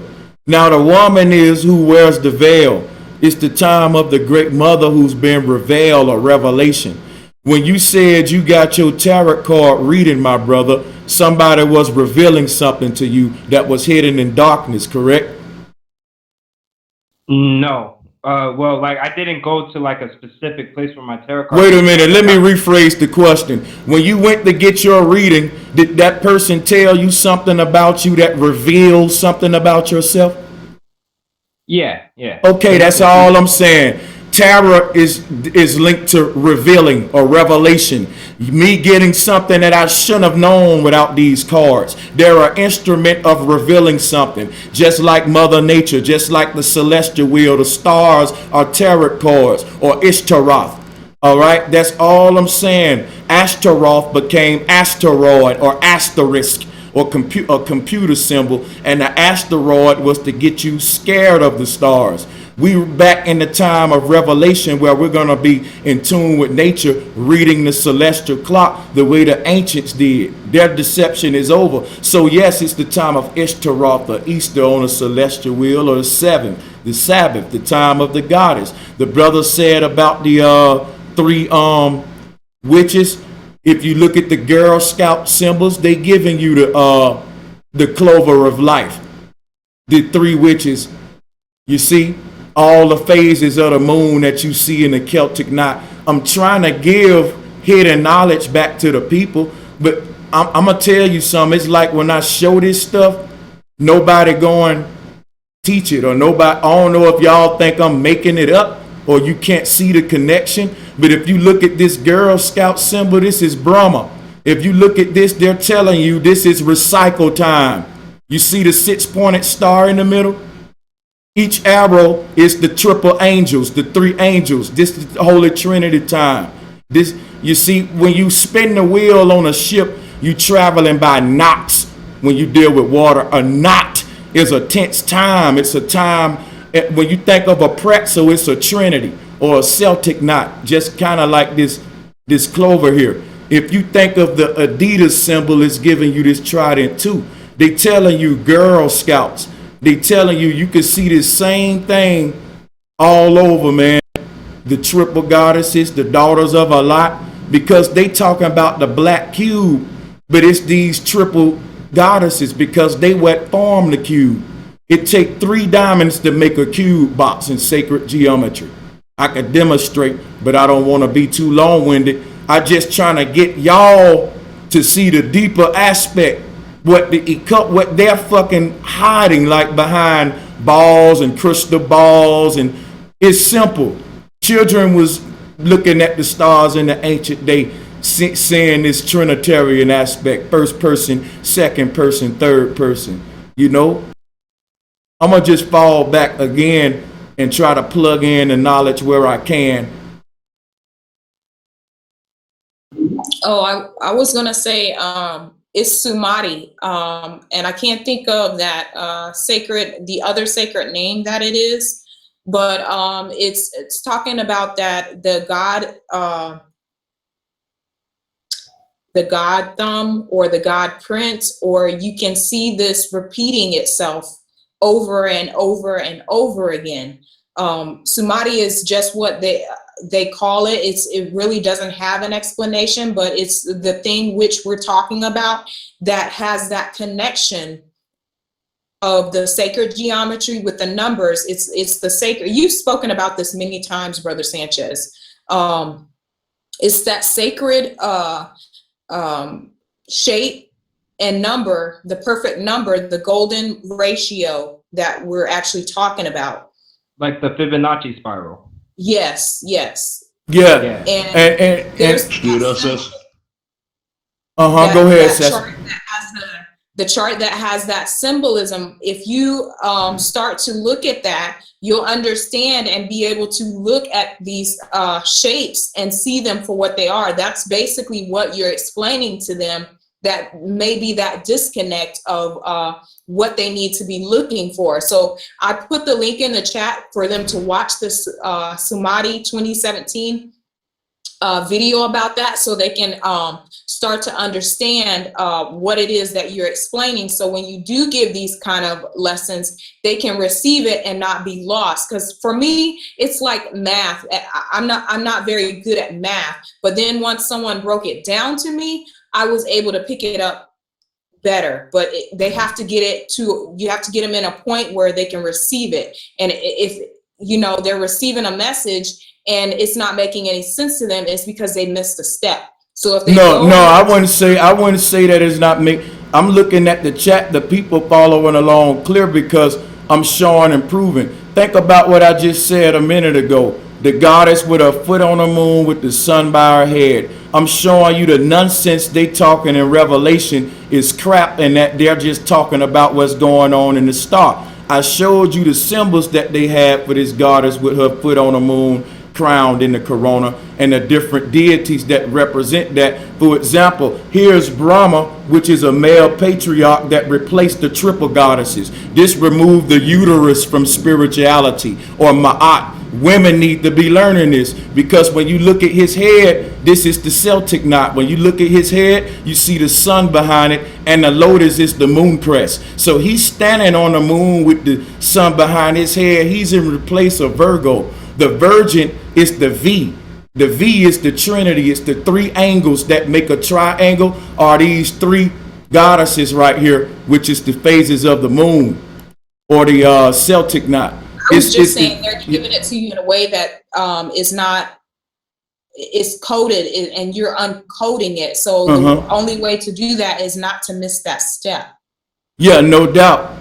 And one thing I want to point out, when you look at Brahma, this is where Abraham come from. Brahma, Abraham. So Ibrahim, this is all Ishtar, Ashtaroth. Everything is everything when you come with me. It's called, I'm a weaver. If you give me some, I'm going to give you back the same thing nature giving me, and it never changes. Because it's everything, like Lauryn Hill said. Look, when I told you about we in the age of Trump, because trumpet represent, now people call this the Feast of the Trumpet, the time we in. Like I said, Donald Trump is a loudmouth president. His name is Donald Trump, the dawn of the trumpet, the time of the great turn of the wheel. If you look at Ganesh, Ganesh is another form of the triple goddesses. Each ear is negative, positive, sun and moon, but the trunk is the black hole of the mother. It's the same concept Brahma got and the triple goddesses. But that trunk is the tree of life. That trunk is trump, or the trumpet. Remember, when the elephant blow, it sound like a trumpet. You know, he's the trumpet. The trunk is the tree. We in a Trinitarian, time right now. So I ain't mean to get all off track with that, but I had to point that out with Ganesh right here for the people who following and getting it and taking notes with that. But y'all, we can continue building with this. Everybody was talking about this in their culture. Yeah, you see it many times throughout culture. The Wayward Sisters. You see the Wayward. They had a show just now called Wayward Pines. They had the three witches, the Weird Sisters. Even in the movie The Craft, they were four witches that represented each element, and then one of them turned bad and left it as three witches again. You see what I'm saying? And it went right back to the three witches. The other one became now let me ask you witch. Now let me ask you something, because I like when you bring up the three witches, but can you see how Brahma here is the same as these three witches? Can you see it? Oh, most definitely, because you even see how the significance of a woman, what you can see most about a woman is in her shape. And if you were looking at a woman's silhouette, you would see the breast. And what holds the breast is the bra. Phonetic brethren to your Brahma. Ah, that's deep right there. See how we connecting the dots? Don't you know the term connecting the dots go by looking at the stars, practicing as above, so below? Oh, most definitely. Oh yeah, man, you just hit hard right there. That's all I do. I connect the dots, and that's all and when I do this stuff, I'm not just giving you the information. I'm showing y'all how all of y'all are doing the same thing, but you not paying attention to yourself. You say stuff that's real deep. Like you brought up the three witches, and that led into all of these further revelations. You see, you speaking the truth when you talk, and that's all I wanted to let y'all know. All of y'all. Brother, I'm gonna tell you like this. Everybody on the panel is on it, and I see it because this session right here should be called Steel Sharpen Steel, because that's what we be getting up here doing, is sharpening each other's swords for each other. We sharpening each other's swords, passing this information, and people are in the chat bearing witness to it. and their swords are also being sharpened. And so let's carry on, brother. Go ahead. It's crazy. It's crazy how school isn't even like this. My friends have been going to school for years, and they don't even think about any original thought. So this is what school needs to be. This kind of shit. Yeah, Brother, and I'm a nurse in medical school. I'm a nurse right now, and I'm in medical school. And let me tell you, this doesn't go on. The only thing that we're worried about in our classroom, brother, is learning the information to pass the test. We don't have no builds. We don't talk about health. We don't talk about how to make any of this better. Everything is based on us learning this information for this test and to pass these tests, because there's so much information and they bog it down. I'm going to be a doctor. You know what I'm saying? Because I understand that people inside of this matrix listen to people that have the paperwork behind them. And I'm not going into this to come out of it and regurgitate the shit that they're trying to pour in my head. I'm going in here and learning how to pass their tests so that I can come back and give the real truth. And under that, brother Sanchez, he's seen my I got my plaques on the wall. I've been through their schools, but something inside of me continues to make me speak like this, and this is what I want to convey to people because this is what I'm passionate about. And now, like I said, the brothers seen my plaques on the wall, and yeah, and I I'm got you. getting more. I saw all your plaques, bro, and I ain't gonna lie, and shout out to the brother, no doubt. Hey, now check this out. What we were saying with this Celtic knot, this Trinity knot, if you look at it, it shapes like a triangle, right? And if you look at the very middle of it, whether you get a triangle that's facing the opposite way of the triangle that's outlined, y'all following me? Y'all can see that? Hell yeah, See, that shit's fire. now see, but what that is the 6-pointed star. You know how you got two inverted triangles? So this is just the 6-pointed star right here. This all I'm pointing out. I'm just revealing the code of how everything is everything.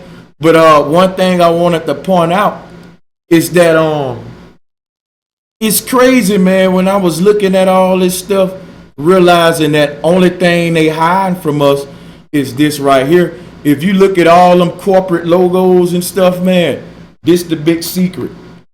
You can tie this concept of this little Celtic knot into everybody logo. The Bank of America logo, like you see here. You see what I'm saying?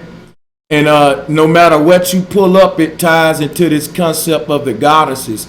And it's really deep, man. I think that's something we need to pay attention to, because it's something about us that's linked to this sacred geometry. And I think that's what the Holy Grail is, so to speak. Going into the Trinity knot, there's a lot of businessmen. And if you think about it, there's a lot of businessmen. Like, there's a special tie knot that you could do, and it's the Trinity knot. Like, you could do the Trinity knot with the tie. And so just thinking about all that, it's just like it gives out this specific energy that you could just use. Well, yeah, I can see what you're saying. Like I said, Brandon, go ahead. I was just saying that it's almost as if, like the Huxleys, right? They basically invented a form of thinking that is tied to, like, obviously New Age and genes and DNA and blood types and such. But they would do a lot of mescaline a lot. And they would just see patterns throughout nature and through religion as well as through art. Art has so much truth in it that it's crazy.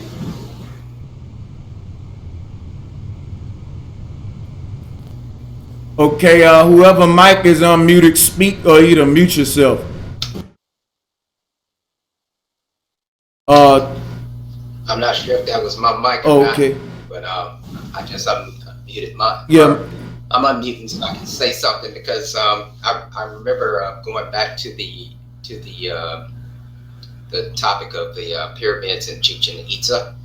I had a great opportunity to visit that site, and some of the monuments out there actually had the in the ceremonial areas where the ball court is, and the hall where they have a hall of skulls. They had like a narrative where there's this one person who won the ball game court, and at the end of the ceremony, his head is cut off, and there's 7 serpents coming forth from it. And just looking at that, it was like Hydra, 7 Hydra, as in the 7 stars of the Hydra coming out. So that really connected that for me. And you know what, John? I don't mean to cut you off, but brother, you onto something so deep. And I'm gonna shut up and I'm gonna plug this in. You ever heard of this terrorist group called ISIS? Oh yeah. Now what are they known for? Cutting people's head off, right? That's true. It's like they speaking. Yeah, they speaking to us on all levels with this cosmology. Because let me tell you something. Yeah. Another deity that's linked to ISIS in Vedic is Ketu, right? And Ketu is a deity that's cutting the head off. That's right. Symbolizing this great severing. This symbolizing the severing of Hydra or whatever. So and it's interesting that it's interesting that they had to manufacture ISIS because they're using it for so much different tools. You know what I'm saying? They're using it for every means possible to just do whatever the fuck they want with this ISIS bullshit fucking ideology. You know what I'm saying? It's like they're making another Holy Wars. Yeah, but I just want to ask you about that. I'm just pointing out. This is my question though, because I'm really serious about this. I really want to know this. It's like I'm pointing out something that's to me is might make the hairs on my skin stand up. Like I know ISIS is a hoax, it's the U.S. government and all of that. I know it's a bunch of bullshit, but that y'all don't ask the question I ask. Like when I think about all of this and I put it all together and I say, well, ISIS is dealing with severing the head off of Hydra in mythology. The goddess Isis, before there was Leo, they just had Isis either wrapped in the Kadu. Listen, look, I'm going to say this and I'm going to fall back because I want y'all to get how my mind works right now. Look at Hydra in this picture. You see that the pole where Regulus is, and Regulus is a star in between the hands of Leo. This is how it's regulation time. We about to regulate Ma'at, bring it back to regular, ordinary balance. But what I'm saying is the severing, the Sabbath. And when you think of Ketu, he's really the goddess doing the same thing we see here without Leo. See, in a lot of these arts, here it is. So yeah, here go Leo in this one. If you look at Ketu belly, this is a goddess for real. And you can see the pregnant belly. In a lot of these arts, you would have a moon goddess on a moon crest with the sun behind her back, shooting the arrow, which is the planetary alignment. And her pregnant belly will be Leo. This was before we got the story of the line of Judah or Jesus. This is how you get the serpent goddess. Look, if you look at Isis right here on this picture, this Ma'at or Isis, and she got the serpents wrapped around her body, because if you look at this alignment, Hydra would be wrapped around Virgo. You know what I mean? If you take Leo out the picture, because she had a staff and Hydra was wrapped around her staff. Even Moses said his stick turned into a serpent. And it's a medical symbol too, with the serpent wrapped around the staff, showing you how Hydra is aligned with what happened yesterday with this planetary alignment. So I'm gonna say this and I'm gonna fall back, guys. I'm not really done, whoever, but go ahead, whoever. the serpents and all that, like all the serpents you see, like with the medical symbol, with the serpents going around. Yeah, you mind if I to- finish? I don't mean to be rude, but you mind if I was gonna finish. You know what I mean? I was in the middle of saying something. I mean, listen, we can be here long as y'all want it. I swear to God, I won't cut you off. I'm gonna let you finish. If I do cut you off, just point me on it because I can do it too. But what I'm trying to sync up though, for real, is and I'm gonna fall back is the serpent wrapped around the bottom of her. You would see his tail, Hydra, wrapped around the bottom of Virgo there, and also you can look at her head and see what a sun is on her head. Is what a sun is on Virgo. All right, in the chart that I showed you, the sun on Virgo's head and the moon on her foot. So the ancients was saying the same thing. That's all I wanted to point out before we move on. Is I wanted to make those parallels because really I'm deciphering all of this stuff on here with y'all as we go. Because you see the sun by Virgo head right here. And this is what you get with Isis with the Hydra wrapped around her. It wasn't always the same story of them killing a dragon. These ancients just looked up there and saw the woman wrapped in the serpent. And you can see all of the celebrities and stuff do this. They wrap the snake around their body. You know, but yeah, man, y'all can go ahead and build on that. Shaq Diesel, go ahead. So with the Isis, that picture right there with the serpents wrapping around her, like all that's really representing is that's representing the Kundalini energy. Don't you know? But listen. Don't you know that the earth has a Kundalini? I'm telling you that this is the same thing on a macro when you deal with, because Jesus is a personification of the Kundalini energy, like Krishna and all of them. It's all as above, so below. You got 7 chakras just like the earth got 7 wandering stars. So I'm tying in the as above to the so below, or what the Bible say, let thy will be done on earth as it is in heaven. I'm showing you how the earth, see, I'm going beyond the human, showing you the macro code or the Holy Grail. She's shaped like a cup if you look at her. She's the Holy Grail and I'm just revealing her. That's all the revelation. She's the serpent goddess. So that's all I'm doing right now. I'm not taking away from the Kundalini because this is as above, so below. You're so right. This relate to us too. So just like the earth is aligning its chakras, that's what's finna happen to us. You're so right. It's the Sabbath or the time of ascension. The word ascension translates to Sabbath too. Jesus represent the Kundalini awakening. So you're right. Go ahead. And I'm sorry for cutting you off. Go ahead. So it's like cutting the head of Hydra, so it's cutting off the head of Hydra, and you see like on the top of Isis that little bright orange light. That's your crown chakra, like the very top chakra. And so like what's really going on is it's like your crown chakra, like that's taking us to a whole new age. Like it's taking us to a whole new place. So the cutting the head off of Hydra is just representing like, all right, now we're in the time of our crown chakra, and like that's the time that this thing is really going to be activating and spinning around. What I get from it, from a woman's perspective, is when you look at the goddess Isis, okay, I'm going to break it down in 3 parts. So you have always, like bro says, the desecration of the woman, taking the woman off of her pedestal and putting her under beneath the patriarchs. So if you look at goddess Isis, okay, you have God dissing the woman, Isis. Isis stands for I is Ice, I, all seeing. Okay, and anytime you look at when they take something that is sacred, old, they want to break the power of what it actually means. So that's why they use the word Isis in a negative manner. They use it with the D's. Anything that's negative starts usually with a D.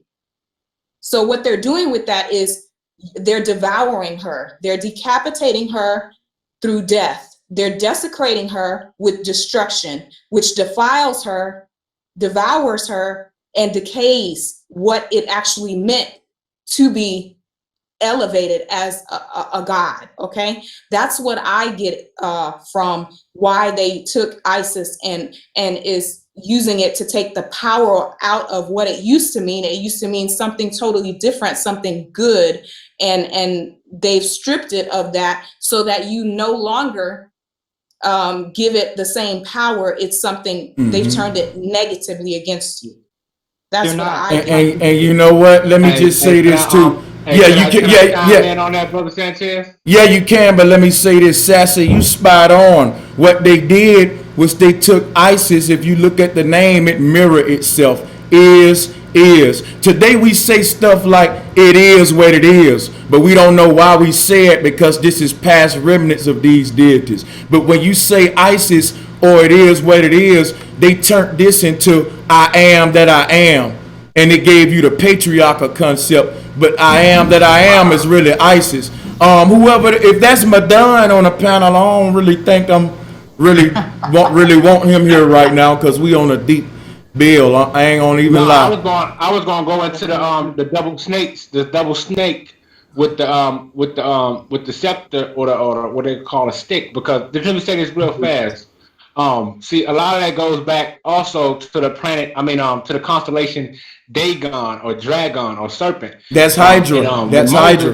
And when Moses led the children of Israel out of the you know what I'm saying, out of the captivity, you know, they was the Israelites, they were so much into worshiping different stuff. Hold on, brother. Let me finish real quick. Let him finish. Let him finish. Let him finish.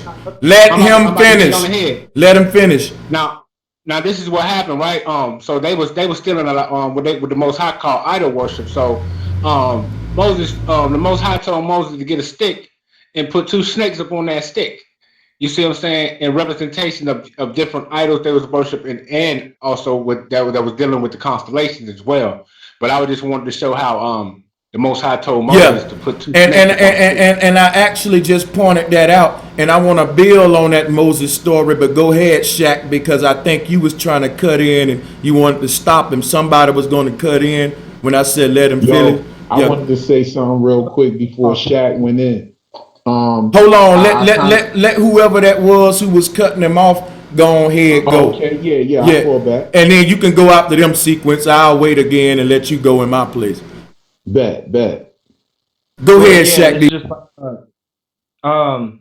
so Madan, I'm gonna just correct you with that. What it said with the 2 serpents going up Moses' pole, like, yeah, it turned into 2 serpents because that's just representing the Kundalini energy. But besides that whole thing, because it got nothing to do with anything biblical, what I was gonna go on was. Well, why forget the Bible if it ain't dealing with nothing? Now, Madan, you gotta let him finish now, brother.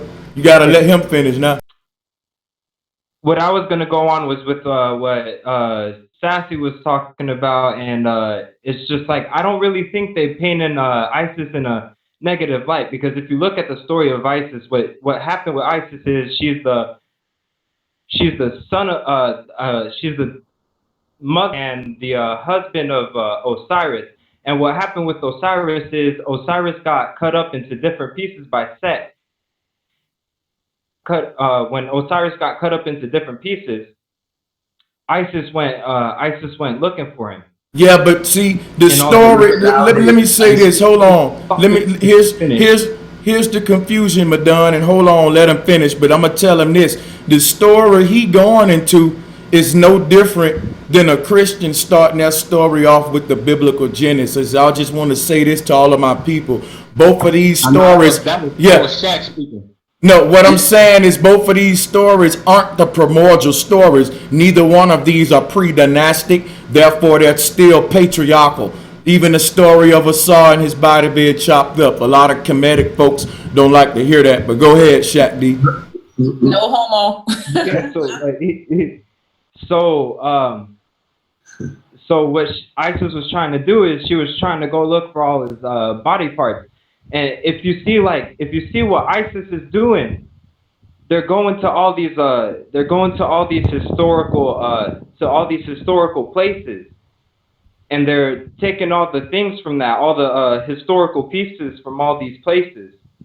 And so, like, really, like, what it is it's just symbolizing, like, ISIS's journey and what she was doing when she was trying to find what she was trying to do when she was trying to find all of Osiris's body parts. And if you look at it, the only part that she couldn't find, we know the story, brother. Let me ask you a question, man, because everybody want to build. We know the story, man.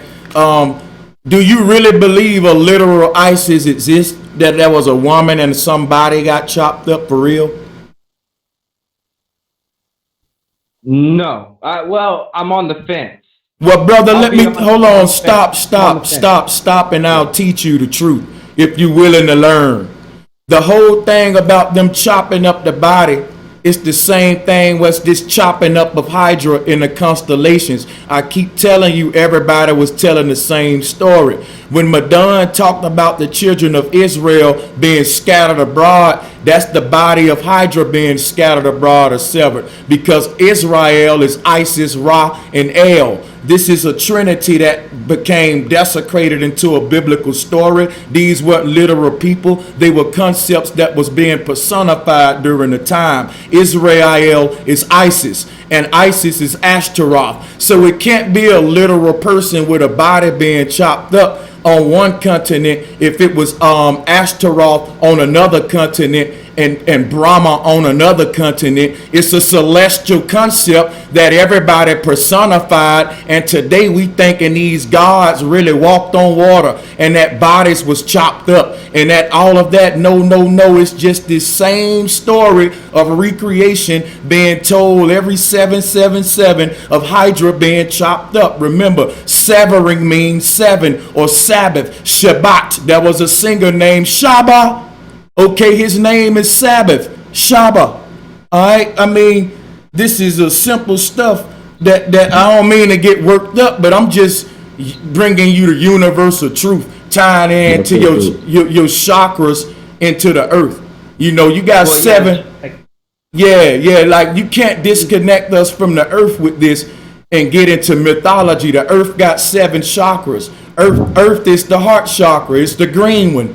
All right, and so you got like how. Go ahead, brother.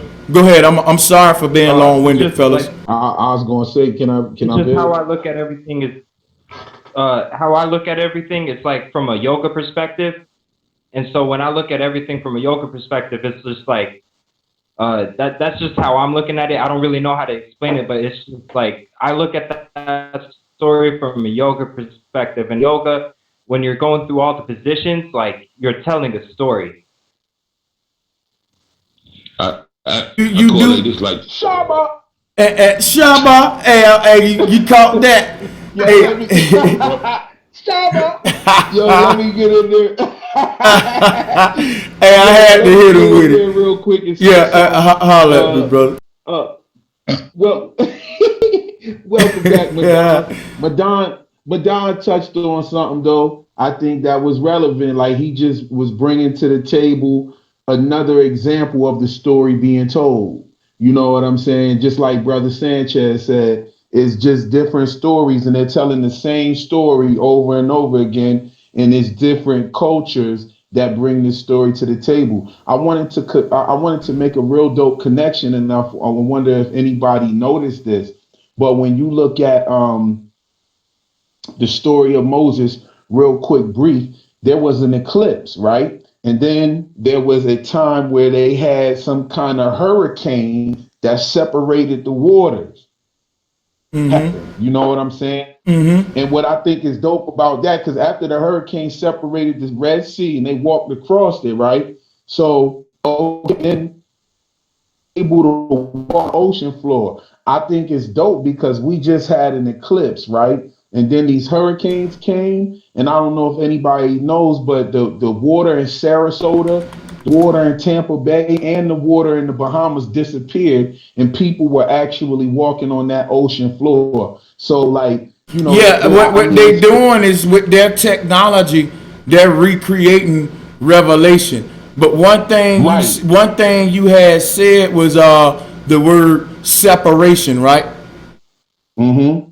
I'm just say this one more time. 7 is septos. If you go to etymology, and I went on and opened it up because I don't know if y'all keep picking up what I'm telling you. Anything so they hit the 7 in that story as well when they said yeah. So anything that start with sep or separation is dealing with completion, beheaded. See, when you cut the head off a person, they're done for. Guillotine. It's that simple. That's it. You know, in the Middle East, they deal with the beheading a lot. Like I was trying to tell y'all earlier, this is something I wanted to ask y'all, because anything dealing with separate or septical or cephalon or scepter, this is dealing with, because Leo holds a scepter in his hand to separate the serpent, which is all dealing with 7. All right, the lucky 7s they aligned yesterday, and those 3 7s are the 3 goddesses. Y'all get what I'm saying? Moses did it with a staff. Moses did it with a staff. He had the staff, which also represents the 7. The staff represents the 1 in between 3 on the right, 3 on the left, and there's 1 and in the 1 in the middle. that's the 7th. There you go. Which makes it the even number. Yep, that's why when we pray, we take both of our hands and put them in the middle. And when you want to tell a secret, guess what? Remember, secret is sacred. That's 7, because this is what was hidden in secret. And you put your finger in the middle of your mouth, all right, because you splitting the Red Sea, all right. Shh, you make the sound of water. Everything we do is about the serpent and the silence, the darkness. And that's what we've been revealed right now. That's why we even got the dialogue to interpret it right now.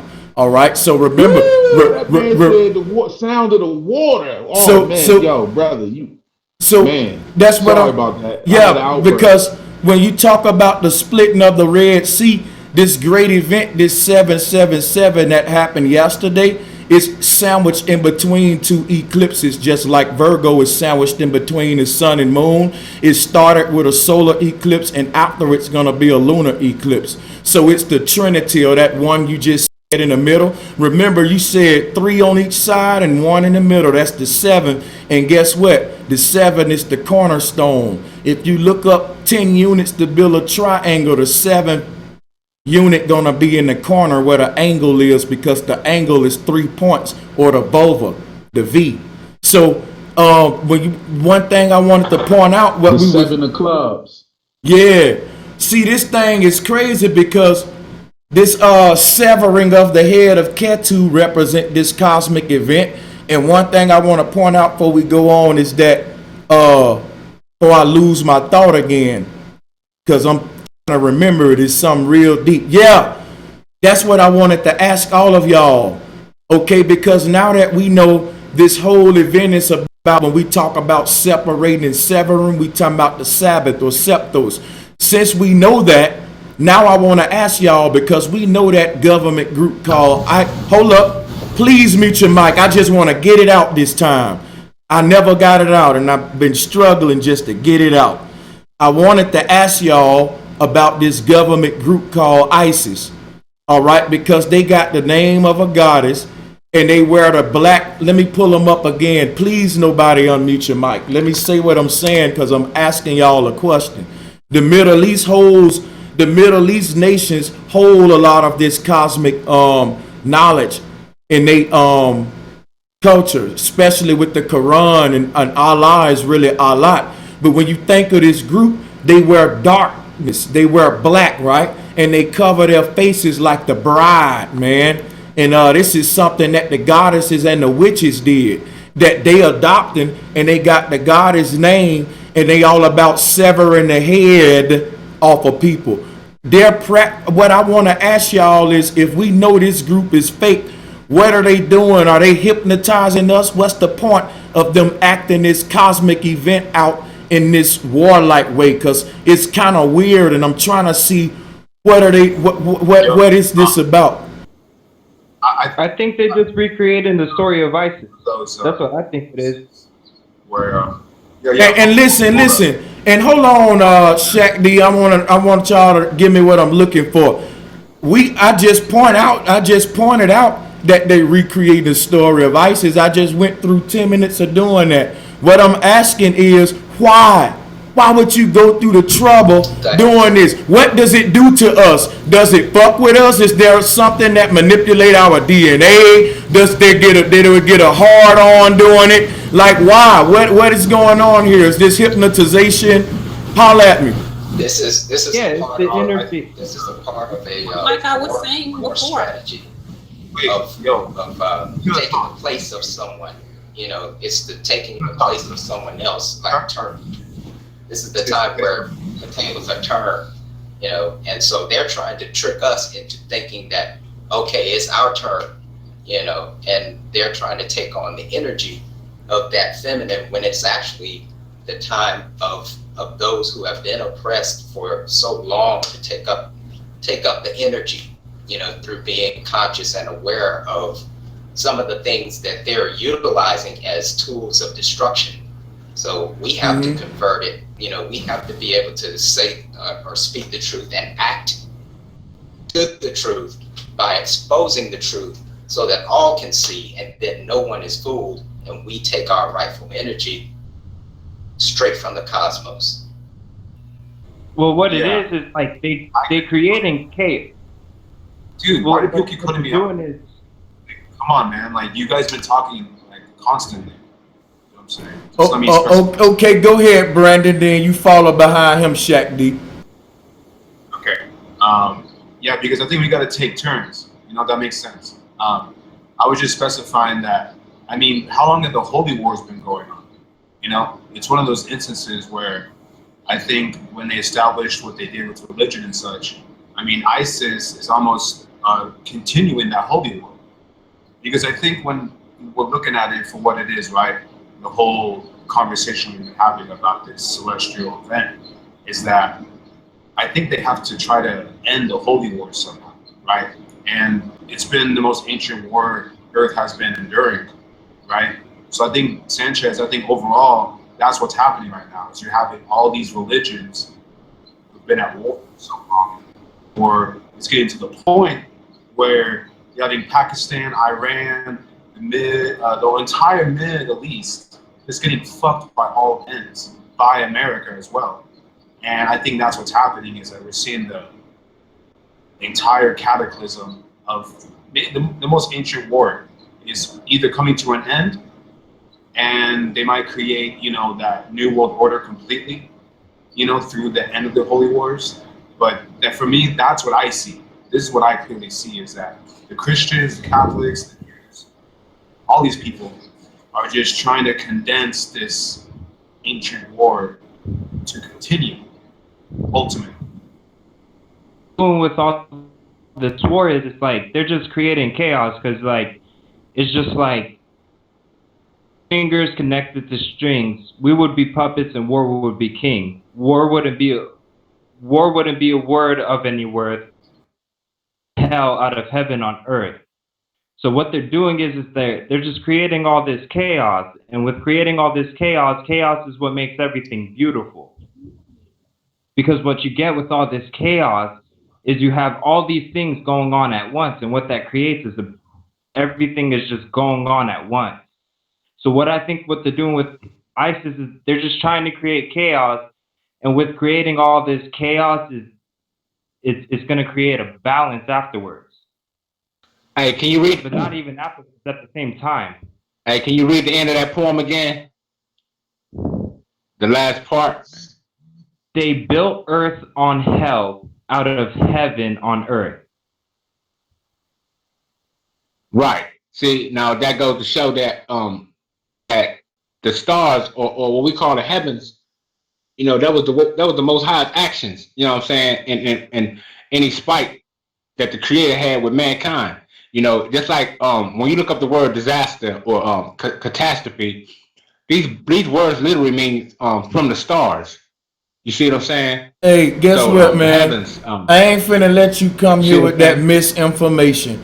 with that heliocentric ass God attacking us with, man, we understand that this weather control attacking them people in Texas. That's why I said, like, certain stuff I respect you, Madon, but this sensitive to me. Like, I know them people getting attacked with geoengineering. Don't come on here and deny geoengineering. Just like how the globalists try to get, like, anyone denying science and climate control, I get sensitive too. Like, man, I know the Most High ain't attacking us. I can show you video. These folks got technology creating this stuff. So for you to try to lie and say that these words mean God did it with no proof, and I can pull it up now and show you lying, man, that's like, let us continue building, bro. Like, we on some deep.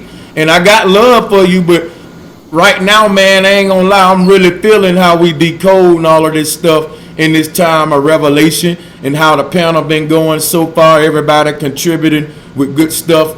We've been cracking a lot of codes here on this show, live, right in front of the people. No, that's brilliant. I was just the brother read the poem, and I was just showing how when we look up these words like disaster, the word disaster you're gonna repeat yourself again. Means from the stars. You see what I'm saying? He's like a tape recorder that just keep on repeat. Mute your mic, brother. We heard you. What you said is not true.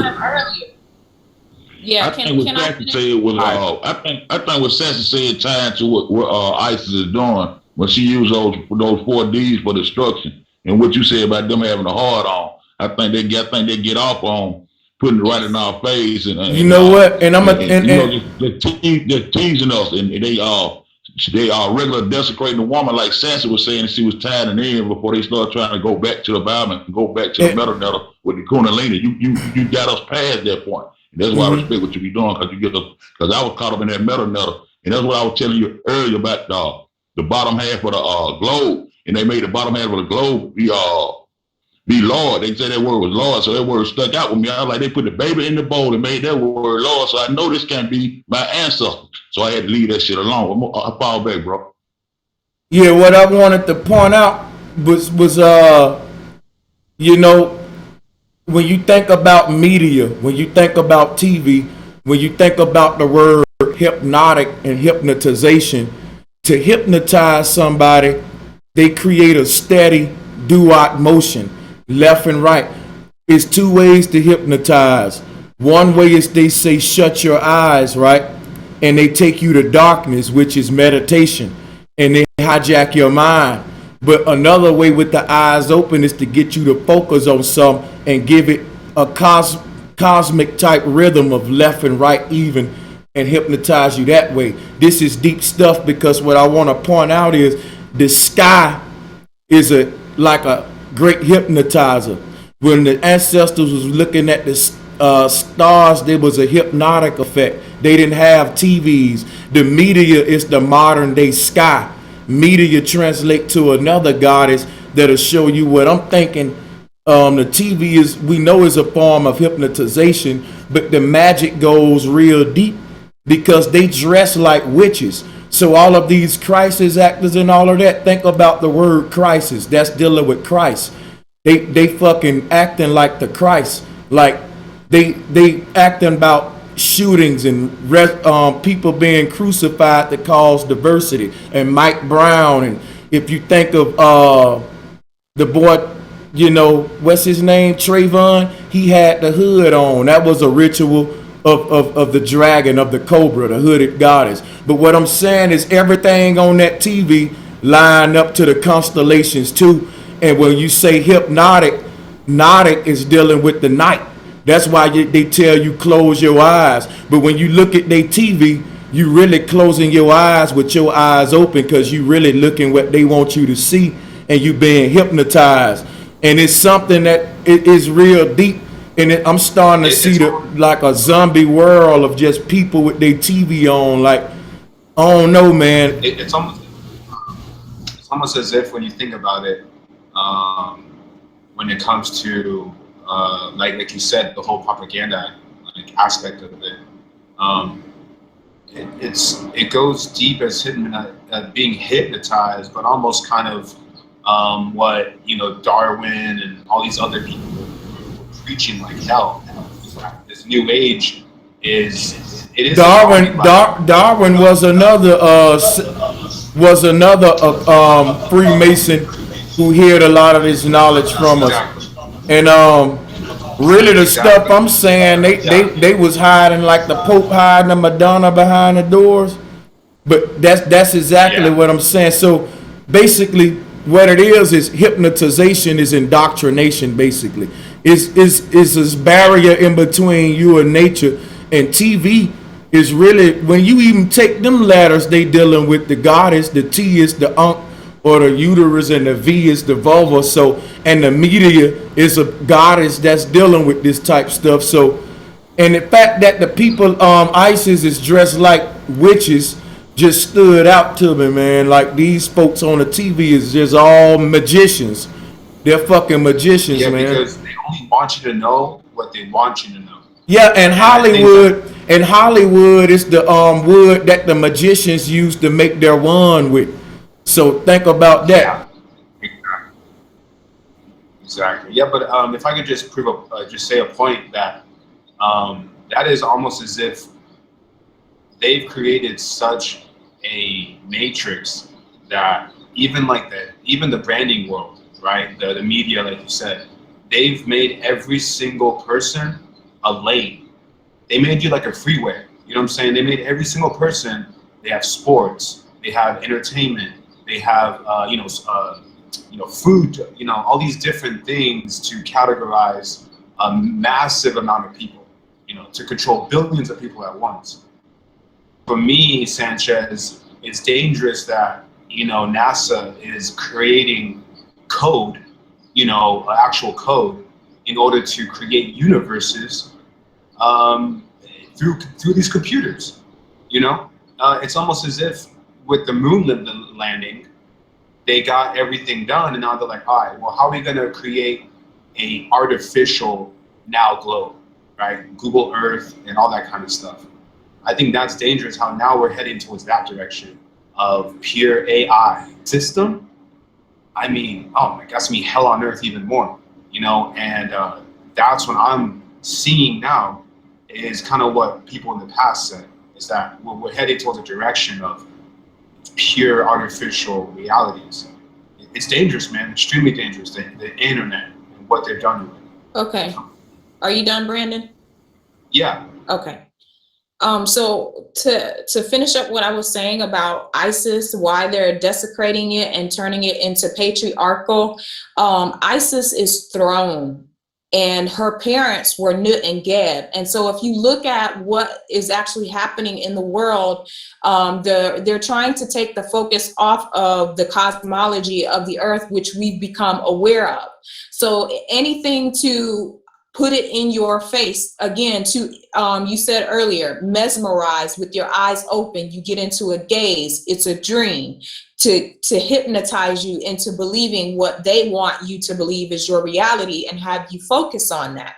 So, being that the throne of Nut and Geb, who is her seed, Mother Nature, they're trying to destroy us because ISIS represents chaos and religion. And that's something that's man created. Okay. And so they want to keep us disconnected from cosmology and Mother Nature. And they're using that symbolism to keep us focused on negative things, all of the D's, decapitation, death, drowning, all of those things, in order for us not to realize the true power and to stay on point, stay on target, which is to bring this truth to the world. So we are like the second coming, basically.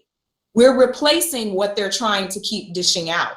And we're missing this because we think it's deeper than what it is, but it's not. It's deep in the sense of it's new to us because we haven't known this information before.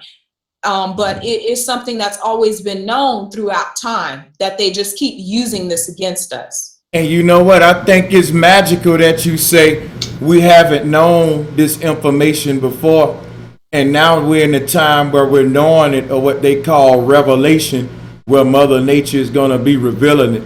That's why I said the stars is synced up to what we do. I think that's magical. Go ahead, my brother John. Build on it. And Yes, shout sir. out to all of y'all, man. Absolutely, absolutely.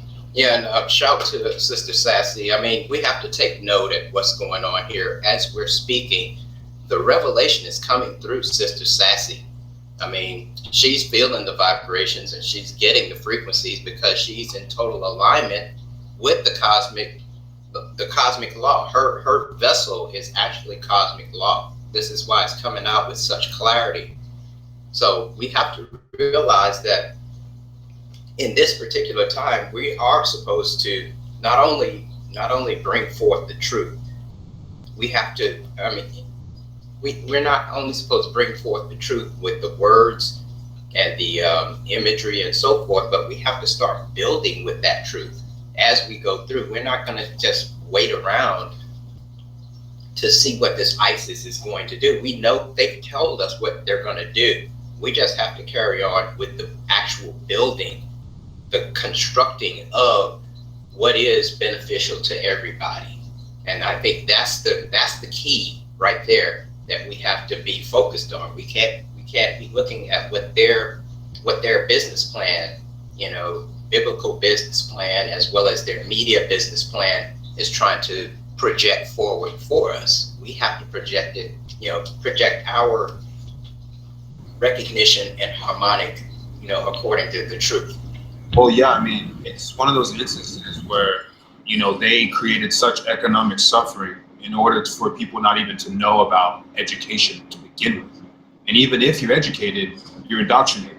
So it's almost as if they created every level of suffering just so by now, me and you know, we're still young cats, you know, we're barely coming across this info, but grown men like our parents, they just flew by it.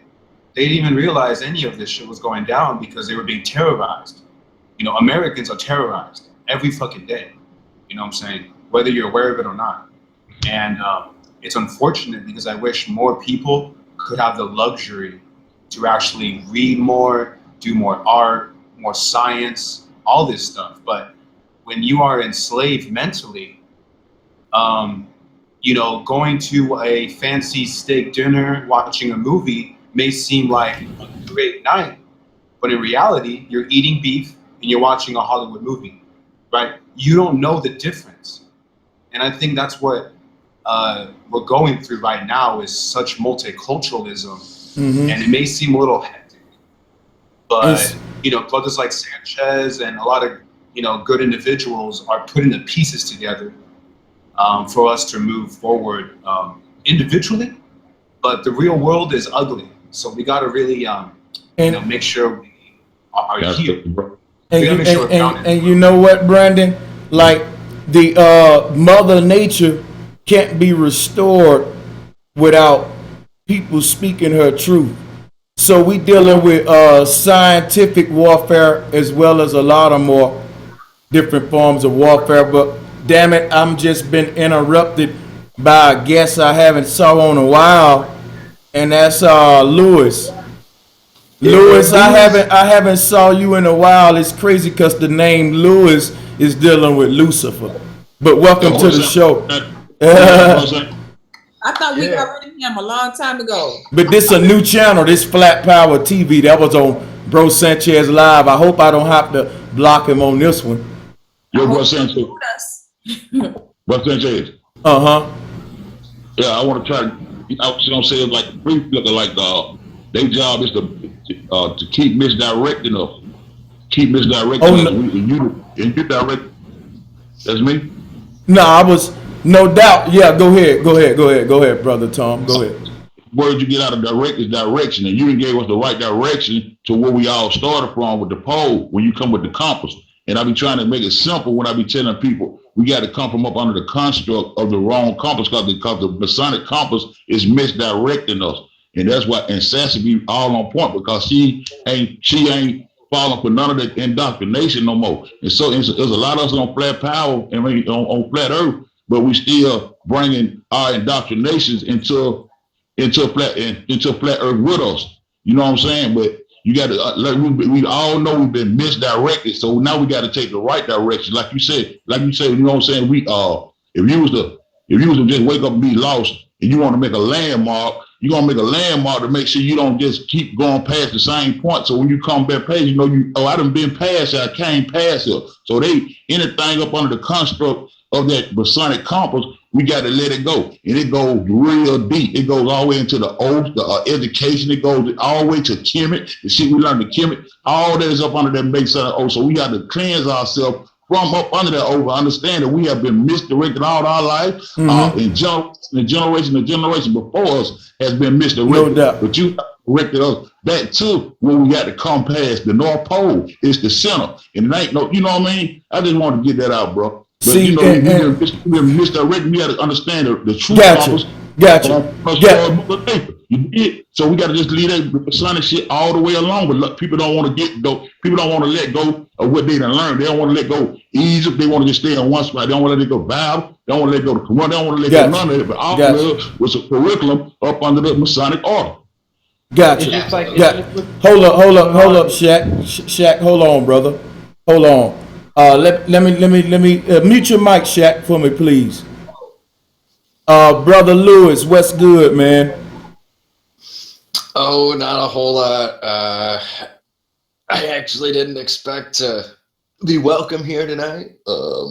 Yeah, welcome to the show. I'm gonna give you the same respect I give those panelists. You see, I made the brother mute his mic. We got a new panelist on. Welcome, Flat Power Lewis, to the show. We're gonna try this again. It's a new celestial year. Welcome, my brother. Speak your mind. What brings you here today? Well, somebody sent me the link to the Hangout, and I just was like, well, I've got it. Might as well just coming. Yeah. For old time's sake. Yeah. Good question there. Does it matter? Yeah, I do, because I don't like liars, and I get a bad vibe. Well, I've been posting it out in the chat. I think that's how he got it. That's how he probably got it. Yeah, just be honest. He said much. That's all he had to say. You know you wanted to come on, man. No lie. Now that you're here, come on, make your little arguments, because I'm gonna tell you right now, we having a good bill. Everybody contributing to the bill. You know, we in a time of revelation. Everybody on the panel is revealing their research. What have your research came to be? What's your share some of your recent research with us. Okay. All right. There was a guy, and Mr. B shared this with me on Discord. Hopefully I can. Because I want this brother to go on bill so we can go and get him up out of here. I don't mean to sound rude, but yeah, man. You know, because I can't boot nobody, and I wasn't gonna boot you. You're respectful right now, so we know you welcome, bro. You know. So hey. Anyway, this research is somebody is able to determine their position on the globe, their longitude and latitude, and how fast the Earth is spinning for them, how fast they are, and they're able to do this inside of a room with no windows. So that's the hook for it. Hey, and shout out to Vegan Warrior. Make sure y'all go right now and subscribe to his new channel, Vegan Dog Society, because you know they shut his first one down. So let me put the link out there. Go ahead, finish, expound more on what you're saying, Lewis, because Well, yeah, just the hook for it is this guy figured out a way to figure out his longitude and latitude on the Earth and how fast the Earth was spinning from a room with no windows. So that's the device he uses is basically a tube of water and a ring that he repositions perpendicular from itself every time he needs to calculate new numbers and lets the water achieve equilibrium in the tube. and he calculates the differences in the amount of time that it takes the water to do the same Can we thing. get a reference to the experiment? Yeah. I'm searching for it right now. Feel free to. You know, and that's dope that y'all, you know, you're trying to come up with, you know, experiments that are proving your theory, because nothing is above scrutiny, but we definitely want to scrutinize. So, you know, let us have it. Give us the link. For me, Louis, why is these experiments necessary if people have landed on other terraformed planets? You know what I'm saying?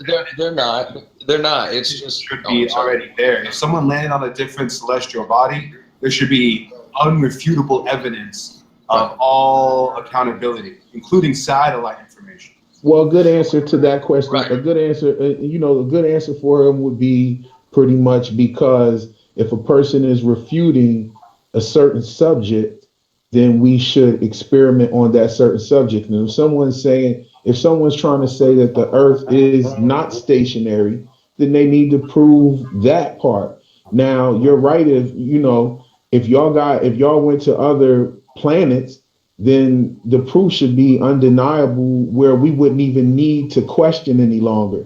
But since you're at that, I mean, we can get at that. I mean, through history, these experiments have either proved that the earth is actually motionless, or they've just been totally bumped, like the Foucault pendulum.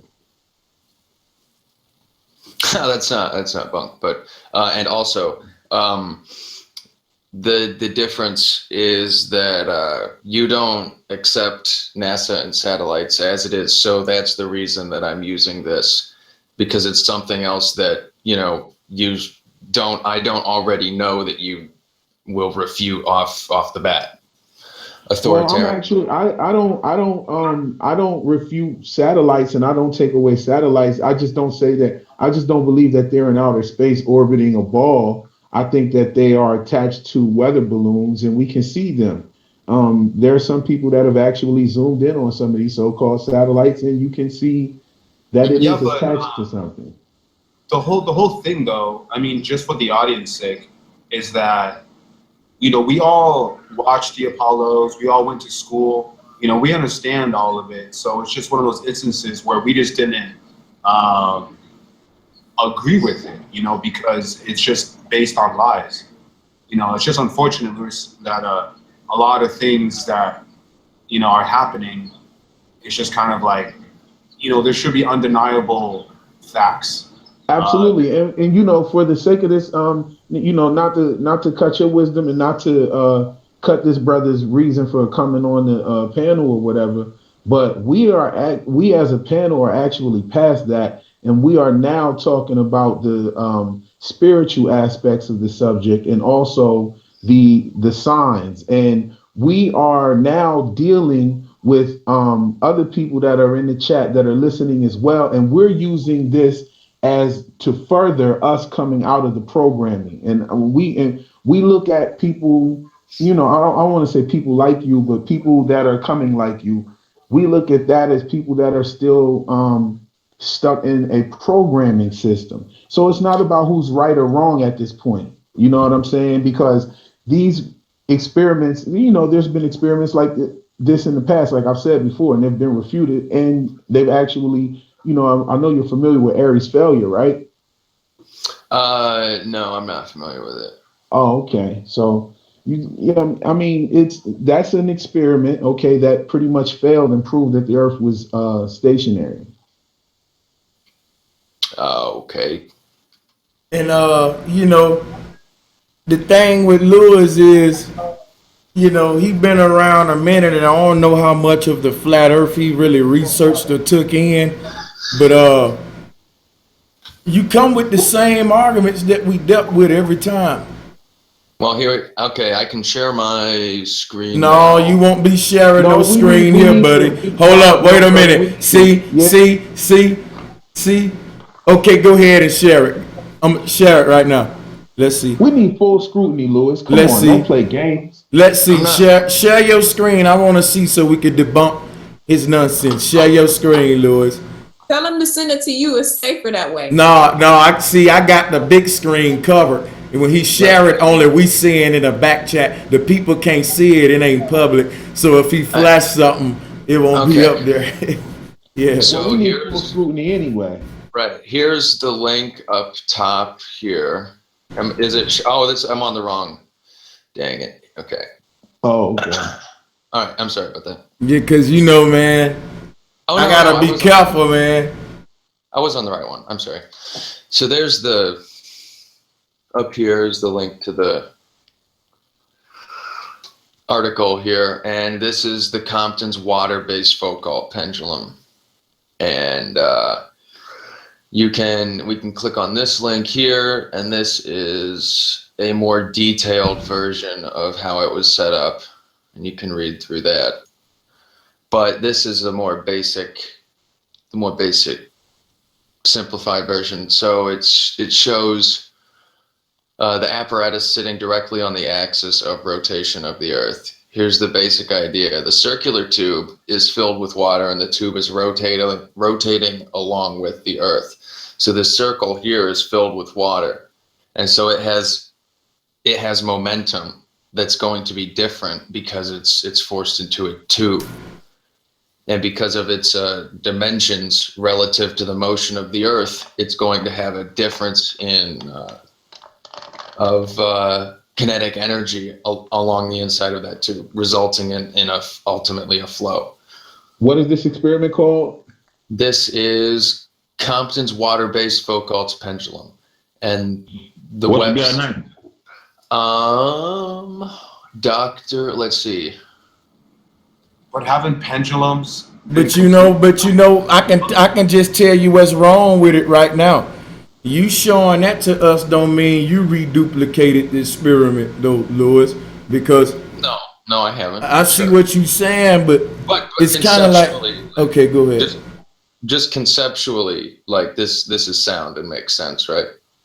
Like you can understand, like if the Earth was spinning, it would have some sort of gyroscopic precession. Because like you spin a gyroscope and it precesses, and so that same exact loss of inertia can be more exactly be found in liquid, and by making a ring of liquid here, he's captured that, and so by balancing that, and then rotating it 90 degrees so it's in a different axis, so that the torque is applied in a different manner. Like he can measure. Well, this is how the differences in time. This is how the Foucault pendulum was debunked. This is how it was debunked. It was debunked because it was not. No one was able to replicate it. Oh no, not the Foucault pendulum. I'm sorry about that. The Foucault pendulum was debunked basically because of the bracket used to hold the weight in place. All of those brackets are biased. So. Yes, all of those brackets are biased, and also they all need to be started in some kind of way. So, yeah, we definitely need to reduplicate the argument. Well, and go from there. What do you think? What do you expect to happen when you pull a pendulum back and let it go? What do you expect to happen? Hey man, I expect it to go in a direction, but the problem here with the pendulum is. There shouldn't be, if the Earth was moving, there shouldn't be a stationary pendulum anywhere on Earth. Yeah, exactly. Because if the way water works and the way seasons work, those are real pendulums, and they don't work like pendulums. Water. Yeah, he's still falling for the damn pendulum deception. No, I mean, he making. That's why I pointed that out earlier. Bring something to the table that's firsthand research or experimentation. You see what I'm saying? Well, you don't have anything that's first. Yes, you do. You've been to the beach before. My argument gonna always be no curvature, no spin. You can't debunk neither one of them with this pendulum. I'm sure you can. Or I've been to a museum before. I've been to a museum before and witnessed the pendulum. Looked at the pendulum myself. I mean, we've definitely done this before. So what's the problem with the pendulum? It's not independent of the Earth, and it's within the Earth's atmosphere, and so we already destroyed the pendulum. It can't be used as a reference for figuring out how fast Earth is spinning because it doesn't act independently of Earth. Thank you very much. Thank you. There you go. Now that ends your argument. Because Shout out, hey, now stop for a minute and just let him breathe on that for a minute. Black motherfucking power. It's just an assertion. Well, now see, now here we go now. Facts. Don't say assertion. It's a fact, brother. Don't undo research that's already been done. Okay, when you come on here, make sure you got your stuff together. Don't come with the dog down the road, the guy. I got it. All right. And now, guess what, Lewis?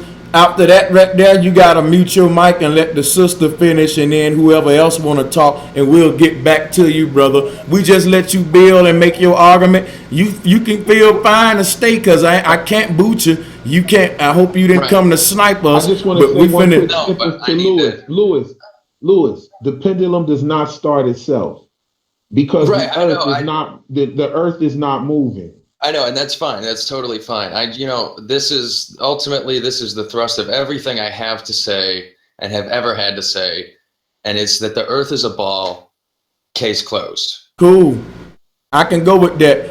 Now we're gonna continue that's all a globalist can do to prove the globe is just to, it is true, it is a ball. It's a ball, they can't come with science. They can come with fake pendulum tricks and all of this shit, but they can't come with facts, man. All they can do is just, it's a ball. It's a ball. That's all I know. It's a ball. Terrible. Bro, that was so terrible and wasted of time. And he tried to spin it another way. He talked about this guy proved it in a dark room with no windows.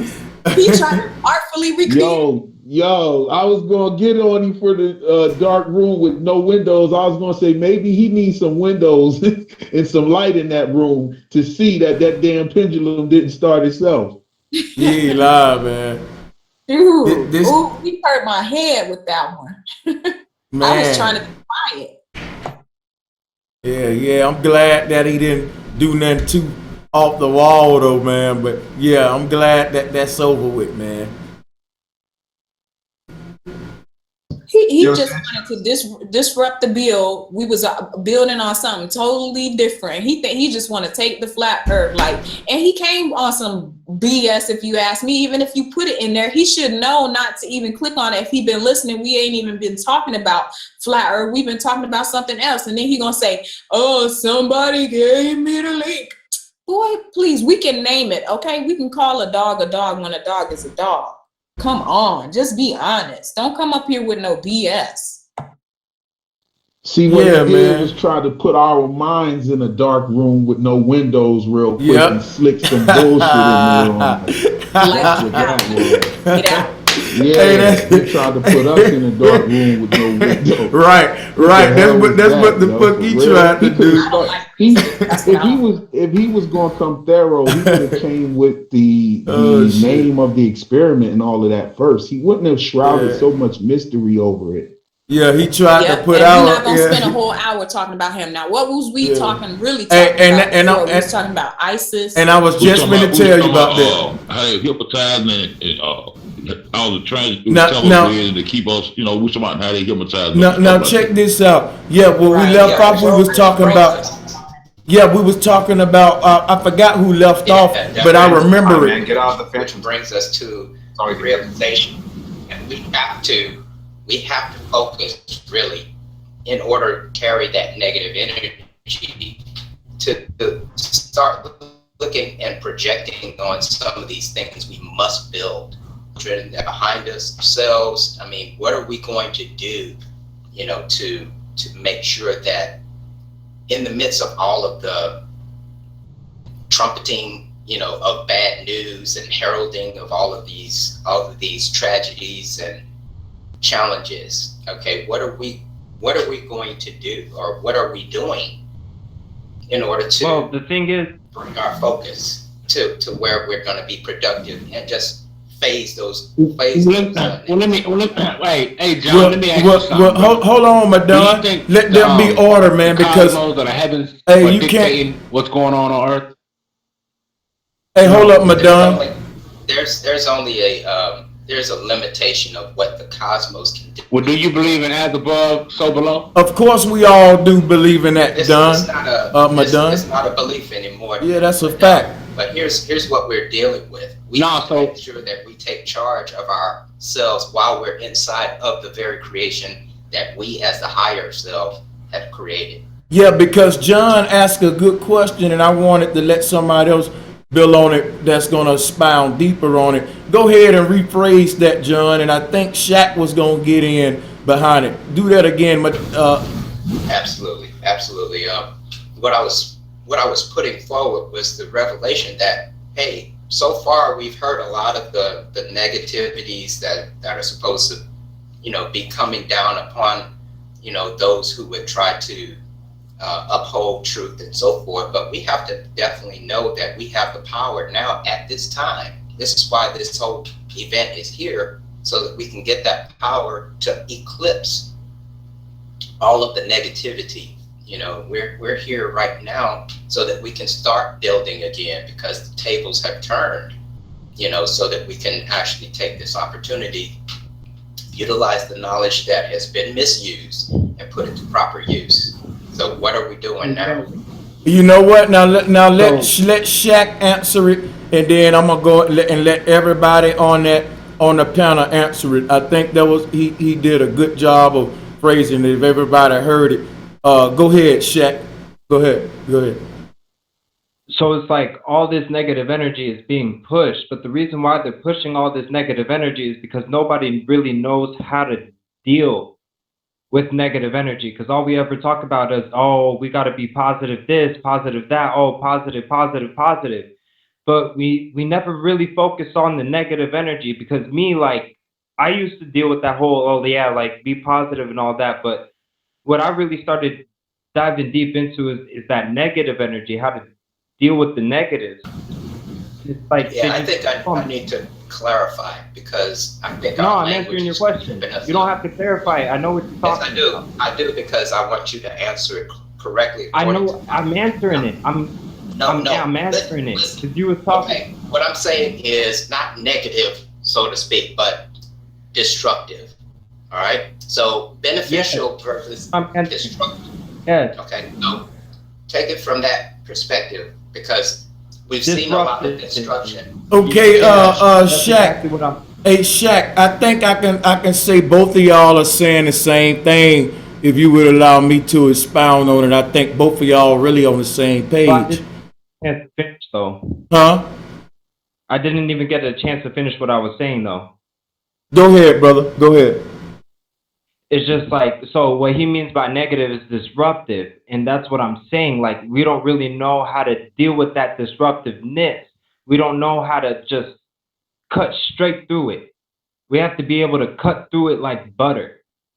And with all this disruptiveness, you should always be able to come into your own place. You should always be able to come into your own and figure out how to just block everything out. Because when you, like darkness, like you talk about it, like when you turn the lights off and when you sleep, when you blink, it's that little bit of darkness. And it's just, we have to explore both. But see, because when we're just looking at the positive, you don't have to be redundant. We got a big panel. You don't have to be redundant. I totally got you. I think you about to just start going, saying the same. And I don't mean to cut you off, but I got to do that so everybody can speak.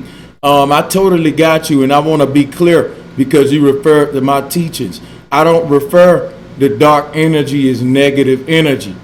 I refer it as central energy. I don't believe in getting tapped into your lower self or higher self. I believe in getting centered. See, the chakras start from the crown of your head, and your root is at the bottom of the base of your spine. And the goal of those two is to meet at the center in your heart. And everything your last decision got to come past the heart. When you talk positive, that's dealing with positional. And really there's no negative and positive. That's just an infinite Zen, what the Hindus call it. The only thing that exists in this reality is central energy. And whether you tap into it or not, you can run around in circles on a polarity. But the point is making it to the pole. And that's centering ourselves instead of having a dual arguments between negative and positive, Satan and Jesus. It's about the great mother that's being revealed as balance in both sun and moon. And negative and good and evil are just concepts. What's good to you may be bad for me. But what I'm saying is, when everybody gets centered, that's what this whole Sabbath energy about. CE, septos, San, Zen, all of this is 7, and you can do your etymology on it. You said you do yoga, where yoga goes back to the yogini or the genies, the same serpent concept that we're talking about, because if you think of 2 arrows point toward each other, that's balance, and they make a X when they connect. That's how your chakras go to work their way to the center chakra, which is the heart. So your higher self got to marry your lower self, and that'll expose your Trinitarian, your Holy Ghost, your Christ energy. That's all it is. But y'all continue this. Yeah, like that's all I was like really talking about, like just to answer his question, because like we keep on talking about like the powers that be and like what they do and all this chaos they creating, but it's just they only doing it because nobody knows what they're doing. And so if we know what they're doing, then we could take that energy in for ourselves and use it to our benefit. So we got to stop looking at it. We got to stop looking at them like, oh, they're trying to destroy the earth, or they're trying to destroy us. Like, we have to start looking at it like, well, maybe they're trying to help us. Maybe they're just trying to teach us something.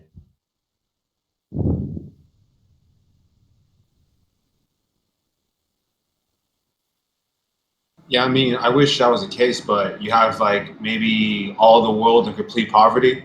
So yeah, man. I'm with you on that. I'm with you on that, Brandon, because when I think about geoengineering and all that, man, hey man, they clearly trying to play God. They trying to really hijack, it's deeper than it's deeper. Yeah, but you can't use people in poverty. You can't use that. Because the people that are in poverty, they brought that on themselves. Hold on, wait a minute. That ain't true, Shaq. That ain't true, Shaq. That's not true. Let me say this. When you say people in poverty, they brought them on themselves to a certain degree. Think about it. Poverty didn't always exist before the powers that be created scarcity.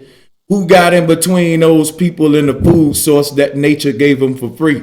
So the system got to fall, so poverty won't even be an argument. So it won't even be a such thing as a person in poverty, or what we call a peasant. The peasants was created when the pharaohs set up shop. That was a big old period of them separating the people from nature. And we so separated now that, it's just crazy, man. So you mean to tell me that the little babies in Africa with swollen abdomens brought that on themselves? That's what he's saying. Yeah, do you mean to tell me? Wait. If you say that, brother, you're going to hurt my heart. He going to hurt my heart. Wait, do you mean to tell me that these little children dying of starvation and preventable diseases brought that on themselves? Please don't say that. Come on, please don't say that, Shaq. Man. Hold up. Mute your mic, Professor. Let him answer. Are you saying that, Shaq? What I'm saying is you choose your life before you are born. Everything that you experience in your life is only because that's what you have manifested to bring on before you were born. Wait a minute, brother. Hold on, wait a minute. Are you going to tell me that you remember choosing your life? Do you remember choosing No, he your don't. life? Now, see, this is where it gets spooky. This is where, now, see, I'm going to tell you something. If a person smoke crack while they pregnant, that baby in their belly ain't asking to hit that crack pipe. He ain't asking for that, but he's going to suffer as a result of what that mama did. That baby ain't do nothing wrong. I got to be honest. I mean, you saying that baby did something, that saying nature punishing him, so hit this crack, mama? That's what you saying? He's talking about contract life.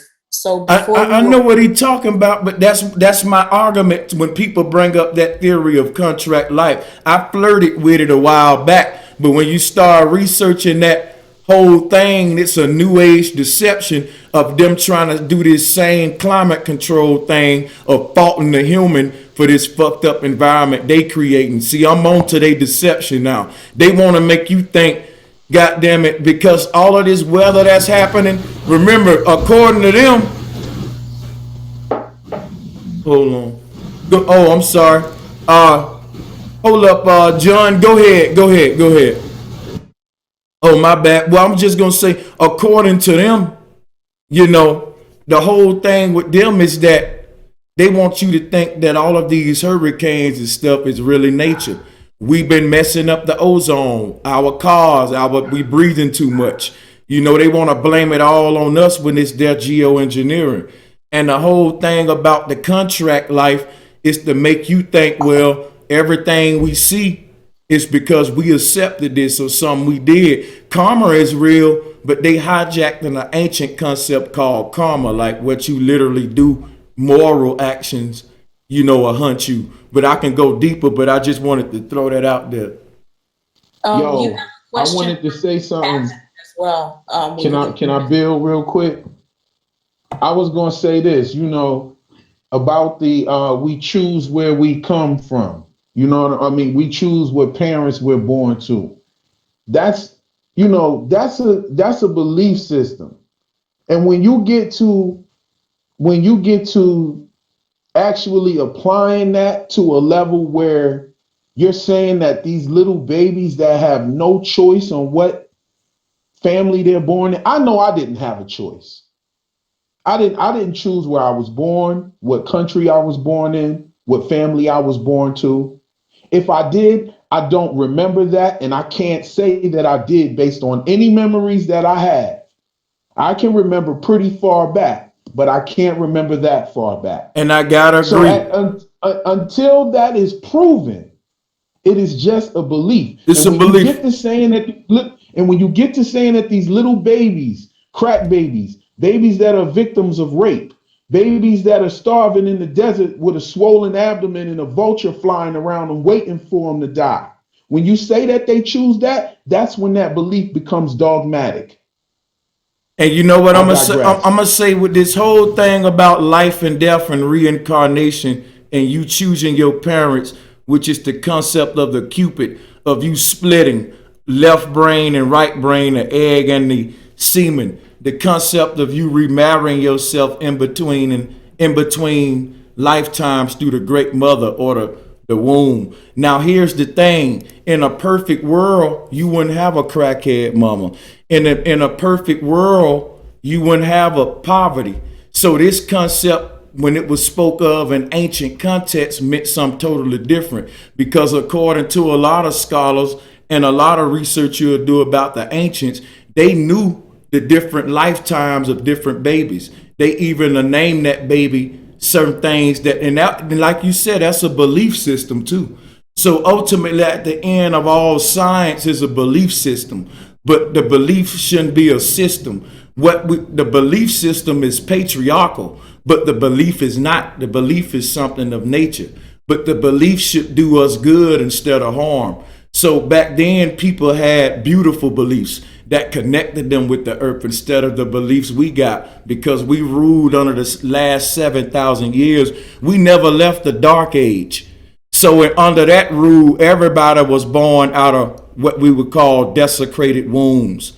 Everybody doing something today that's unnatural, unancient, something that we wouldn't be doing if the earth was what it needs to be not what it truly was. Now that's the area we going back into now, because they have controlled the world belief systems under Christianity, Judaism, Islam. Really what you call human belief is natural spirituality.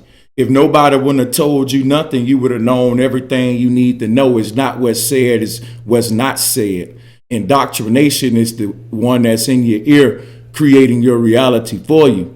So that's the revelation that we in now, the unveiling that I'm bringing through sacred geometry.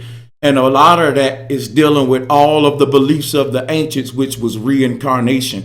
We see everything in nature reincarnates. The Ankh is a symbol of reincarnation. I can't prove reincarnation, but like I said, at the end of every fact is a belief. Belief is really the primordial source.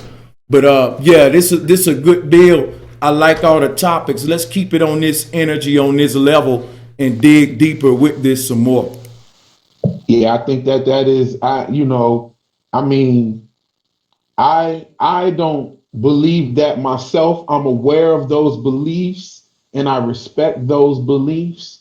And I respect people that have those beliefs. However, when you get to a level of, I think it's kind of like blaming the victim. You know what I'm saying? Well, actually, let me tell you something. It's not blaming the victim. The way I'm telling you is this. Check this out, sequence. We didn't create this fucked up world of poverty. I was affected by it. I didn't choose my parents, and guess what? My parents was corrupted, and everybody's parents.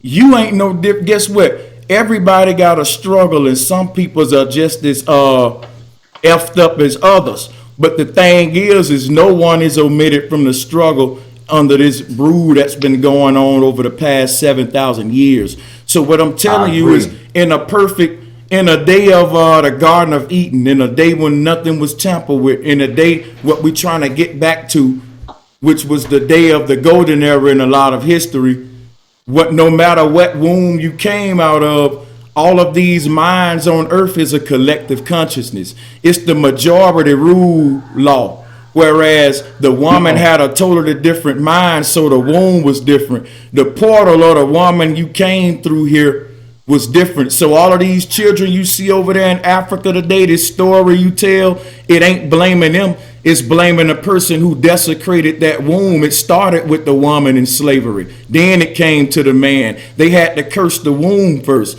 So go back and remember when them people were great and point out what brought them down. It was the removing of the stuff that I'm talking about, of the great mother, of Nud and Geb, of us centering ourselves with the North Pole energy. I'm with you on that. And not to get too far away from the subject and what I was going to say before, but I was trying to say that, don't get me wrong. I do believe in past lives and things of this nature. I do believe in that. And we can't lump both of them together because that's something totally different. If you're born again into a new life, that's one thing. But saying that you actually choose to be a child that is born of a crackhead mother, or you actually choose to be a child that is going to be starving out here in the desert, that's a little bit. That goes back to that. That goes back to that contract thing. That's what you explaining. When you talk about choosing, it's a form of karma based on, just say if you was born in Africa and you was raised in a rough place, and based on what you do coming up still in that rough area, you gonna know right from wrong. It's gonna be a lot of y'all struggling, but it's gonna be some of y'all that's evil, some of y'all that's good, even in the worst societies. But all of us that's inflicted, we didn't create the system that's inflicted us. We didn't choose the mom. Listen, when you think about these mamas that's prostituting in certain countries, you can't even blame them, because that's the only job for women in certain countries to even support their children. So what I'm saying is, what I'm saying, check, hold on. If you let me finish, brother, please let me finish. This ain't an argument. It's a great bill, Professor. What I'm saying is this. Nobody choose to be hit with a geo-engineered hurricane. They didn't choose the parents that moved them to that city. It's like no one choosing this system of NWO, brother. It's something we got to choose to end, though. All right, we can't go. What I'm saying is we got to take the blame for the actions in our life now. I can't look at the child in Africa that's a victim of the same system that got me trying to regain my true knowledge of self over here in America, and then act like the child is the victim. That's what not I'm doing.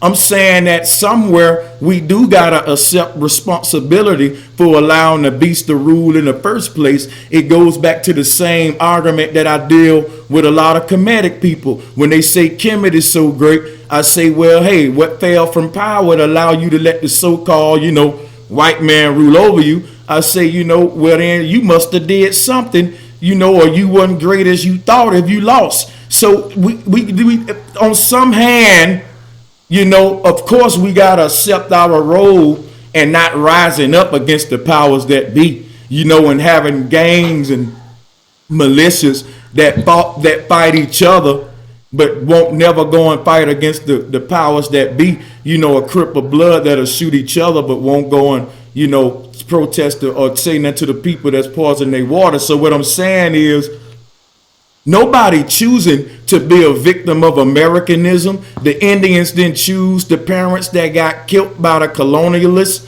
Nobody choose this. You're in a time where unfortunately it's called the Dark Ages, and it's a fact that there's an evil people ruling at this time, and every child that's being born into this time is going to be inflected, some way far off better than others. There's babies that's they mama putting them in the microwave. Them babies ain't choose that, and them women ain't choose to be born into a society that'll create this type of human based on harder than our hearts. It all go back to the heart. When I talk about compassion, your last thought is your heart. You got three brains: the stomach, which is the gut, the heart, and then the third eye, which is linked to the mind. And this is what the ancestors spoke of. So I mean, I can go deep into that, but you know, when you talk about choosing, nobody's choosing this system, man. We choosing for it to end at this time, so that when we do come in and out of this realm, because you do agree with reincarnation,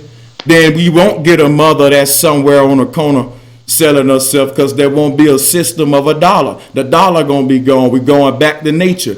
You see, so the womb is inflicted with the same thing the earth is, and what we all afflicted with. And like I said, some far off better than others, worse than others. Yes. I mean, yeah. So I mean, it may seem like, you know, a little overwhelming. Like even humanitarianism, right? Humanitarianism is built off lies as well. You know, it's a lot of deception and a lot of illusions. But like anything, you pull one card and the whole house of cards falls. You know, so what Sanchez is doing is he's putting his neck on the line, fighting NASA, the cosmology, all universities, and people like us, as well as, you know, good people in the world. They're going to realize, oh shit, it's not just about my life and about, you know, drinking Starbucks every day. It's about the truth, you know, and, you know, a lot of people are going to start awakening. So we got to look forward to that. You know, we got to look forward to this better world every day, you know. So that's basically it. No, I was trying to say, I was trying to finish my thought real quick. I wasn't trying to argue with you, brother. I was just trying to finish my thought. I mean, you kept cutting in on me. Were you arguing with Brendan? Argue or not? You talking to Brendan? Nah, you, brother, you. Oh no, we weren't arguing. I just dropped some jewels based on. I just caught you up the park. See, you was saying a belief of the ancients that I stand by, and you was linking it with a new age concept. So I just broke the two down and gave you a little knowledge there. Shout out to you, Sequence. Never arguing. You gonna know when I'm arguing with you. You already know. No, I'm hip to the beliefs. I'm saying this. It's a belief, and we can't know for sure if we choose to be in another body. That's a belief. No, I'm not saying that. I'm not saying you can know that. I never say that. See, here's the confusion we make. See, brother, I'm trying to finish my thought. But see, here's the thing I want to tell you, brother, because it's getting circular, man. And you going around in circles, and I'm going to reiterate one more time, because I just went through this to tell you this, and you repeat yourself. It's a fact that it was an ancient belief. I agree with you, it's a belief. It's a fact that it belonged to the same people who had the fact of flat earth. Like I said, at the foundation of all science is belief, and the belief predates all facts. You can't prove that. That's a fact. That's a fact that it's a question you're going to never stop asking a question every time you get a fact. That's the concept of string theory. So I'm not arguing with you. I'm not trying to have a circular because it's like you want to make it Brother, a Cold I'm not War. trying to have. I'm not trying to have a circular conversation with you I'm either, brother. doing a good It's just job that, of telling you, brother. It's that just that every time I try to finish my thought, you do cut me off, brother. And yeah, I'm not. and rightfully so. Yeah, rightfully so. But you're a guest So on my show. I can act. don't have a. But see, the thing is this: I don't cut No doubt, no everyone doubt. off. I'm a guest on your show. And with that being said, I have different level of respect for different people. I'm not. I know when somebody is trying to, stop it, because you thought we was arguing at first when I just dropped science and you came back with a circular argument. Like I said, I'm not in a time of playing with people. Like, I'm gonna call it for what it is, like my brother Tom Phillips do. Like how he opened up his mouth and he'll tell you if I think I see some slyway crazy stuff. But it's like I just took all that time to explain to you that, damn it, you're right. It's a belief. You can't prove it. And you repeated what I spent. That'll annoy anybody. If I go through all of that time to tell a person the same thing, they gonna come back in and repeat.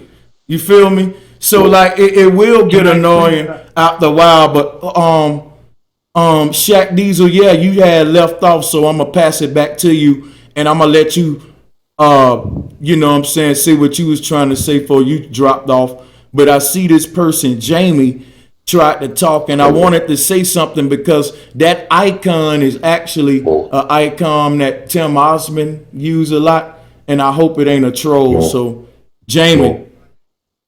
Hello. What's going on? What's up? You're not a troll, are you? No. Okay, could you mute your mic just for 1 second and I can get back to you? Thank you. Yeah, go ahead, Shaq D. Yeah. So like I don't want it to seem like I'm like a bad person or some shit, because like that's kind of the vibe I was getting. But it was just like, all I was really trying to say is like, yeah, we choose our experiences because like that's all life really is. It's just an experience. You can't say like, oh, if you're a baby born in Africa or if you're a baby with a crackhead mother, like you can't really say like that's a bad experience. You can't say it's a good experience neither. Because yeah, it's not enjoyable, but at the same time, it's still an experience. Life in itself, if you're experiencing life, you're alive. And it's just it just all goes back. But I think something that we all have to be aware of is that not only that the powers that be are doing what they're doing, but that there is tremendous effort to keep the subconscious of humans on many levels across the plane. They go out of their way and tons of effort to subconsciously suppress your energy. And whether you realize that or not, some people live their whole lives and they're happy and they're loving and they have a family, everything's great. What I'm saying is, mentally they're enslaved. So what I'm saying is, if you know how to take in that energy and use it for yourself, then the powers that be, they can't do shit about it. Because if you know how to control that energy, if you know how to take it in for yourself and you know how to control it, then there's nothing that they could do to you. Because at the end of the day, all it is an experience. So regardless of what they're trying to do, or regardless of how they came into power, or regardless of how the world became the way it is today, regardless of any of that, at the end of the day, it's your experience. And at the end of the day, we all come from the same thing. We all come from the source. And then if you think, go ahead, Sassy. I respectfully disagree, because life happens, in a sense, is what you're saying. But we all know that there is things that don't bring you life, okay, that take you closer to death. And everybody likes to say we're born to die and this and that. We're talking about a cycle, something becomes new, it gets old and it ripens and so on and so forth. But that baby didn't choose to have a mother who can't control a drug problem. Like, we have to say how Bro Sanchez says. It's like, Now you're interrupting when someone's talking. What is going on It's with like men the on this creator has two sides today? of himself. The all and the part Hey that doesn't know Shaq. anything at all Hey Shaq. is creating life. Hey, The hold part that up. isn't. Hold up a minute. Let the sister finish building. You can expound more on it. Y'all two can have a dialogue and play volleyball for a minute, but let her go for a minute. Life is about experiences, but that's not why we exist. And no one here on this panel can say what the total meaning of life. They can all give what their account, ideal, or belief is about it. When you say something is a belief, it's because it can never be fully known until you cross over. So in other words, even with fractalism, with Sumati, with all of those things, contract lies, matrix, and all of that, the only way you're going to actually know is to cross that plane in the esoteric level. And no one has done that and come back to say, yes, this is how it is. People have said they've experienced it, but it's in a dream-like state. It's not fully confirmed by anyone. So while we are having experiences, there are what we call good experiences and bad experiences. And we all know those things that we didn't have control over, that affect us all. But there are things that we do have control over that we can affect ourselves. So to say that, okay, we asked for these things. No, we didn't. We were all born into the system and we're all finding our way and experiencing it as we go. It does not have to be negative or positive, but let's call it for what it is. Okay, when something happens to you, like your arm getting cut off, that is not how your life is supposed to be. You were born with two arms. Okay, so when it gets cut off, that is something that is no one asked for or would want. You want to experience life in the best way possible. No one wants to have a crackhead mother or father. No one wants to be born into poverty. We want prosperity. That's what I'm trying to say.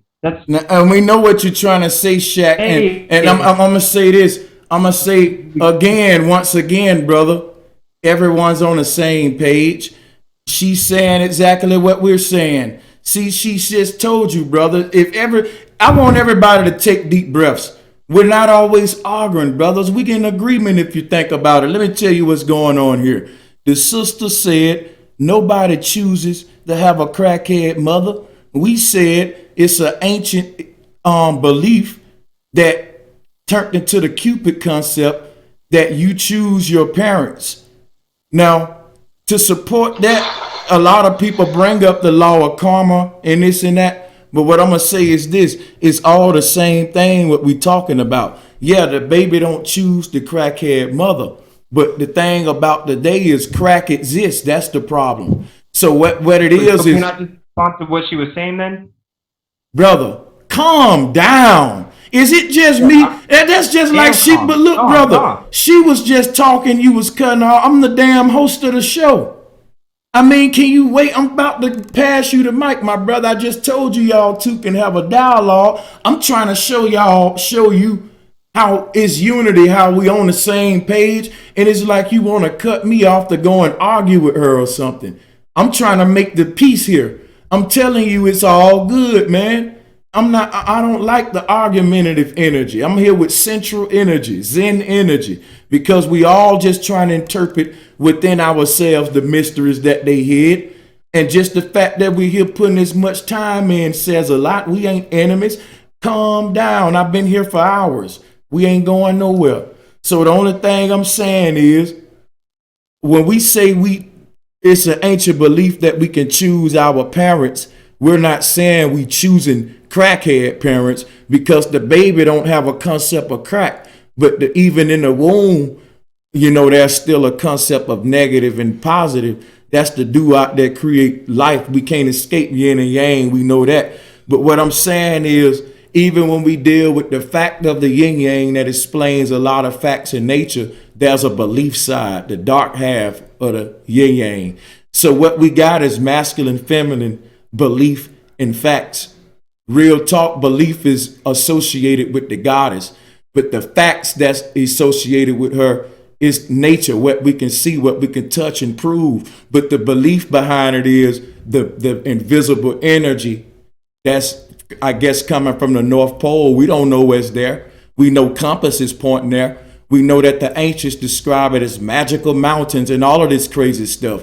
We accept their model when they give us the flat earth because we said we can prove that, but we leave them hanging on their crazy beliefs. But Brother Sanchez don't. I go all the way with the ancients. I never been to the North Pole, but if I'm going to take the fact that they flat earth truths and they was on to something, they was connecting their temples with the stars. None of us been to the North Pole, but the ancients did. So I believe, because the government won't let me go to the North Pole, but I'm going to take my ancestors' word for it. They was right about everything else. I'm not going to leave them in the dark just because the government won't let me go to the North Pole. I know that compass telling me something magical there, but I'm going to just leave it at that. That's just my thing about beliefs and facts. We can't get rid of them. They both come from the Most High. Shaq D, the flow is yours, man, and that's all we all here today. You know what I'm saying? Cause it's just like I don't like I'm not trying to argue, but you also have to give me like time to respond to like what she was saying, because it's just we're always talking to like, because you can't deny this, we're always talking about balance, right, and being balanced. But it's when we keep on looking at too many things as positive, we look at other things as negative, or when we look at other things as negative, we look at other things as positive, and that's not balance. When we look, I don't think all of us do that, Shaq, but go ahead. And I know I'm cutting you off. I apologize, but I'm just saying, I see where you're going with it, but what you're doing is you got to speak for yourself. You know, a lot of us look at everything neutral, man. We see the deception behind what's going on. I've been left the negative, positive thing. I just see it is what it is. They deceiving the hell out of us, you know, and yeah, we got to wake up. How I look at the deception is, I don't look at the deception as anything bad. All I see it as something that's going on. This is something that I'm going through. So let me make the best out of it. When life hands you lemons, fuck the lemonade, make something completely different out of it. Off with their heads. I'm sorry. There you go, Sassy. Sassy, go ahead and unmute your mic, Sassy. Shaq, yeah, I just wanted to get in between y'all on that first round because I saw where it could have potentially turned into a battle where y'all was kind of on the same page. So now with me and you spoke, I ain't gonna cut in, and I'm gonna let Sassy go ahead and speak, and y'all can go ahead and finish that. And my brother John, I want you to iterate. Everybody else, you know, y'all can chime in because I like where it's going. When we talk about beliefs and facts, we kind of shit on beliefs, but we forget that the Most High that created water also created beliefs. It's the evil beliefs, the beliefs that man gave, and I can expound on that. I like this conversation. Let's do it. Yeah, water is something you need, but you also can drown in less than 2 inches of it. I'm just saying. I personally, with this system, like, no, we know that things that are contrary to life, that take you closer to death, should be avoided. Otherwise, why? When your mom tell you don't touch the stove because it's hot, you're going to touch the stove, and what's going to happen? You're going to have an experience that you're going to find out you don't want to have again. So, you know, we need to keep it real about things, levitating towards things that bring you life and not death, because we want to keep having experiences. But if we're afraid to say, no, I don't like the fact that that doctor is poisoning me, I want to go get his ass and give him the same thing that he given to me so he can have the same experience, we're going to keep having these problems. We have to be able to call the boogeyman out and say, no, we don't want that in society. We don't like that. We don't like how it makes us feel. And I'm not afraid of expressing myself, how I feel, how someone makes me feel, or a situation or something that's going on around me in society, I'll be the first one to step up and want to punch that doctor in the face and say, okay, you don't hurt someone to fix someone.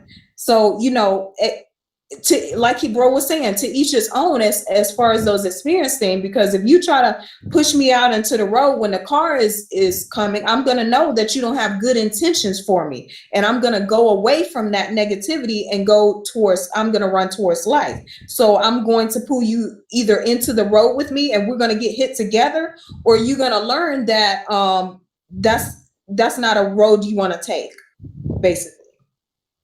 But there goes that whole fear of death thing. But like, what makes you think like death is a bad thing? Like, what makes you think that it's not something? That's your mentality of what I'm saying. You're putting it as something that shouldn't be experienced. But at the end of the day, we're all going to die. No one's getting out alive. Let me explain. Just speak for yourself. Yes, we're all going to die. But the way of which you die doesn't necessarily dictate it as a bad thing. Like, because you said, oh, if you get your arm cut off, that's not the way life is supposed to be. If you push me out in front of the car, it's bad. What are you talking about? Can I finish, please? Like how you said, if you get your arm cut off, that's not how life is supposed to be. But how do you know life isn't supposed to be like that if it's happening in life in the first place? People is getting their hands cut off left and right.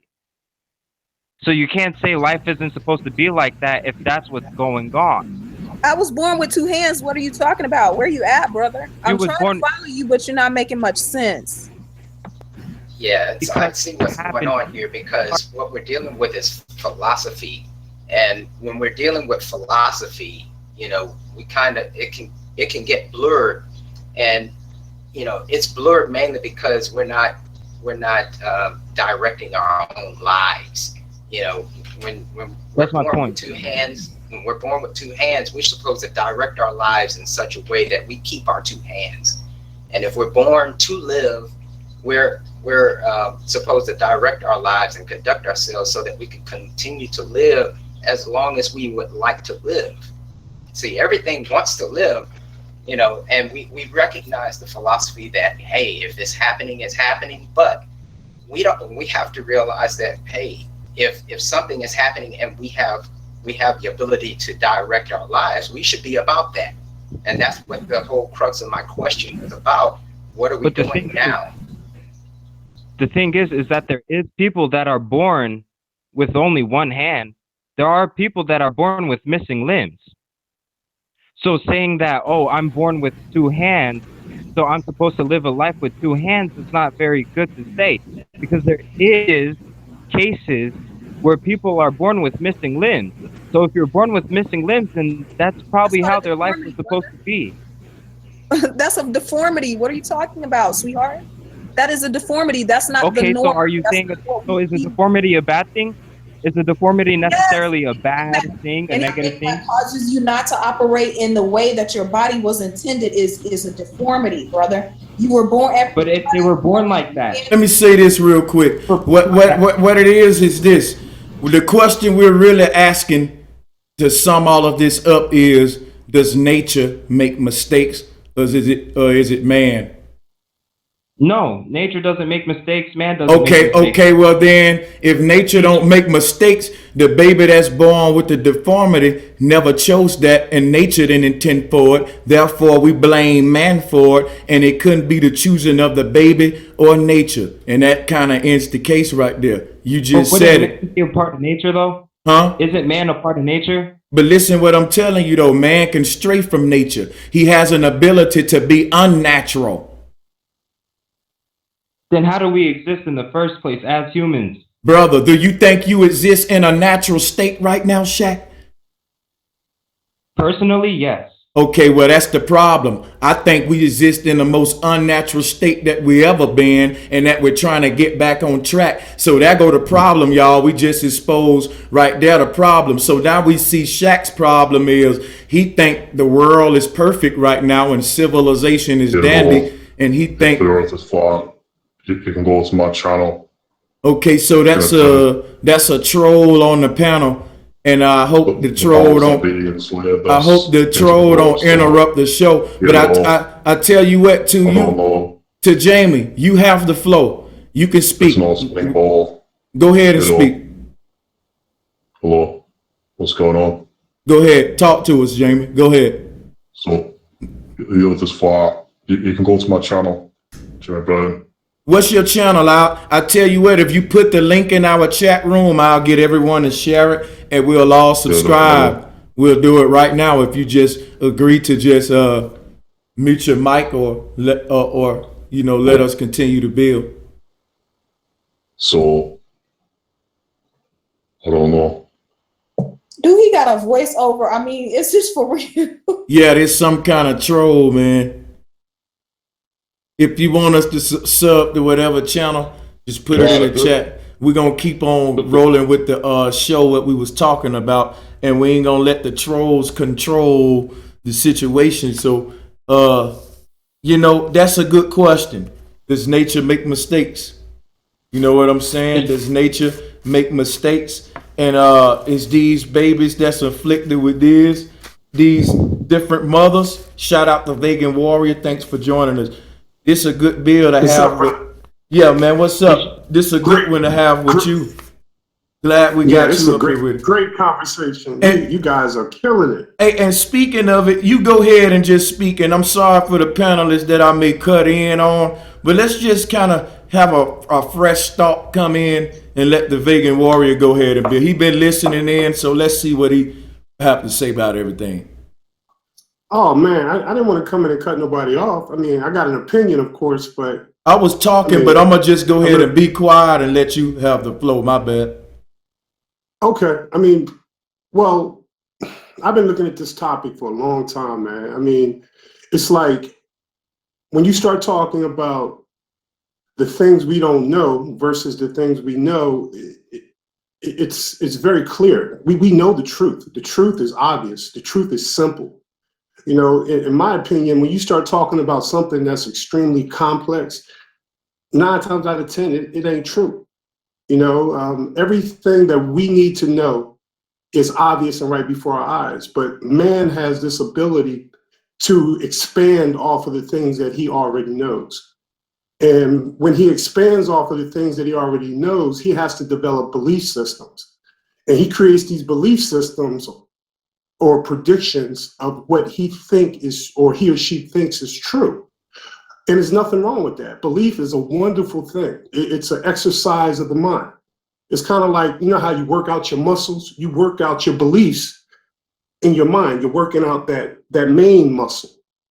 The problem is when we can't distinguish between the things we know to be true and the things that we believe. You know, we should be able to talk about things in a belief mode and be able to put it in a category and says, okay, I believe this, I did, and put it to the side, but be able to distinguish it from the things that we know are true. I think a lot of us, you know, not just on this panel, but people in general, we allow things that are true and beliefs to merge. And that's how I believe the controllers manipulate us. Because they always are giving us something to believe. They're constantly feeding us beliefs because they know if they can get people to believe in things. And because what is belief? Belief is embracing something that does not necessarily have evidence. Well, hold on. You mind if I say something, Vegan? Sure. I think you're confusing belief with faith. Faith is the belief in unverified thought. Belief is something you do until you can know something. Like if I believe you got $100, I'm a reach in your pocket to try to prove it. I think what create the belief systems is when we stop trying to prove it and just get happy with the beliefs and put them above the facts instead of balance it off. What you think? Yep. Happy. Well, I think that's a definition thing that we all need to define. You know what I mean? Because when I talk about beliefs, I'm also talking about faith. Faith and beliefs are synonymous to me. Okay, and if it's not synonymous to you, That's just, we just got to come to a common understanding of what we say belief is. Well, You know, so it's if just kinda like defining, well, it's defining terms. I'm gonna define mine for you right now. If I believe there's gold in the ground in my backyard, this is a belief of mine. My next step should be to use simple science or nature to try to prove or disprove it. So I take a shovel and I start digging. And if I find a gold, it's no longer a belief, it's a fact now. So a belief is the beginning of a quest. So you can have that, like they said, I believe that you can land on the moon. Well, once we went up there and saw they lying and that you can't, well, it's a fact that you can't now. Ain't no need to believe now. But what faith is when you have a belief that you can't verify and you don't try to verify it, like Allah, Buddha, that's just faith. Like they die for their faiths. Like even if you give them the facts, they don't want them challenged, because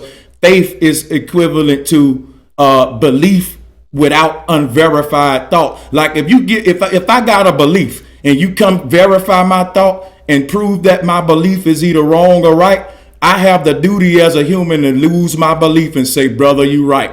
I no longer have that dumb belief I had because you just gave me the fact. But the moment I reject truth, I create a belief system, and we're going to blindly believe these beliefs without verifying them. You see, and that's a faith system. Well, most people that believe things, like let's say someone who believes in God, right? They cannot tangibly prove that God exists, but they know and they believe that God exists. That doesn't mean that they're right or wrong. That means they don't require evidence to prove their faith or their belief in God, because they know it to be true to themselves. I'm talking about the difference between knowing something to be true and believing something to be true. And when you start talking about faith, that's still, in my opinion, in the realm of belief. I'm saying is this: when you talk about they can't tangibly prove that God exists, that goes back to who's your God. That's biased. That's different with different people. See, all of us gonna have our own beliefs based off the one fact. If you have 10 people in a room and tell them the earth flat, that proves that it was created, but them 10 people gonna argue about the who. So the thing is we all gonna have beliefs based on facts. When you say you can't tangibly prove God, I can when I touch an orange or a baby, or, you know, when I see the wind. It depends on what you think God is, you know. So that goes back into personal beliefs. But what I'll say is belief systems and faith are synonymous, but not belief. Because like I said, if I believe that, you know, at the North Pole there's a literal tree of life, then that's good. That's a good, healthy belief. Now, guess what? We need to start trying to fund ships, and we need to do a North Pole mission. Belief is what sparked the scientists. It's the philosopher. And when you have a belief, okay, that's a start. Now we can go on a journey and see if it's fact or not. But if you don't go on that journey and you just say this by belief, I don't want to prove it wrong or right, I'm going to just make a whole bunch of people believe my belief, I don't care if it's wrong or not. Now that's a belief system. That's indoctrination. That's like the globe. Even though it's wrong, we're going to blindly believe it. So that's belief in unverified thought. You're not verifying it. So what we did was verify the globe, and we lost our belief in the globe. And guess what? We now know that the earth is flat. So we no longer have a belief. We had a belief, but now we have a fact of flat earth. Yeah, because I feel like, you know, a lot of individuals look at intellectual scientists, schools of thought, as well as, you know, the parents, all these various things to look for authority and forms of knowledge.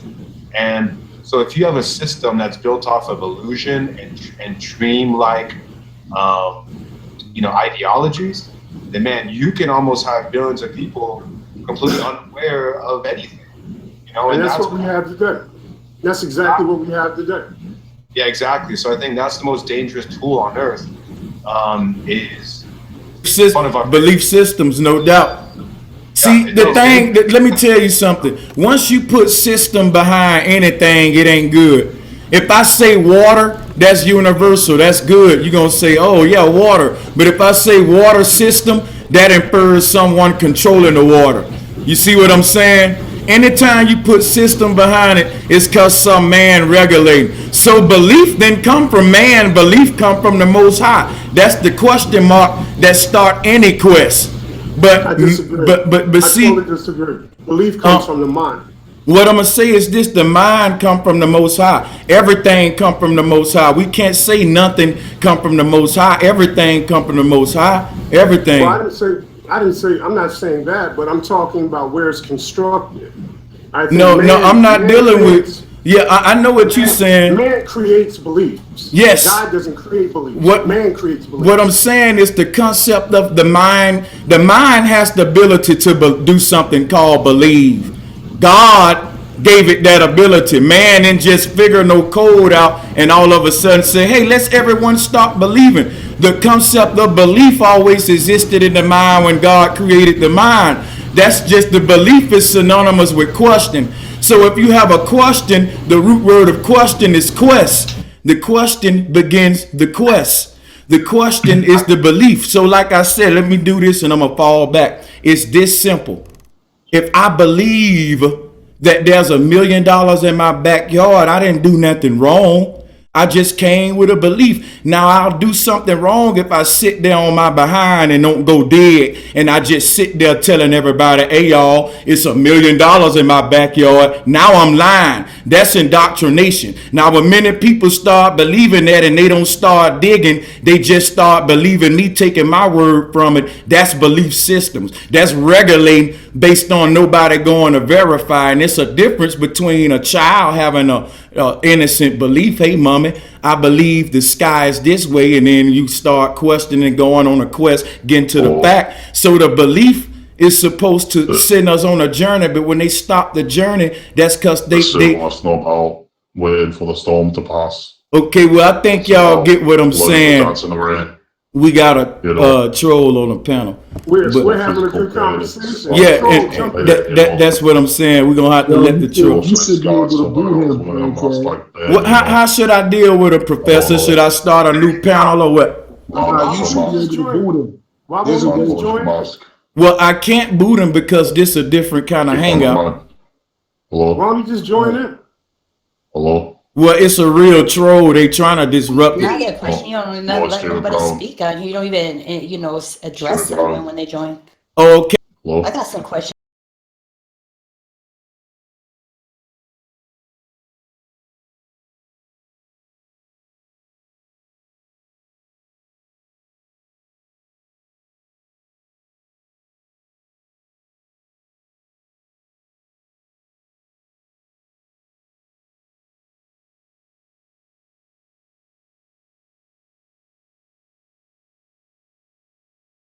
Hey, to people that's tuning in to the show, I had to mute the panel because we had 2 trolls tuned in.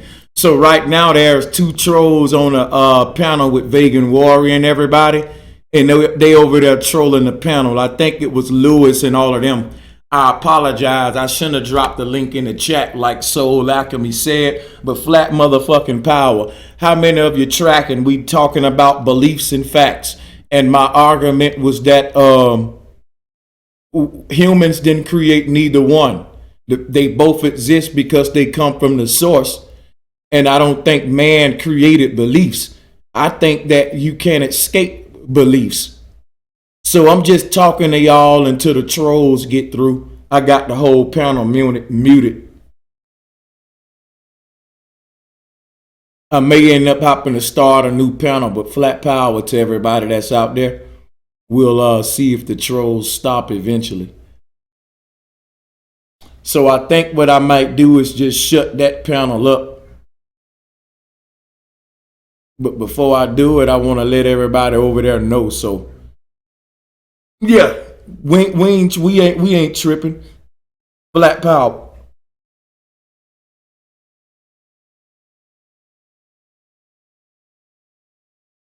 There's no.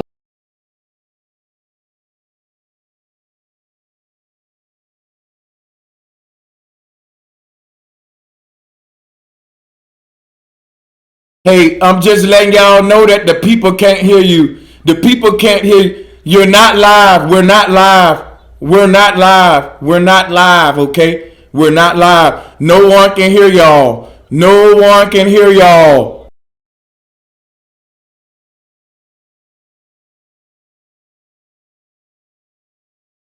But you're here trolling. But you're here trolling. You're just as worse as the troll if you're here trolling. But I'm letting you know no one can hear you. They only hear me. They only hear me. I got y'all muted. They only hear me. All right. So I hope. Yeah, they only hear me, Jamie. Yeah, they only hear me. Flat power to all of y'all. We ain't gonna let the trolls control it. Y'all can't hear them, but they still there. We gonna continue it to go. We gonna continue the show.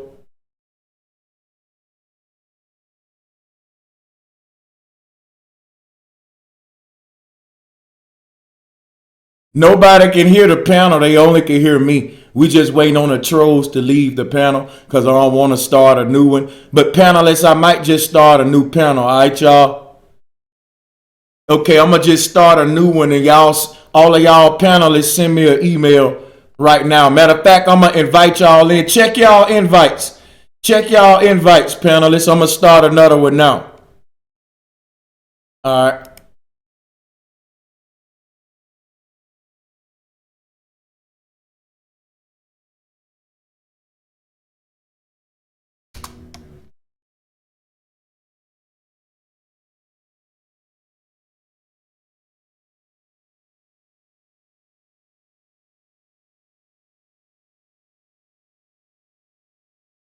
All right, everybody. I'm going to start another hangout with everybody. And we're going to keep it going. We ain't going to let the trolls control. So if you still with us, don't go nowhere. We're going to keep it going. So, yeah. Show the trolls that we don't mind a little intermission period. I should play some music for them. But yeah, that's what we're going to do. We just going to start another hangout. Thank y'all for tuning in and staying tuned. We're going to keep the powerful discussions going.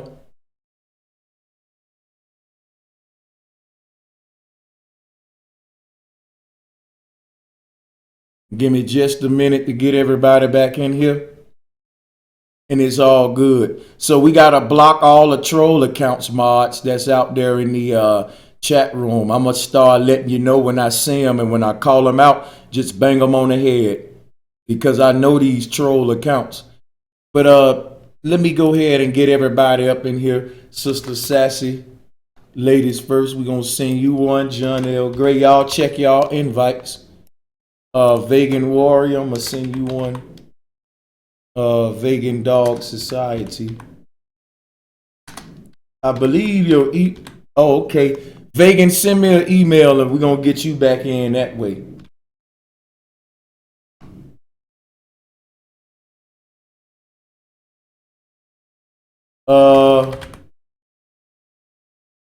I'm sending everybody an invite now. Yo, what's good, Sequence? Okay. We just waiting on everybody. Y'all can build while we wait on Vegan. I think I need to send Vegans to his old email, Vegan Warrior. I think that's still the one. Yeah, it's old. Yeah. They be loving to come on and disrupt when we be having a good build. Yeah, they do. They ain't gonna stop now. We're gonna continue it because that was fucked up right there, and they trust to say we don't have a life. So that make you way worse than us if you hear trolling. Yeah, she was talking about he's a rapper and you telling girls. Man, she was just going in and nobody was saying nothing. Oh man, I'm so glad they ass gone. Let me say to Vegan Warrior. She said, "Yeah, I heard you saying." She said, "If you ain't sucking." Hey, what's going on? Yeah,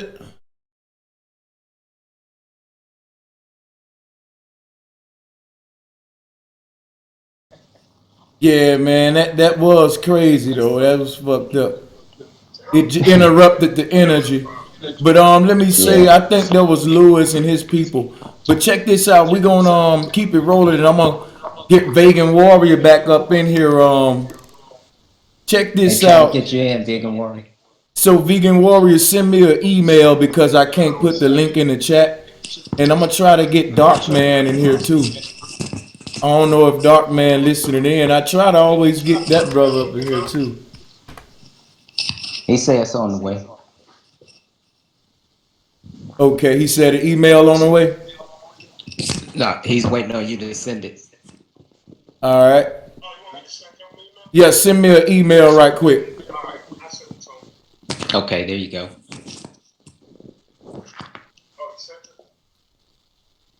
And everybody out there, we're gonna keep this thing rolling. They ain't stopped nothing. We got our panel back. We just waiting on Vegan Warrior. And he about to send me that email, so that's what's good. Hey, and these the subjects that religious, if you think about it, okay, whoever on the panel watching this on YouTube, go ahead and kill your YouTube show since you on the panel, but so we can get rid of the echo. But at any given moment, y'all want to talk, okay, it's all good. It be like that sometime. And let me say shout out to all of y'all on the panel too, because like Sequence said earlier, we should name these Still Sharp and Still, because this is what it's about right here, man. This is a very mature panel, and that's why so many people tuned in to the different viewpoints, man. So shout out to y'all. Right on. Right on. It's good to be on this one. I'm looking forward to picking right back up again, because I think we're at the point right now where we're pretty much ready to start, the actual building part, to where we can see some tangible things, activities, as well as, just, collaborations, things like that. That's going to really help steer this this new time that we're in. Yep, it's about developing a community, and I love the word community because it's come and unity. So you're coming together, and that's the ideal behind a community, is you commune together, you break bread, you educate, and you live life to its optimal fullest that you possibly can. That's why when it's very contradictory for me when people say, okay, just let things be and let things happen and let it have a natural course. Well, if it was unnatural in the first place, how can you say it's natural when you know that it's anything but what was naturally formed? It goes against Mother Nature. That's a good point. That's a damn good point, Sister Sassy. That's something that goes into what we was just talking about too, and that's a good way you can look at it. What she said, if nature ain't causing these deformities, because at first we was looking at it from a baby standpoint, but let's amplify it. Let's look at the deformities that's happening on a worldwide scale, with Mother Nature, because that's the root of everybody else personal deformity. What they doing in nature is why the baby getting fucked up, or what trickles down to the infant, So at the root is what we all got in common, and that's the earth. You know what I'm saying? And I think once everybody get back focused on that, all our personal struggles will be liberated when we liberate Mother Nature. It's none we can do separate. So the sister right, man. With that water, we were talking about water, being made of water and needing water to survive, but that you could drown in 2 inches of water. But if we know that the water wasn't meant to be poisonous, someone has to put something in it that will make you sick or, cause harm to you. So that's unnatural, and that's what we want to defend against, is allowing us to live our natural lives without man's interference in a negative way. No one wants poisoned water when we have to all drink it. I mean, you've got to be really psychotic to think that, that's natural to say, well, they just did it and we got to deal with it. No, I'm coming for that person. I'm going to deal with that person because they're ill. Something about them is not right that they would want to do that in the first place. And I say, you know, instead of letting the whole bunch of apples spoil, get rid of the bad apple, throw it out to, you know, let it get recycled. Hey, yo, That's vegan. that's 100. So, Peace, brother. How you? I want what's to up, ask brother? you, I'm chilling. what did YouTube give you as a reason for clipping your channel? They said that I violated some punk ass community rule or something. Like, what was it though? What was what they told you? Was it easy for you to pinpoint on which videos they were talking about or what? Because man, Oh no, they attacked. you was going in on They that attacked everything. Charlottesville shit. 12 videos back to back showing all the evidence. Yo, that's crazy. And there wasn't no copyright. Yeah, There wasn't no copyright. There wasn't none of that. And you know what it was he went, they fucking serious about those hoax videos, man. And when he was debunking that shit being fake, that's what they going about it. See how they just straight terminated? It's crazy, man. Mm-hmm. Yeah, that's crazy because I remember. Go ahead, yeah. Go ahead. I was going to specify that that's essentially why Google's Google. You know, I mean, we kind of gone over that a few times. The fact that they're trying to centralize all knowledge, and now you having intellectuals, good people, and normal people praising Google to be the truth. And it's just one of those times when Google's going to completely censor everything. So it's interesting that we live in a time period where it's been a solid 10 years of them going, all right, now it's time to create this computerized world. And you also got to factor in a couple other things. Out of the 12 videos, about 6 of them hit over 100,000. 100,000 views. So they were going viral like crazy. So they had to stop that shit. Yo, because I wonder if it's not colorblind though, because you see like Alex Jones shows and all those right-wing shows, they constantly talk about fake news and pointing these things out, but you don't see these people's channels being banned on. You know why? You know why? Because they promote the news just the way the news give it to them. What Vegan was doing was going behind you, showing you how this is bullshit, how they pulling our strings, and they finna get real strict on that type of stuff today, because the media falling apart. Well, there's a couple other factors that I put in my videos. I don't know if you guys caught it. One, I was a cop in Virginia. And I wasn't that far from Charlottesville. I'm very familiar with Charlottesville, in the whole area where this so-called event happened. The other thing is my background is like official. So I'm not just a YouTuber talking about something that I don't know about. I was an accident investigator. I've investigated tons of crime and different things in that region of the state. And you've seen tons of footage. You've seen tons of that kind of footage and pictures and photos and stuff like that. So they had to definitely eliminate you on that. I'm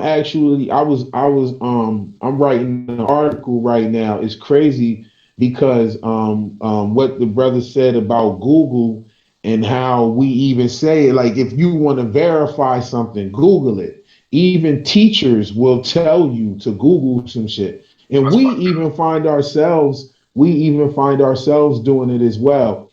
I want to make a little connection real quick.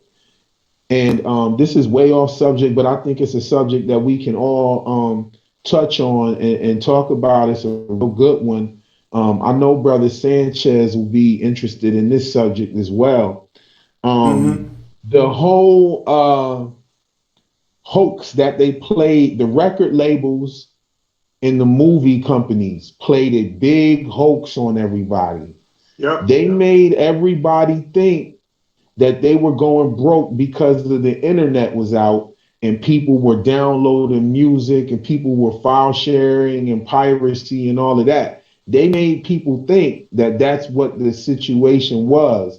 But they were doing that. Because if you remember back in them times, you would see that those movies were not people sitting in a movie theater. Those movies were actually leaked. Right. Like, because they had the numbers on them at the top and all that kind of shit like that. You would see that these movies were actually leaked. So what they were doing was they were gearing us to get ready to go into an age where everything will be focusing and getting our news online and getting all of this online.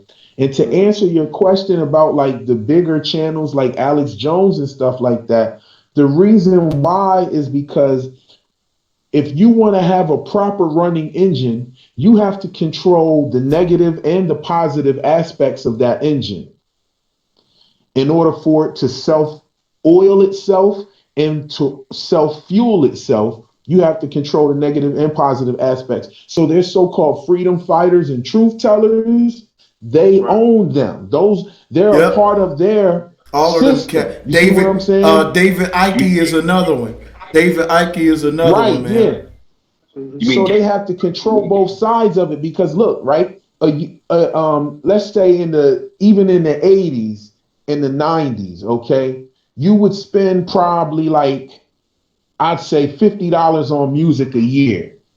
This is just $50. That's what you spent on music and probably movies too, going to movies and shit. You probably spent about $50 to $100 a year.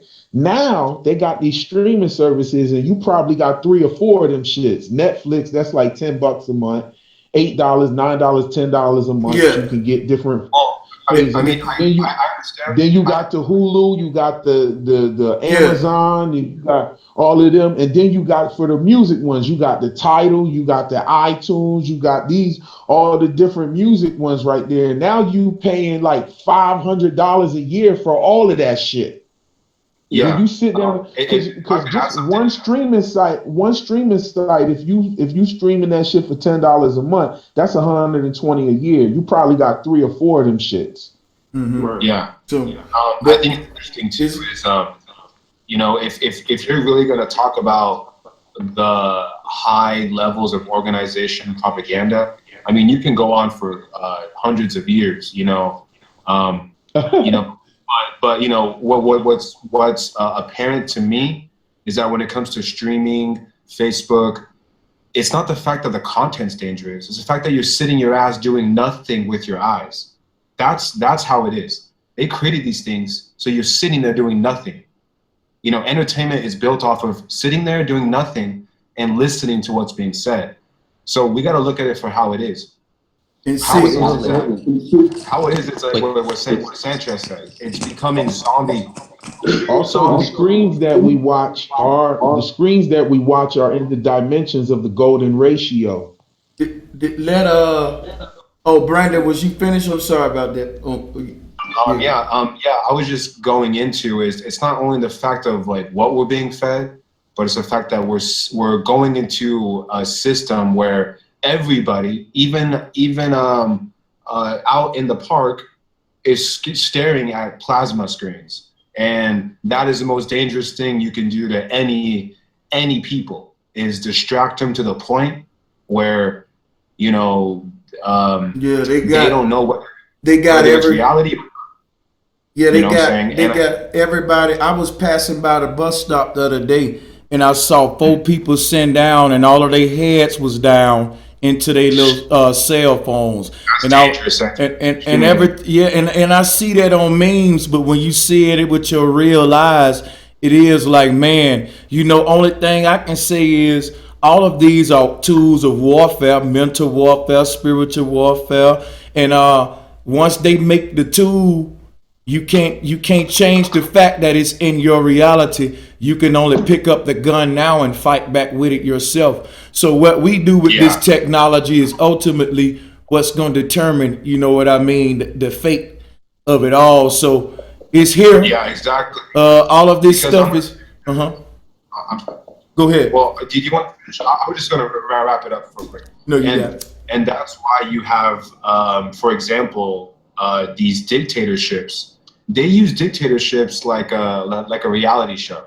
So they show you, Kim Jong-un and all this shit. And it's just like shows you that there's many examples of America using these puppets in order to do horrendous evil. And it's funny that it probably gets to the point where they're filming dictators in like Hollywood basements and there's probably no population. You know what I'm saying? Like that's how sick this earth has become, is that what we know to be true, probably 50% is not even real. You know what I'm saying? And you're having intellectuals sitting there screaming at each other, and it's just, they're fighting over politics and, all this stuff. And it's a lot of CGI, man. Just like the moon landing, Sanchez, it's like these dictators that exist are probably just a prop. It's just a pure prop, man. Like, it's not even real, probably. If you watch the tube, you're going to stay indoctrinated. And that's what they want you to do, is keep watching the tube. They'll keep playing the story and you'll keep buying it. And you got to stop buying it. Don't look at the tube. The tube is poison. If they take the tube away, it's just like a drug. You got your brain built and geared towards the drug. Give the baby the pacifier and it'll be quiet. Yep. Well, nobody wants the pacifier anymore. And what these conglomerates, because it's 3 of them that we're talking about, they own every media product outlet, news, social media that you can think of, the Viacom and all of them. They own that. And so this censorship is happening a little bit on the sneak. It's not like the communist countries where they censor and control everything before it even gets to the people. Everybody wants to come to America because they have this false sense of ideal that we have freedoms that they don't have. But what they don't realize is that we have laws that dictate these freedoms. So the Constitution doesn't mean what it meant before when it says you have freedom of speech. How can you have freedom of speech when you have these major conglomerate companies controlling what you produce as news, saying that they're the only true news out there? And when you go to debunk these fake news, they're censoring you. They're cutting you off because they want to control it. That's so true. Vegan Warrior, prime example of you ain't got freedom of speech. You're right about that, sis. Yeah. But you know what? The bottom line is, I don't expect anything less. You know what I mean? I've been in this fight for a long time, and it's like, I'm surprised they let me exist this long. Mm-hmm. But what this is, I'm gonna keep coming at their grill as long as I take a breath. So you shut me down, I pop up somewhere else. Right now, I'm killing Facebook, and give me a couple months, I'll be killing YouTube again. So it don't matter. I'm in it for the fight. Yeah, the good fight.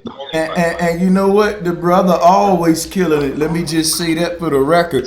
The whole channel thing, when you got people, they're going to come back just like you never left. And that's exactly what's going to happen. So, and with that being said, make sure y'all subscribe to Vegan Warrior's new channel so we can get it back popping over here on that channel, man. So you can be updated with the live streams.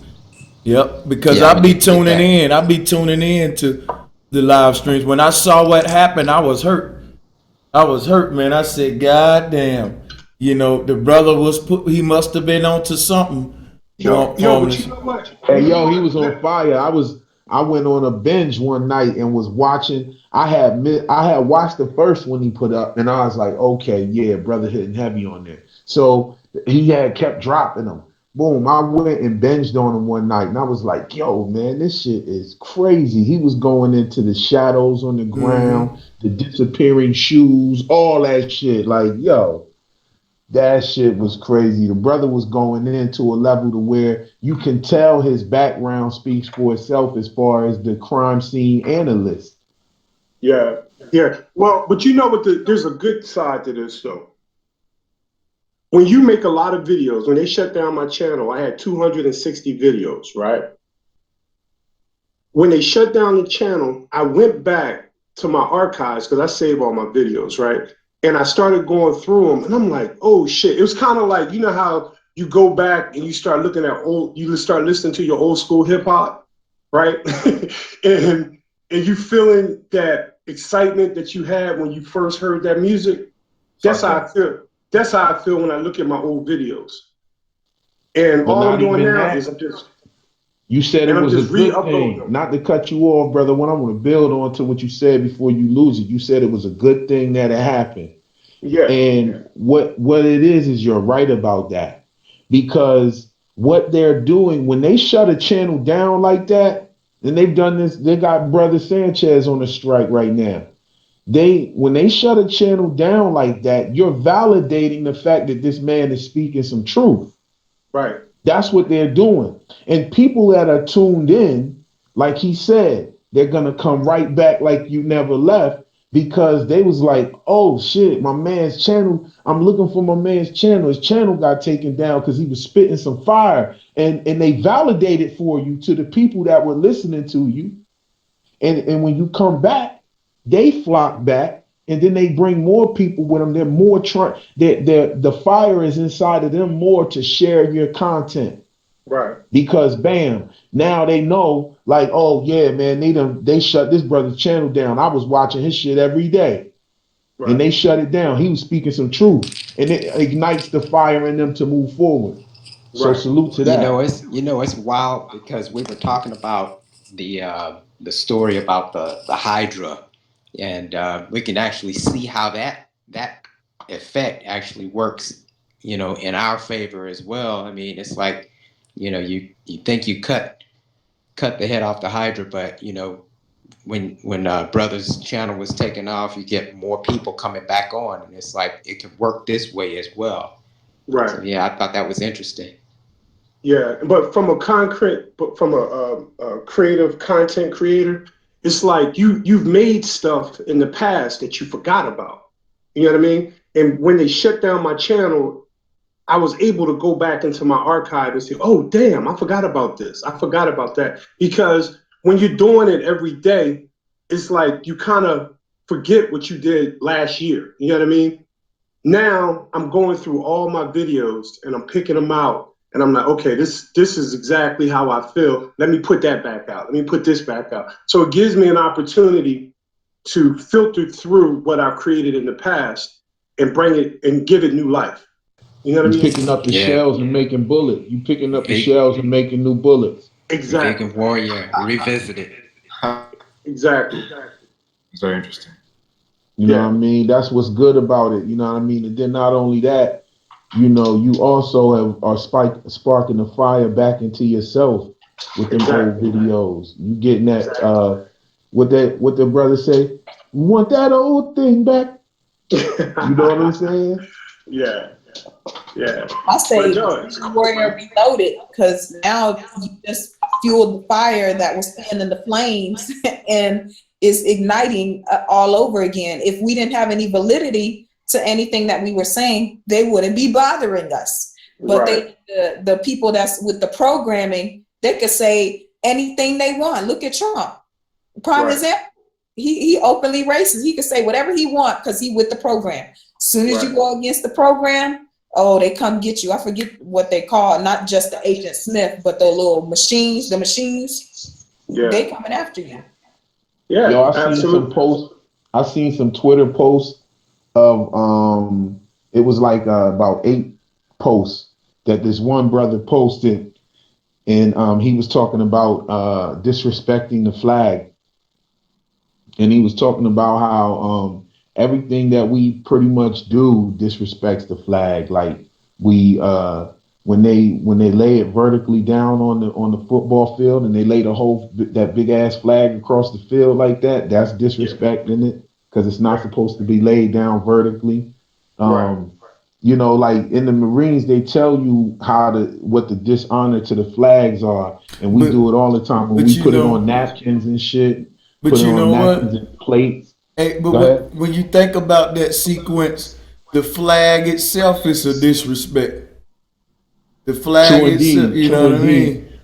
True indeed. But I was just making reference to how Trump, is making those statements and things like that. But like with the sister, building on what the sister was saying, but building on what you were saying earlier, Trump is the president and Pence is the vice president.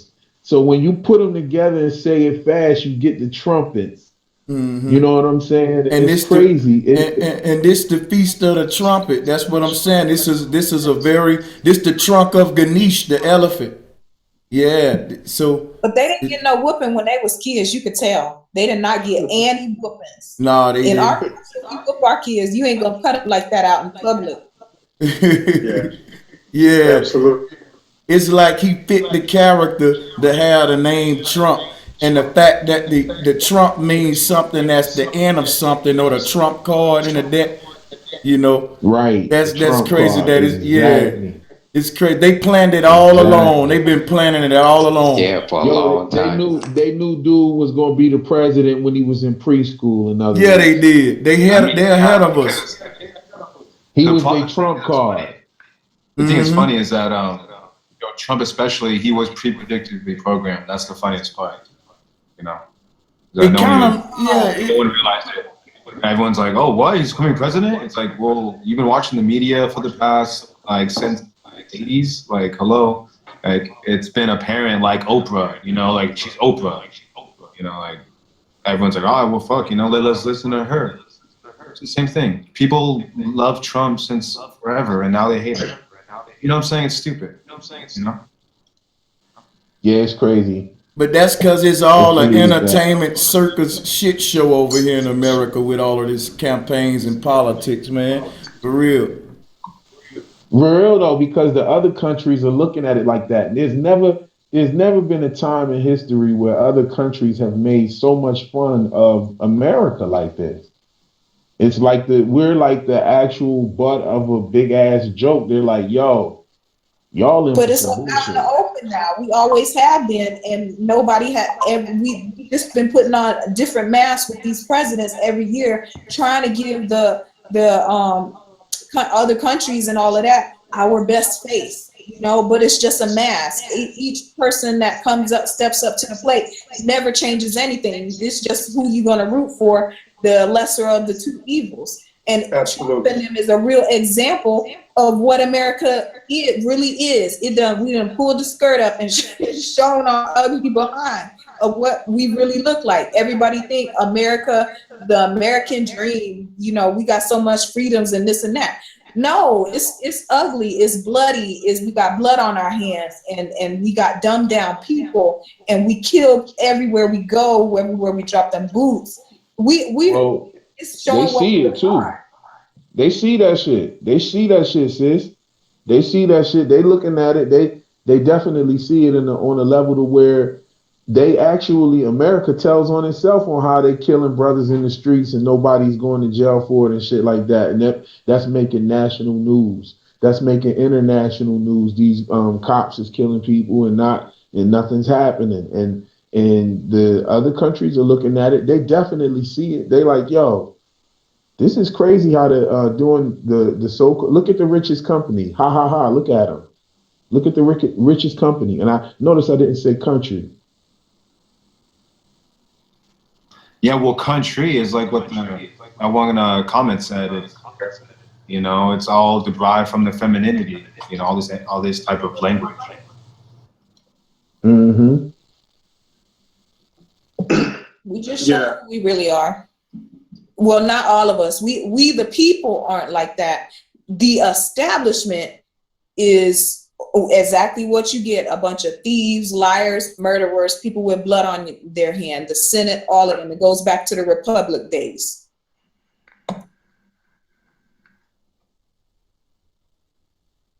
Yeah, you're right. You're right. I mean, I think a lot of it has to do with their agenda. See, it's one thing to manipulate the people within this country, but it's also a part of the agenda is to manipulate the world.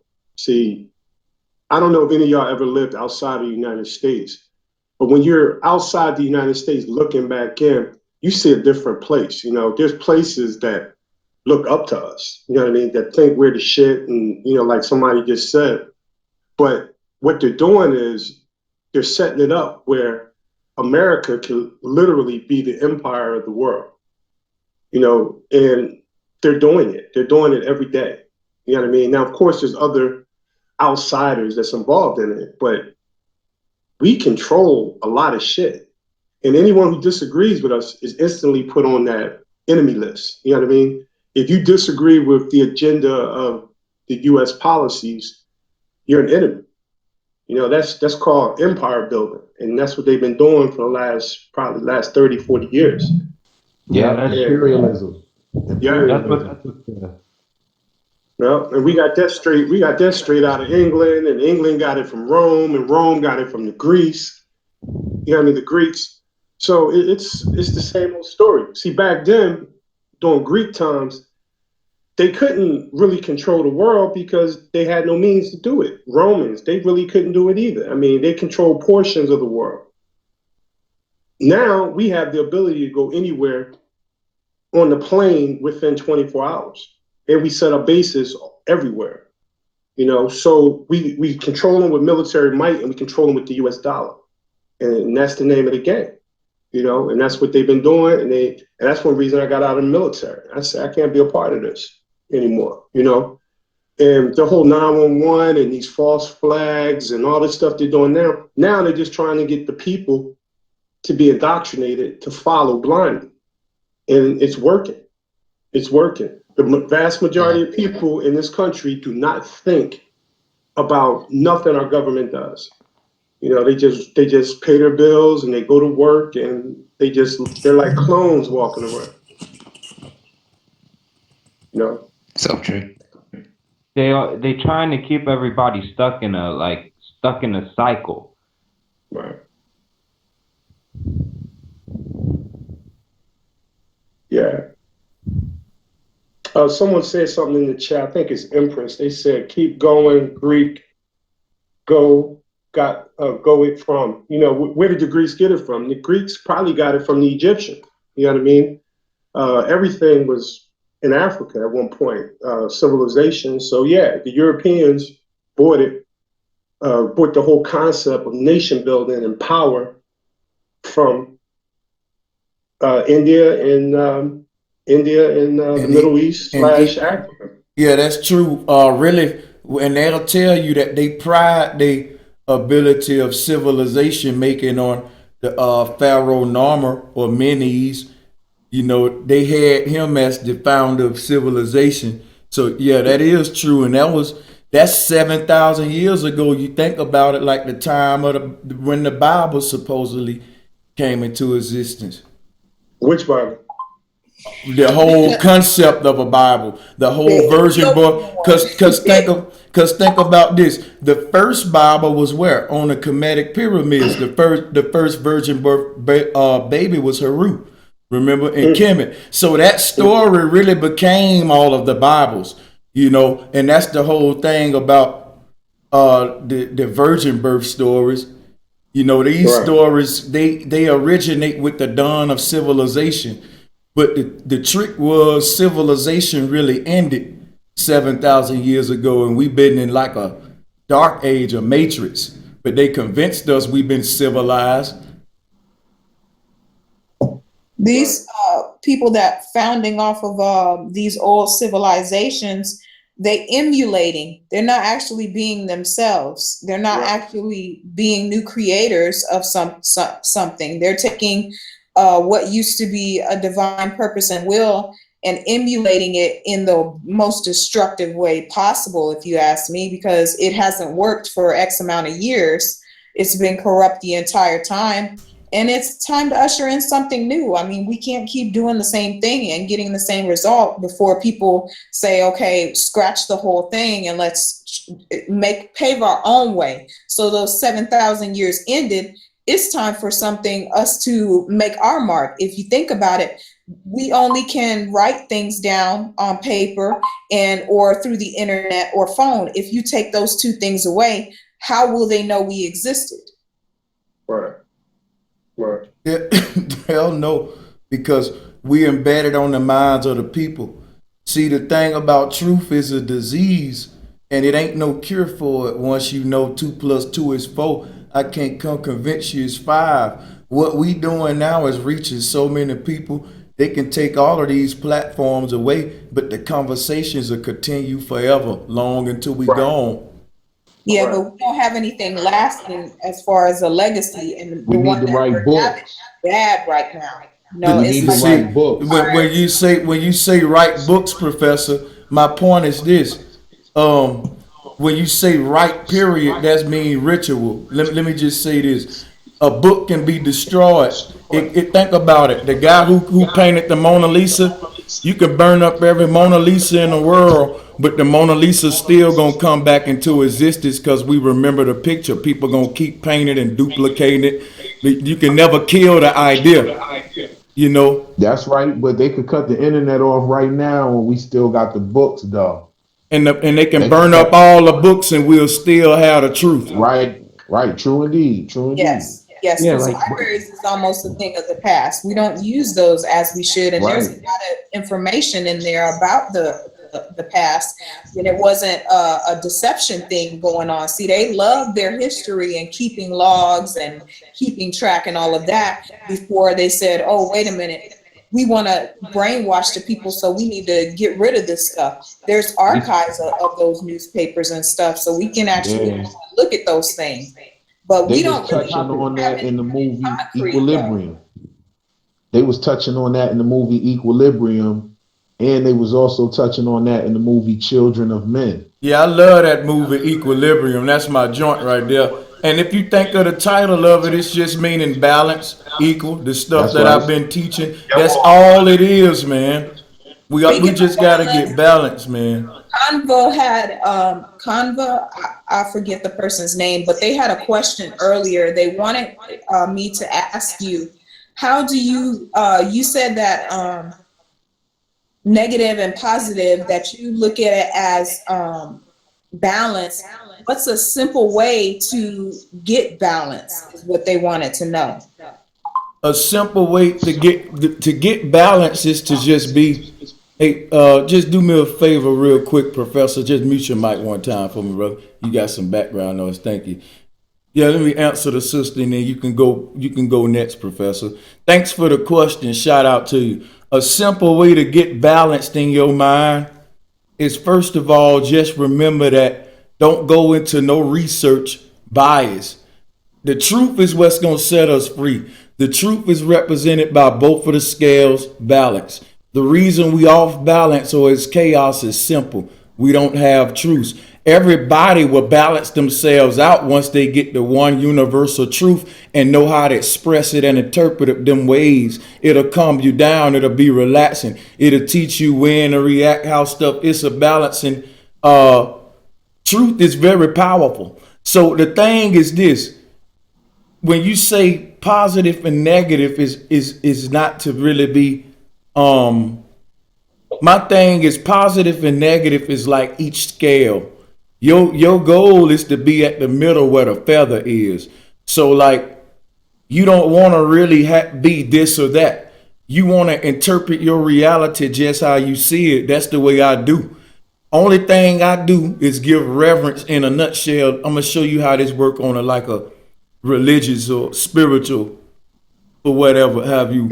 Just say I interpret my reality based on how I see it, and then I just admire the beauty of that. Now everything that corrupt the true nature of that, that's what keeps us away from balance. It's literally that simple. When they say order out of chaos, that's all it is. Is you can't really create a new world order until you restore the old world balance. You will have to make us think there's a need for a new world order based on something wrong with nature. And that's the root of all their deception, is making you think something wrong with nature. So all of their programming is against anti-nature, destroying nature in all ways, and also convincing you to pay for programs to save you from Mother Nature. So the truth is just getting back. The truth is just getting back, you know what I'm saying, to Mother Nature that we've been taken from, if you just want to make it simple. You know, that's just all balance is getting back to Mother Nature, man. And everything unnatural, take that off of the scales and they're going to balance themselves out. Each human going to balance themselves out. But I can go deeper than that if you want. I think Vegan want to get in real quick. You hit that. I think the point.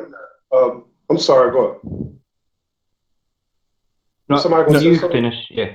Okay. The only thing I'm gonna Yeah, I ask you real was. quick. I'll be real quick with it.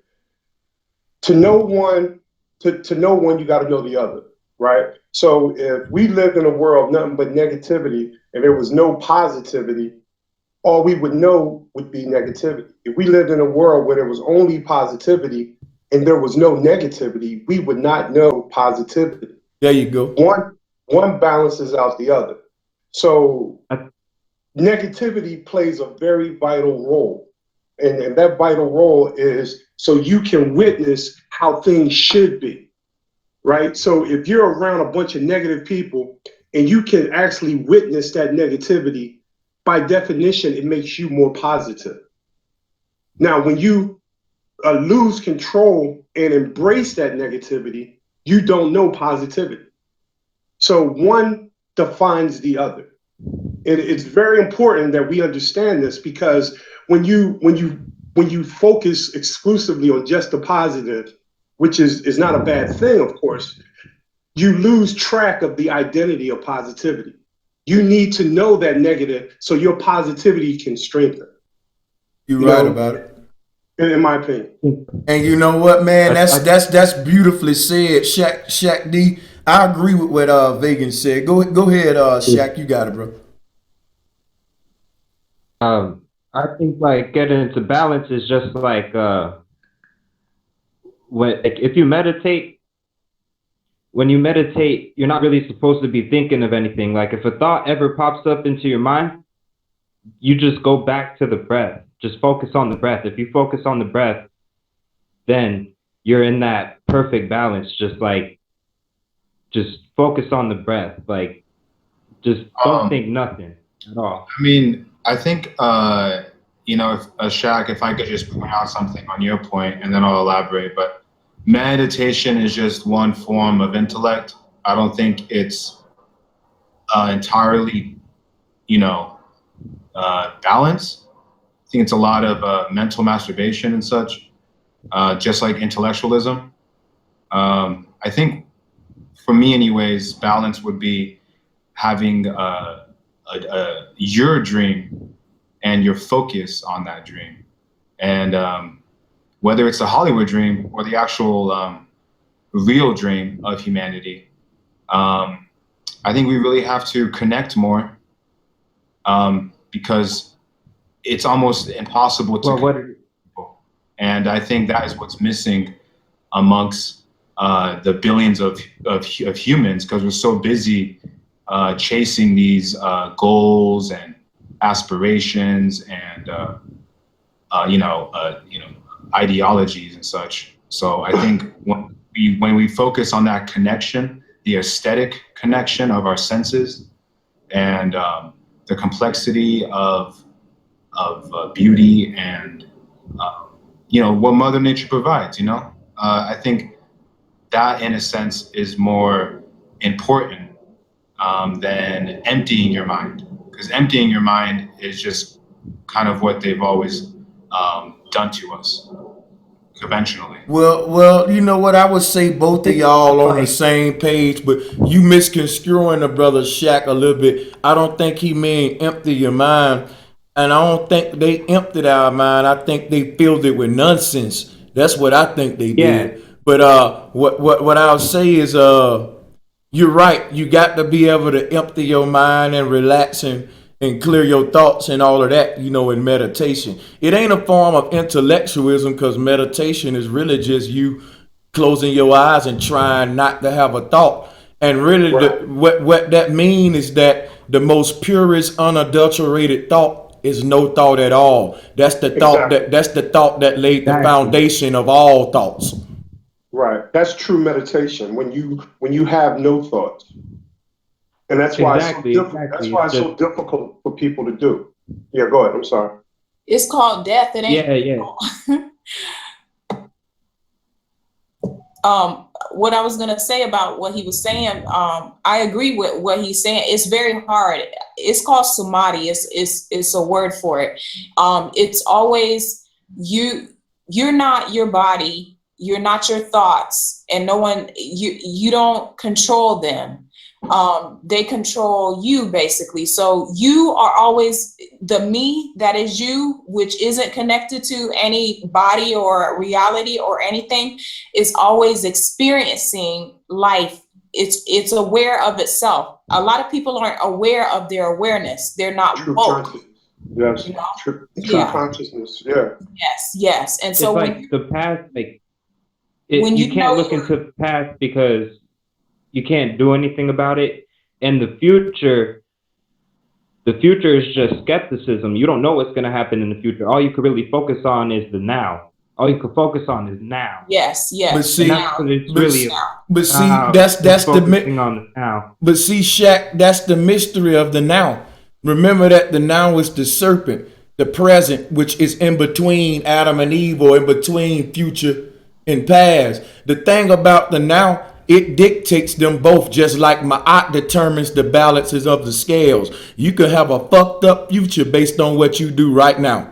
Do something crazy right now. Watch what kind of how you'll wake up tomorrow. So the whole thing about it is getting control over the now is really getting control over the future, which would allow you to have a better past when you reflect on better decision making and all that. But the whole thing is they got us away from the now by getting us into either the past or the future with all of this futurism. Think about when you go into their theologies and shit, is all about the future. It's all about futurism. It's the name of it. That's a religion. That's taking you out of the now. You see what I'm saying? Yeah, exactly. It's like if you focus on the now, if you focus on what's happening right now, then you can make sure that you have I don't want to say good because that contradicts everything I say, but it makes sure you have just to say good future, and then also in the end making sure that you have good past, like just the now, because that balance is in between the scale, you know. Yeah, you're speaking Eckhart Tolle. Yeah, I've listened to a lot of his stuff. Well, that's exactly what he says. I'm speaking simply yoga. Well, that's where he gets a lot of his references from. Yoga. Well, I never heard a thing about Eckhart Tolle, but I guess if that's what he's saying, then yeah, I guess so. Right. Well, I'm just bringing it up. I'm not saying that you're quoting him or anything. I'm just saying I listen to Eckhart Tolle, and a lot of the stuff that we're talking about is distinguishing between our mental past and the potential of a future versus our now, which is the present. We have the present, and when we get to the future, it's going to be a present. When we think about the past, we have to think about the past now. You know what I mean? So it's one of these things where you distinguish between the mental ideas of the past and the potential future from what you have tangibly in your present. You know, and you're referring to the book The Power of Now, right? But that's Eckhart Tolle. Yeah. Yeah. Like I really don't like that book, but I guess it kind of something like that. Yeah, well, I'm just saying that's the ideal about it. But to me, I think there's some truth in it. I don't know if I agree with it, all of it, but there's always truth in everything. Well, some things are outright lies, right? But well, in order to lie, you have to know the truth. So there's a truth in everything. You just have to pick it out. Well, we can say that applies. Well, you just said it. That applies to everything, right? Yeah. Right, because I don't want to believe that there's a Walmart of truth somewhere where you can just go and everything's 100% true. I think you got to be able to use critical thinking to determine where truth truly is. Yeah, you're right. I'm sorry about that. Go ahead, brother. No, I was just gonna sponge on the ideas that we run to different sources and we tend to embrace that entire source, but it's still of man. And anything that's of man is going to have fallibility in it. So we got to be able to critically maneuver through pieces of information, extracting the ideas that are logical, tangible, and realistic versus a lot of this stuff where we just believe in this one person, this one institution. You know, because I found a lot of good stuff in various places, not just one place. Yeah, that sounds like the ending of the schools of thought. Yeah, because this is where we're headed right here. We're moving into truth. Right. Absolutely. You know, and you also look at it this way: we are all of the source. So therefore, like the brother just said, truth lies in everything. Now, there's some people that are driven by their ideas and their influences and their indoctrinations that may taint that truth. But when you peel that onion back, a lot of times you can find truth even in the things that you completely disagree with. You know, some of the best ideas I've ever gotten were people that disagree with me, you know, and I was like, wow, that person brought something up that I never considered. And it made me say, oh, well, damn, I didn't think that person was right, but now I know he's right because I connected with his truth, you know? So it's all about being open and being able to distinguish between bullshit and real shit, you know, in my opinion. Yeah, pretty much. What he was saying, and I'm gonna tell you, and I admire the ancients, but even when I look at ancient stuff, it's truths and it's some of it ain't, you know, it ain't applicable in reality. You know what I'm saying? Right. So it's like eating the fish and spitting out the bones. Right. But I hope y'all don't eat fish though. Yeah. I eat shrimp, so I can't lie right there. I love shrimp. Yeah. But they did a lot of what do you call it? Personifications that people want to take literal, you know? And they were expressing what they were experiencing through their time and their eyes. And people always want to try to relate it back to today instead of reverencing it for what it was and how we can have the ability to decipher and recognize and relate to them to say, wow, they're just like me, you know? And living in the now, I'm telling you, it's very uncomfortable to live in your truth and in the now when your consciousness recognizes itself and you're trying to catch it. It's difficult. Meditation does not help when you do this. And a lot of times I find it's very contradictory in my life as I go about, because people who aren't trying to live in that, I have a hard time relating to, because I be wanting to call them on their BS because I can spot it right away. So it makes for a difficult situation. It's very uncomfortable. She's right. Well, that's why meditation is referred to like only as a practice. Like meditation, at the end of the day, is just a practice. You have to keep practicing it because, yeah, it is hard. So you just have to keep practicing it and practicing it. So you just get better and better and better at doing. Let me say this. See, the kind of meditation he giving and what I'm giving is different. If you go to sleep at night, in order for you to shut your eyes when you lay on your bed and go into that darkness and have a good night's sleep, you got to clear your thoughts. So guess what? You won't get no sleep. Your body won't fall asleep.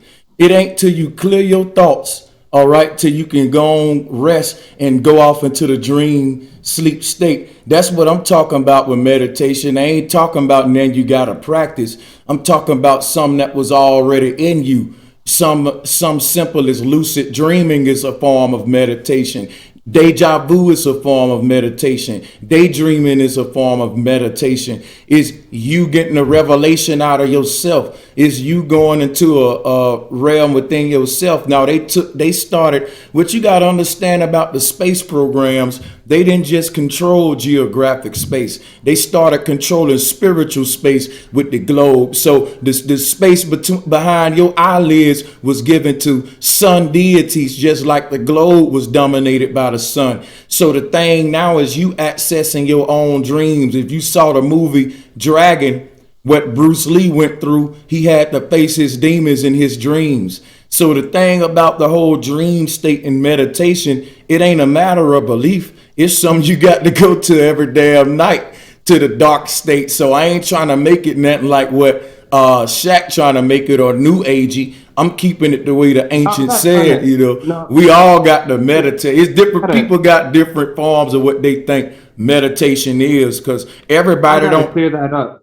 Yeah, you can, and I'm finna. Yeah, go ahead, brother. I'm trying to make it new agey. Yeah, don't be offended. I'm just cleared it up for both of us. I know you on the same page with me for the most part. What I'm letting them know is everybody don't sit down Indian style and say, some people meditate in a hot tub. You know, some people drink. No, that's not meditation at all. That's not what I was referring to. What I'm saying is, it's not up for anybody to tell somebody what's meditation, because the first two letters of it is me. M-E, and we all sleep. Yeah. We all sleep different at night, so we dream different. We meditate different. That's all I'm saying. Once you take meditation and turn it into a system or a way you got to learn and do it, that becomes religion. See, meditation is different. Yeah, that's all. It really should be called mediation. You don't have to keep clarity, brother. I'm not arguing with you. I'm speaking for both of us. You on my team. All right, I'm just giving the people some stuff about meditation that haven't been said on the panel that I think they need to know. Why are you? I'm with you, Shaq. Go ahead, speak, my brother. Go ahead, you got it. Well, it's everything like it was just like you were kind of trying to make it seem like I was trying to say something that I wasn't. I did just what I did just what I intended to do, brother. It was to just clear everything up about meditation on my part and where I stand on it.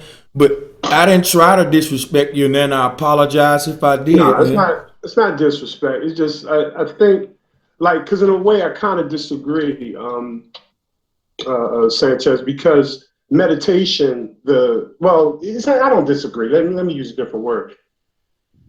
It's practice. It's a practice called meditation. The yogis do it, and all it is the clearing of the mind. That's all it is. You know what I mean? There is no thoughts, there's no dreaming, there's no nothing. And and he was talking about you got to practice it. And what he means by that, and brother, correct me if I'm wrong or not, is you first got to learn how to do that for 1 minute.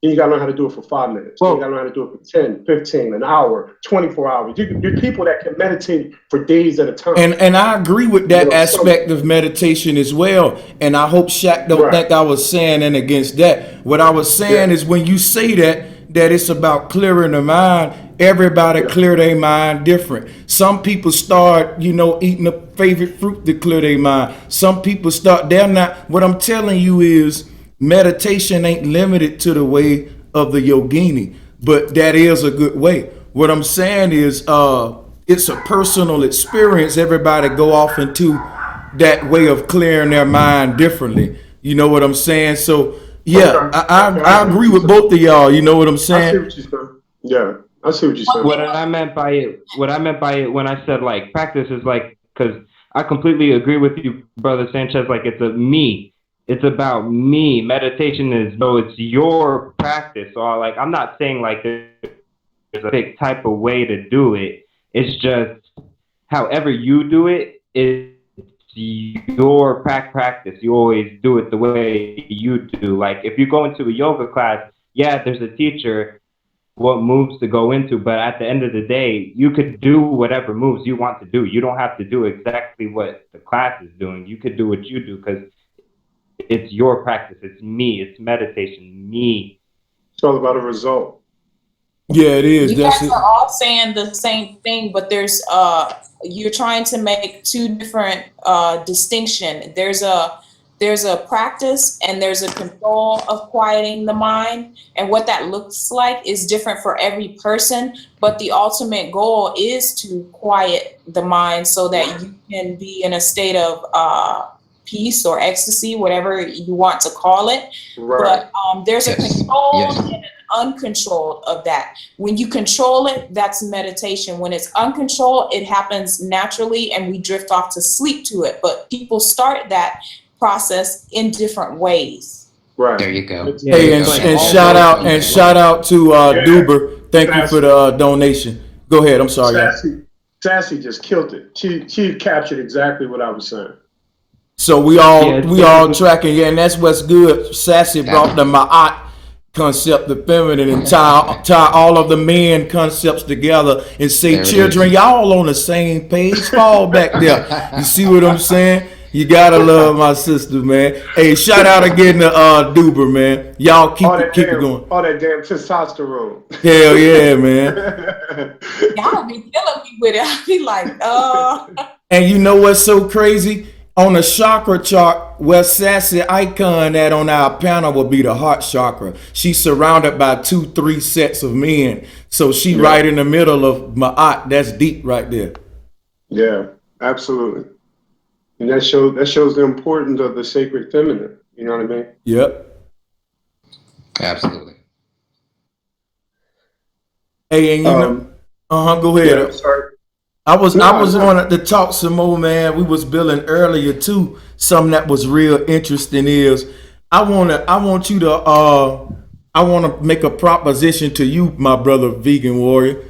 Yes, sir. You're a realist. You're a person who you understand beliefs, but you don't dwell on beliefs. You all about if somebody come to you with a belief, you're gonna say, hey man, it's all about disproving it or proving it, because it's not a matter of your belief, it's a matter of the fact. So I would say, is it good if I say it's not that you have a problem with beliefs, it's that you have a problem with belief system, whereas people not interested in proving beliefs because they just sound good and just want to run with them. And if we don't prove them, we can just keep these beliefs and this pseudoscience going. But do you do agree that beliefs is something that I think come from nature, just like facts do, like yin and yang, belief and fact? What would you say about that? It's such a broad thing, you know what I mean? Because it's beliefs are personal. You know, it's like an individual creation of a soul based on their experiences, based on their teachings, based on a wide variety of things. The common denominator, in my opinion, is the tangible world. You know, so if you have a belief about the tangible world, to bring that belief into the realm of truth, in my opinion, it should be authenticated. It should be substantiated. It should be some evidence to show that what you're saying is true. It is actually existing in reality. And a lot of stuff that we talk about, we can't always do that because we haven't been exposed to those tangible aspects of it. And there's nothing wrong with creating your hypothesis and believing. I just think we got to tread lightly when we start talking about calling it truth, you know, because our beliefs are constantly shifting. Because think about it, when you were 20 years old, you had beliefs. Now I'm 49. I got completely different beliefs from what I had when I was 20. So beliefs are constantly changing until they're proven. I'm sorry, go ahead. And I like what you said. You got completely different beliefs than what you had when you were small. You didn't say you didn't have beliefs. You said they just different. Now you're gonna die with some beliefs, and just like we was born with them, we was born with some facts, you know. And it's like yin and yang. So I think the problem with the beliefs goes back to what I said, like, cause we all know that there's magnetic energy at the North Pole. But now, based on that, we all believe that what you get there, what you really gonna see with your eyes, ain't none of us never been. We can't go. So you know what I mean? It's kind of one of them things. Yeah. And that goes back to the fact that the question is not a fact. The question is man truly meant to know all? And I think we're not meant to know all. We can't know all. But what we can do is speculate about everything. And I think that's what we do mostly. We speculate about things that we can't tangibly show to be true. But that creates a belief. And when you get a bunch of people, it creates a belief system. And I think that's one method that they use to control us. You get high trying to know it all. I've tried it, and you get high. I don't know about y'all, but when I get knowledge, it makes me high. I don't know another way to put it. And that's a good thing. That's a good thing, because think about it. Think about what other folks used to get high with, and think about when we say to know it all, and that's how you get this God named Allah or all or a lot, which predates him. It's just saying the all, and when we try to know it all, we're really just trying to know the Most High or the creator of it all. Exactly. And I think we already know the Most High. It's just that we don't know it with our minds. I think we are consciously, I think there's a higher self that's connected to the source.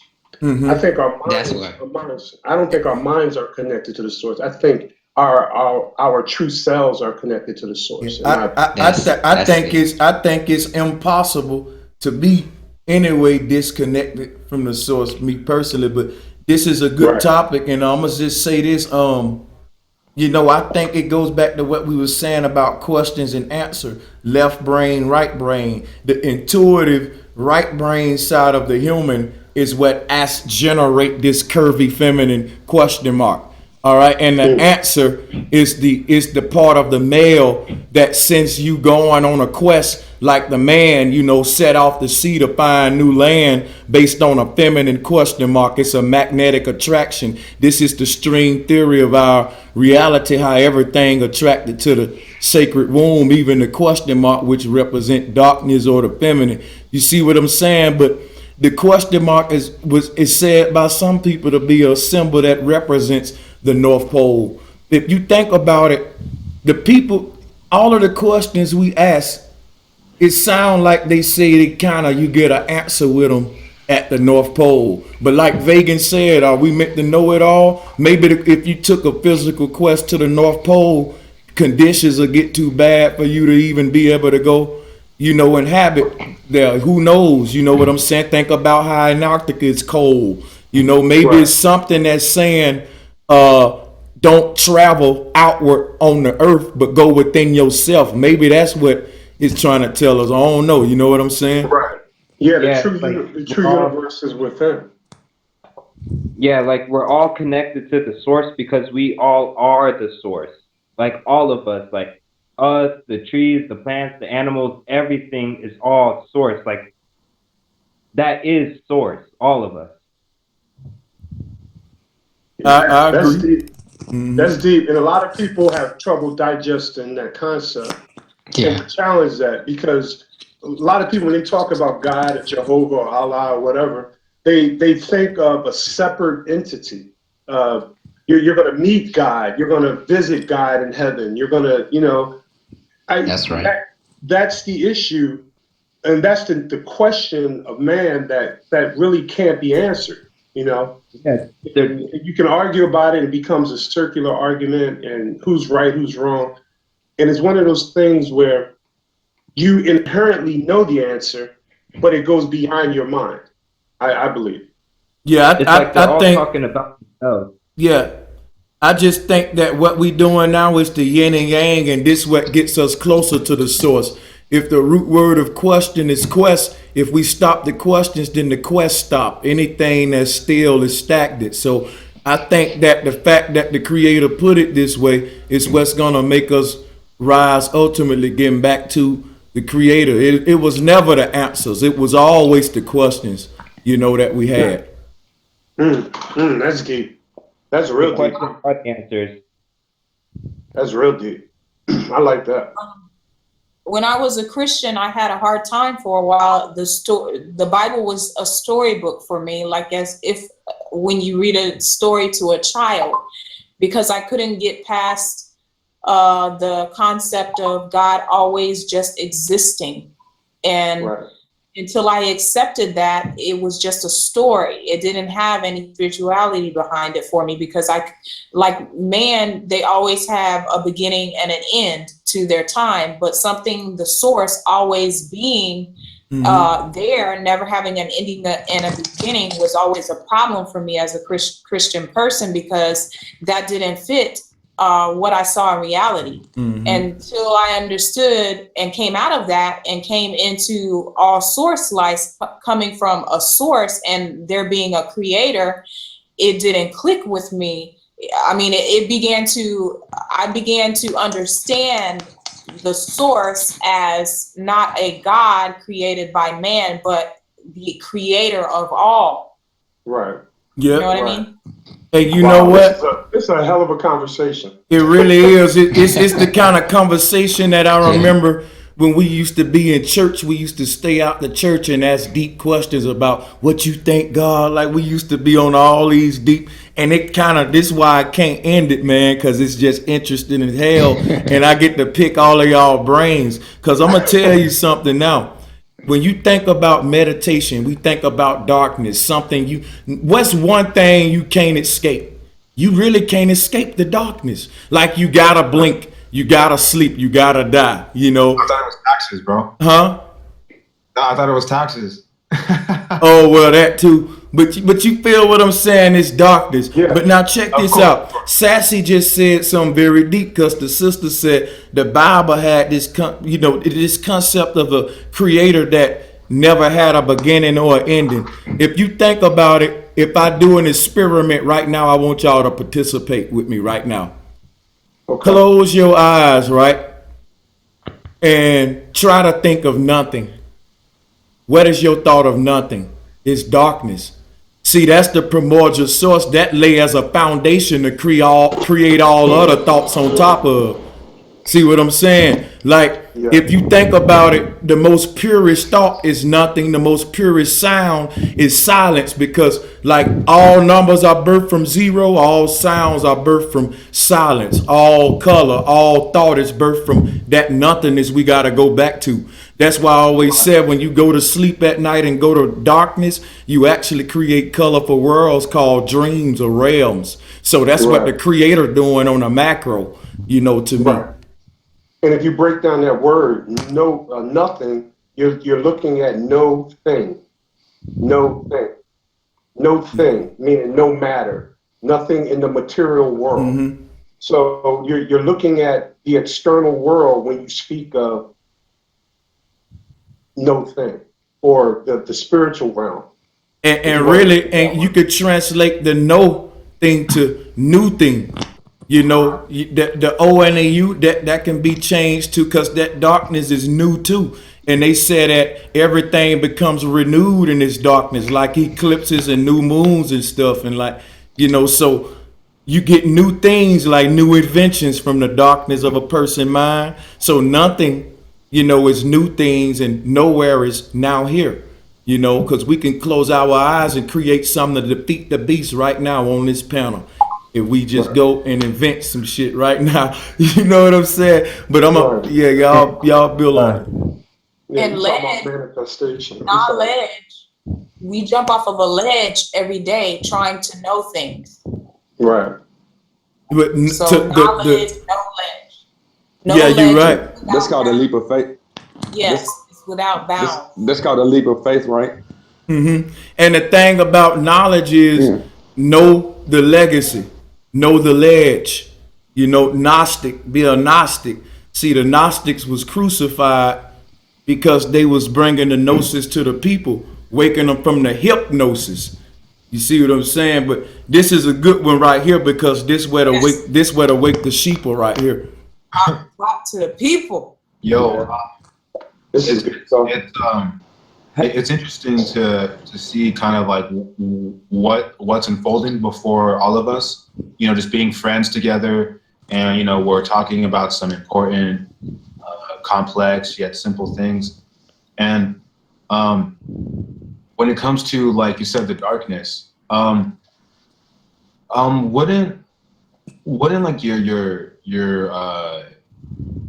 wouldn't like this new age movement necessarily be inclined to more, like you could say, energetic type of rhetoric, right? Because this whole energy concept is being misconstrued, right? So fundamentally, our society or civilization is using forms of energy that are so primitive and hidden from the majority of people, right? So for me, I'm trying to figure out is, did our ancestors use relics and certain types of spiritual science to not only be in the darkness, but I guess experience something more than what we're experiencing today? Yeah, did they escape into the darkness to experience something beyond reality? Yep. And I think that's where we get the word supernatural from.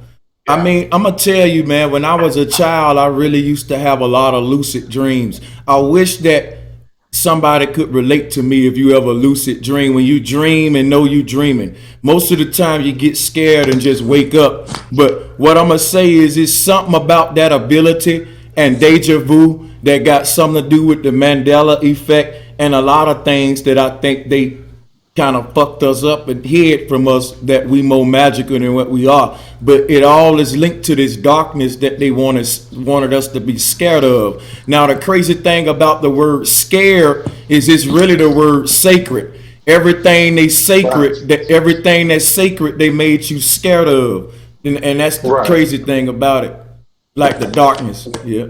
It's like if you think about it, like in all those old cartoons and shit, like they're always like no, don't, like the darkness is where you want to be. And that's what it's something got to do with the eclipse energy. It's something got to do with the womb, the feminine. And I think we at the forefront of tying it all in, me personally. I think we really like Indiana Jones. We're cosmic warriors, man. We're cosmic warriors at the end of the day, man. Straight up. Straight up, Brother man. Sanchez, Brother Sanchez, can I throw something at you? It's just me picking your brain, not just you, the whole panel. Is it possible that we are giving these fools too much credit? Like sometimes when we speak of the Illuminati, the controllers, whatever the hell we want to call them, we kind of talk about them like they tapped into some sacred power, supernatural, or could it be all a deception? You know what I mean? Meaning they want us to believe they know more than what they actually know. Have you guys ever really? Have you? Yeah, exactly. Because when we kind of elevate them as if they tapped into Satan or whatever the case is, it's to give them an advantage over us. I hate when that. When in reality we have an advantage over them because we are the mass. I'm with they you. are the minority, you know. And you know what? A lot of stuff that they believe in is a lot of stuff. We have them be numbers. A lot of stuff that they believe in is just what they believe. It doesn't necessarily mean it's true. You know what I mean? I'm sorry, go ahead. I'm gonna let my brother Jamaican Titan get in, but I'm gonna say this. You right, man. I hate when folks refer to them as archons and reptilians and all of that. All they are just magicians. They practicing the magi or imagination. They using our imagination against us. That's where the whole belief system come into play. See, the belief system is the foundation of all the other system, the monetary system, the slave system, the poison water system. All of this is founded on the heliocentric belief system. Right. Yep. Jamaican Titan, you can build on that too, brother. Welcome to the panel. Glad to have you back, brother. What's up, brother? Hey, what's going on, panel and chat room? Then thanks for having me, inviting me into your home again, brother Sanchez. Always. I'm just adding on to what Big and Warrior was saying. I'm like, we have them beat in numbers, but the only reason they have the upper hand because they have that that 1% knowledge over everybody. That's all I wanted to say on that. And Sassy said something about but you said we jump off the ledge to learn something new every day or something. Yeah, the knowledge. Yeah. When she said that, it kind of clicked in my head, that when you break down the word knowledge, you know, you get know and ledge, and then when she mentioned something about jumping off the ledge to learn something new, that word kind of clicked in my head, like, you know. Nice. Well, it broke down knowledge, knowledge, knowledge, yeah. I think the Illuminati, right? I think they're just a small branch of this, you know, Earth and universe. Like, it's one of those things where they have the all-seeing eye, and what that symbol is kind of like they're always watching you, kind of thing. Right. I think it's interesting that when you have an individual, whether they're highly creative or a genius, right, they're able to truly know knowledge. You can call it, you know, wisdom or love or compassion or whatever the case may be. But I think it's one of those dichotomies where there's this sense of man trying to save man, and then there's man surrendering to God or the Creator, or whatever the case may be. I think those two dialects are, one is extremely poisonous. I can't save mankind. That's like a humanitarian lie that they try to tell everybody. I think it's more centered, right? Consciousness comes from the center. It's kind of like the whole Michelangelo painting where he has God touching Adam, right? And no one realizes that God is inside of a brain when he's touching Adam in the photo. So essentially what's happening is, you know, it's we're looking outward instead of centered, like what Sanchez brought up. And when you look more within, that energy can manifest. So whether the Illuminati is as powerful as they say they are or not, more people have died from government genocide than like natural causes in this modern world. You know what I'm saying? They'll round up millions of people and murder them. And people believe that we live in a free world because the illusion of the free world has been put into our place. But people don't understand how dangerous these ideas are. They're so dangerous that they'll kill millions of people and no one will even know about it. They just erase it, go under the rug. And I have a question though, real quick. How do good stuff. So yeah, that is good. But I have a question real quick, Brandon. How do you know like the natural causes ain't caused by the government, like with the vaccines and the medicines they put in people's bodies that causes natural causes? Yeah, precisely. I mean, it's interesting that they found more ways to murder you because what happened was when the Huxleys were around, as well as you know Hubbard and you know Darwin, all these other people, they created a lot of things. They manifested a lot of crazy systems. A lot of crazy systems, and it's now embedded in us to where people like your neighbor or your parents, they won't even question anything. Like they won't even go to the ledge, you know? Right. So what's dangerous is that they've manipulated our own senses to almost crucify ourselves.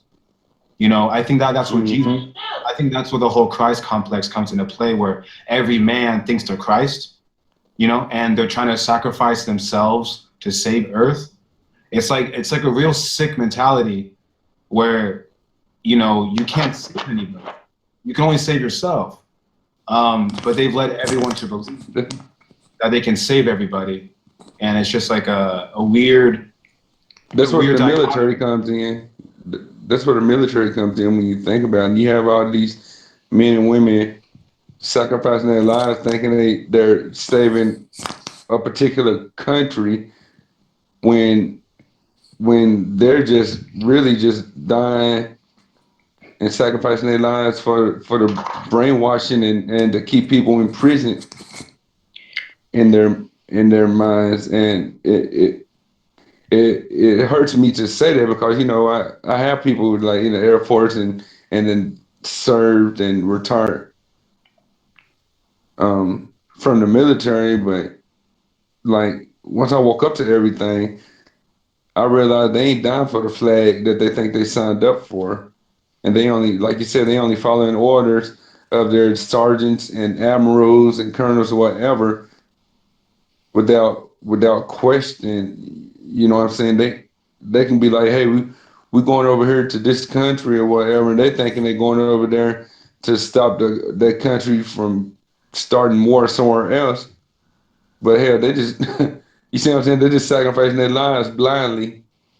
And With the indoctrination of one man, you know, that whole movie theater, you know, announcement. You know, you ever hear that guy speak on those movies where he says one man? One.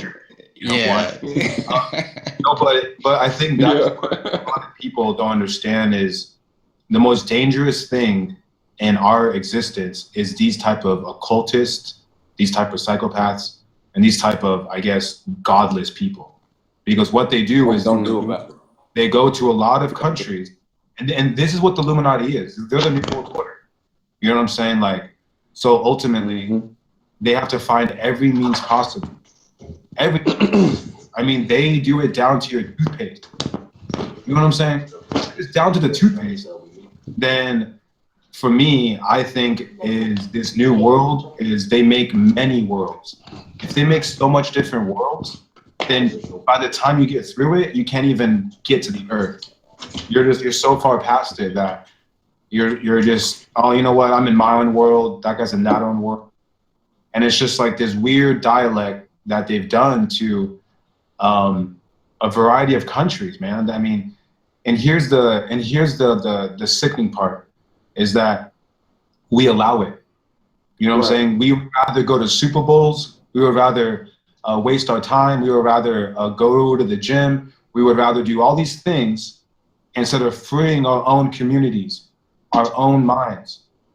And that's the worst part about it is that they've allowed us to serve our own servitude and to shoot us in our own foot.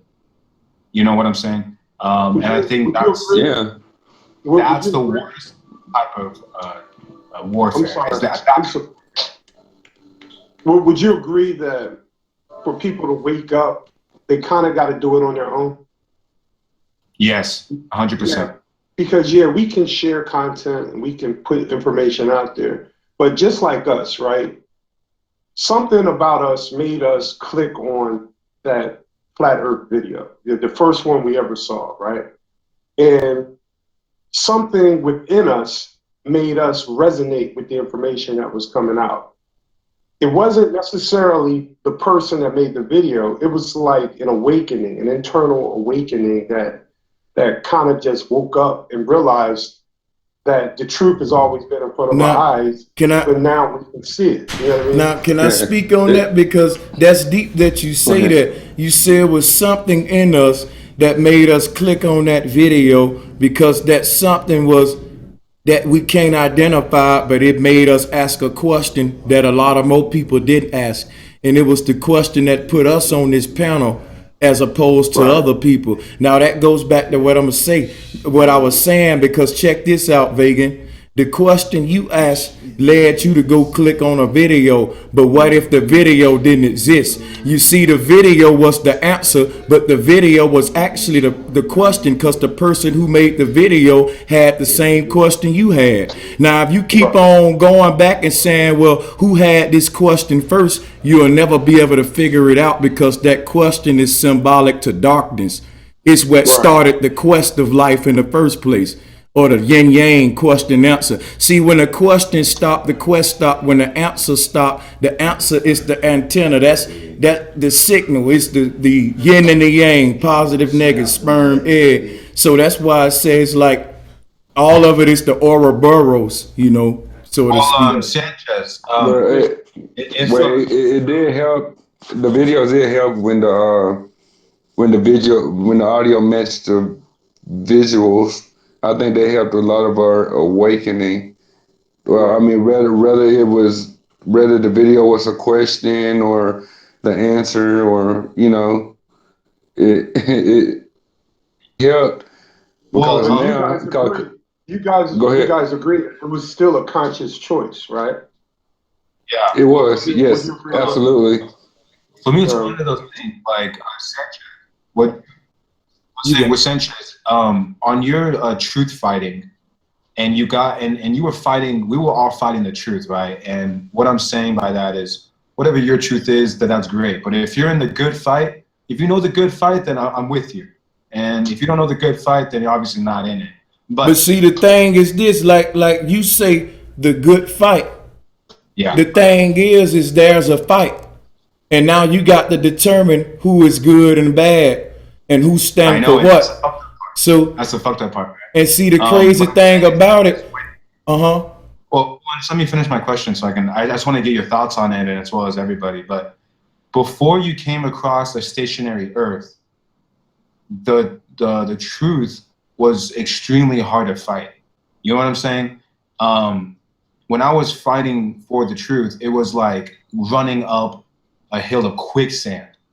And then as soon as I heard the stationary Earth, it's like I ended up on top of the mountain somehow. And that's exactly what it is. As, you know, it resonates with you because a lot of people are fighting for the truth, but they're on a spinning rock. So it's like, holy fuck, they don't know what to do. So Sanchez, before you came across a stationary Earth and such, how was your experience actually like going through the good fight, and such? Like, was it okay? Do you feel like you were punching in the dark a lot? That's what I mean. I was punching in the dark. Well, let me first. You feel me? Well, first, let me say shout out to Ann M. She said, "Gotta put more on this timer. We building skyscrapers tonight." Well, I'm gonna keep it going. Nice. And I'm right too. She all over it. Real talk.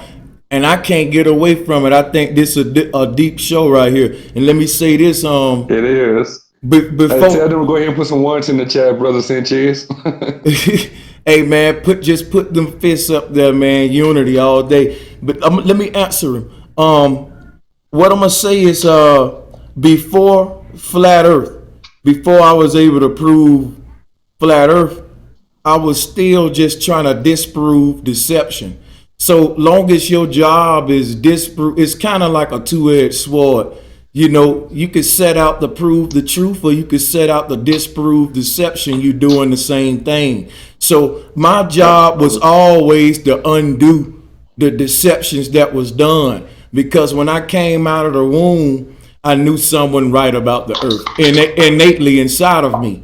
And so when I came into the conscious community, we all come in as globalists, but the main thing is that we all come in as people who know some ain't right about the world, and we find out that the powers that be hiding secrets. So we end up in flat earth, and we are at like the tip of the iceberg with the secrets they're hiding, and we find out there's yet more that's still there. But we find out the more we know, the more stupid we sound to regular people. So I would just say the quest for truth is really the quest to keep questioning, because that's what put all of us on this panel. We didn't have the doggone answers, but the the questions is what brought us here. All right. Yeah. That's very good, man. I agree with that. That's good. And so, with that being said, that's just where I stand, Brandon. Like I always said in my videos, keep questioning, never stop questioning, or your quest stop. They got an ancient saying, riddle me this, riddle me that, but the Riddler was a bad guy to them because they don't want you questioning. But hey, we're going to keep the knowledge going. Flat power to everybody out there, man.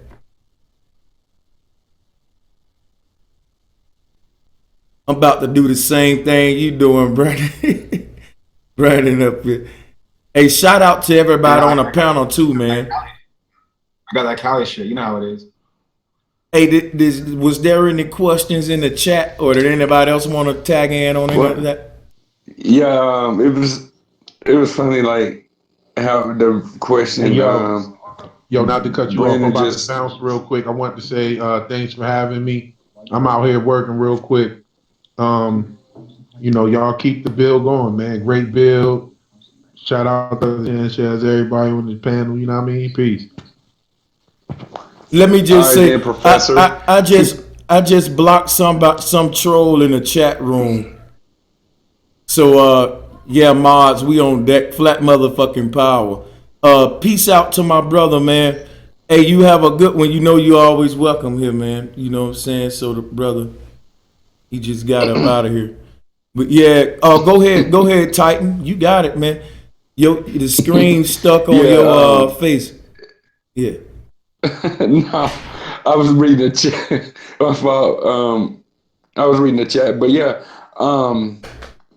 it was funny, like the question that Brandon just asked you, because I remember, I guess about 2 years ago or something, when I know that you was fighting for truth, but you was still like, believing in the globe, but the way you was taking it to the church and to the preachers, man, I was like, wow, this brother was awakened before he actually was awoken, because I was going back, like listening to your video when exactly did you, come into flat earth. And then that's when I came across that's when I came across your videos about how basically the church is just robbing money and, why you got to pay to hear the word of God and stuff like that. And how Young said, your money ain't going to Jesus, so why are you putting it in the church? He said, how the preacher be like, give your tithes and offering to God. God wants you to give your 10%, but yet the money ain't going to God. Yep, that's a lot of my earlier videos was Council of Nicaea was one that I had that was, went places, it was popular and all of that. A lot of people who was Christians was waking their eyes up saying, man, I didn't understand Serapis, and the Soteres, Ptolemies, who created this thing called salvation, which hid the true Sabbath. So when you say soter today, you go to Christianity, they have soteriology, but I don't want to get into all of that. But, a lot of that was because when I was a Christian, I was a diehard Christian. I went around with my Bible and, man, everybody I can find, I wanted them to come to my church. You know what I'm saying? And the same passion I had as a Christian, I just kept with me now. But when I found out the Bible and all of that, and, the Council of Nicaea, it was just a lonely feeling. Because my whole family Christians, I'm from the Bible Belt. So I ended up the black sheep with my own little truth. So all of y'all is a blessing. Somebody that I can just, relate to, man, and just, Likewise. Sanchez, do you think the new religion is something that I know it's based on atheism and agnostic and the globe and such, but this new religion, isn't it just more toxic than I guess the old school ones? Point out to me what this new religion is. It's just either atheism or new age overall. What is I don't know about the new age religion. Atheism. Just tell me. Atheism ain't new. No, it's not new. It is. It's almost like, I guess you could say it's a more self-help and materialism, and almost like living in an instance of computers, transhumanism, planetary worship, as well as I guess being in a concise paradigmal understanding that modern man is the most intellectual man to ever exist in the cosmos and such, and aliens. So it's just overall like a new Scientology, I guess you could say. Just an overall bench of. Could you simplify it like more? So what you're saying, what you're calling new age, is helping yourself, basically. No, it's just one of those things where a lot self-help. of Okay. No, not necessarily. They're buying into that the mind is a primal thing, that they're in part of the animal kingdom. All these type of new age things that have nothing to do with ancient spiritual science. That's kind of what I'm emphasizing. The new world order. I guess you could say systems. I think No, I'm sorry. Almost like patriotism, right? People are patriot. They're you know what I'm saying? That's like a religion because people worship the flag. So that's what I mean by new age. It's like all this nonsense that has nothing to do with life. and such. Oh, You know, that's why. So when let's you just sum it up. Okay, yeah. Basically, all the bad shit that's plaguing the earth, what's attacking us. Now, when you bring all of that up, that's basically instead of new age, let's say new world order, because I mean, I guess, but people don't think the New World Order is part of space exploration as well as gravity. but what they think don't make it not a fact. It's a fact that the New World Order exists. But I'm trying to answer your question, Brendan. You did a good job of explaining what you thought, what the new age is. Yeah, you know what I'm saying. He going in. Yeah. I'm trying to tell the brother, like, man, what you calling a new age is what most of us on this panel been calling the New World Order for the past couple of years, basically. Brother Sanchez, Maria Lipe, she said she want to know how the panel feels about the constant bombarding of misinformation being placed on the conscious to be downloaded into our subconscious. Thoughts? Are you drinking? Yeah, I'll take that on. Well, I think a lot of it has to do with us not staying grounded in reality. See, when we talk about the new stuff and we talk about the old stuff, I think you're supposed to use a critical mind on all of it. You know what I mean? Because just because something's ancient doesn't necessarily mean that it's accurate. A lot of people tend to think, because it's old, it's right. And because it's new, it's wrong. I think we got to look at everything and have a critical eye on all of it, and a lot of it should be, I'm of the opinion that truth is simple. A lot of this stuff, it gets so complex and so many moving parts. That tells me that it's probably the mind of man. And when it's the mind of man, me personally, I tend to deal with it and authenticate that it's true before I embrace it. Let me say this, y'all. I gotta get out of here in a few. I'm just cutting it. Keep going, Vega. I'm just letting y'all know I got about 10, 15 more minutes. I gotta get up out of here real quick. I'll be quick. So there's certain things that about reality and truth that are obvious. And we just may not see it because we're indoctrinated, we're conditioned to look the other way. When you turn and face it and you look at something like flat earth, it's obvious. It's not something that you gotta have a scientific degree to realize. Like I tell people all the time, and I don't even know if any of you here agree with me, but my primary reason for being a flat earther is because I experienced the earth flat. That's my number one reason. And what I mean by that is I experienced the earth flat, and I never experienced the earth as a globe. And then I go a little further and I say, nobody experiences the earth as a globe. Even if they think they do, they still don't. So to me, that's such a truth that's right there. I mean, except astronauts, though. I'm sorry? Except astronauts.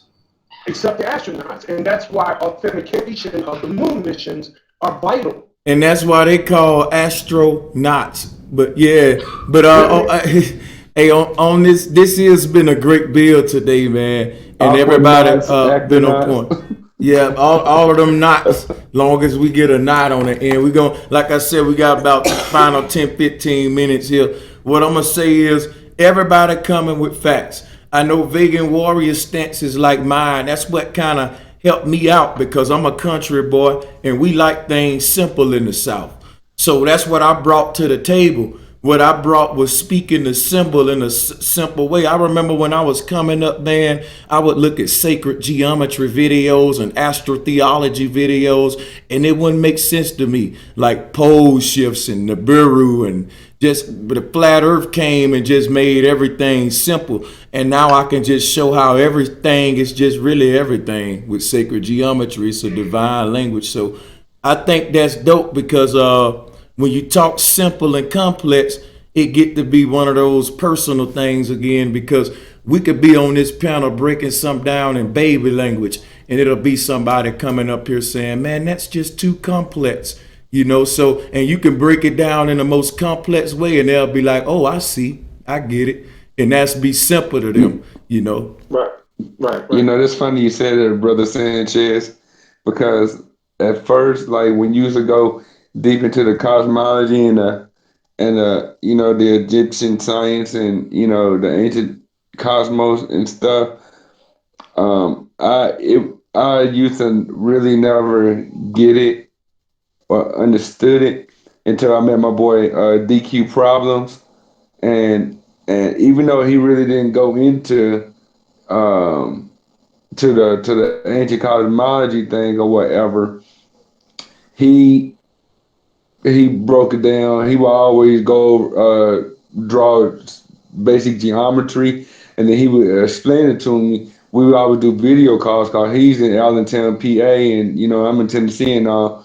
And we used to Skype each other or message call each other and stuff, and we would have like little study sessions and stuff. And when he would break it down to me, the as above, the so below, with the stuff he used to draw on the paper and stuff, then that made me go back and started paying attention to all your videos.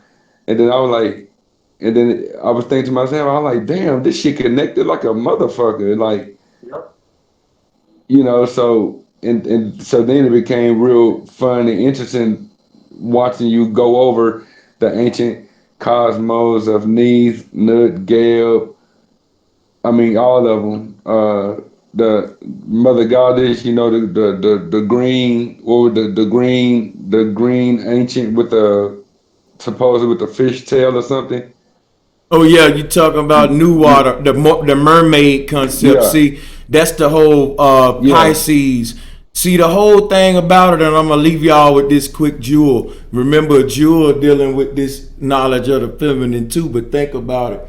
Everything is pulled from the center, just like the North Pole. Like I said, Vegan Warrior was A Phi A, and the whole thing about that fraternity, Black and Gold, dealing with the bee goddess.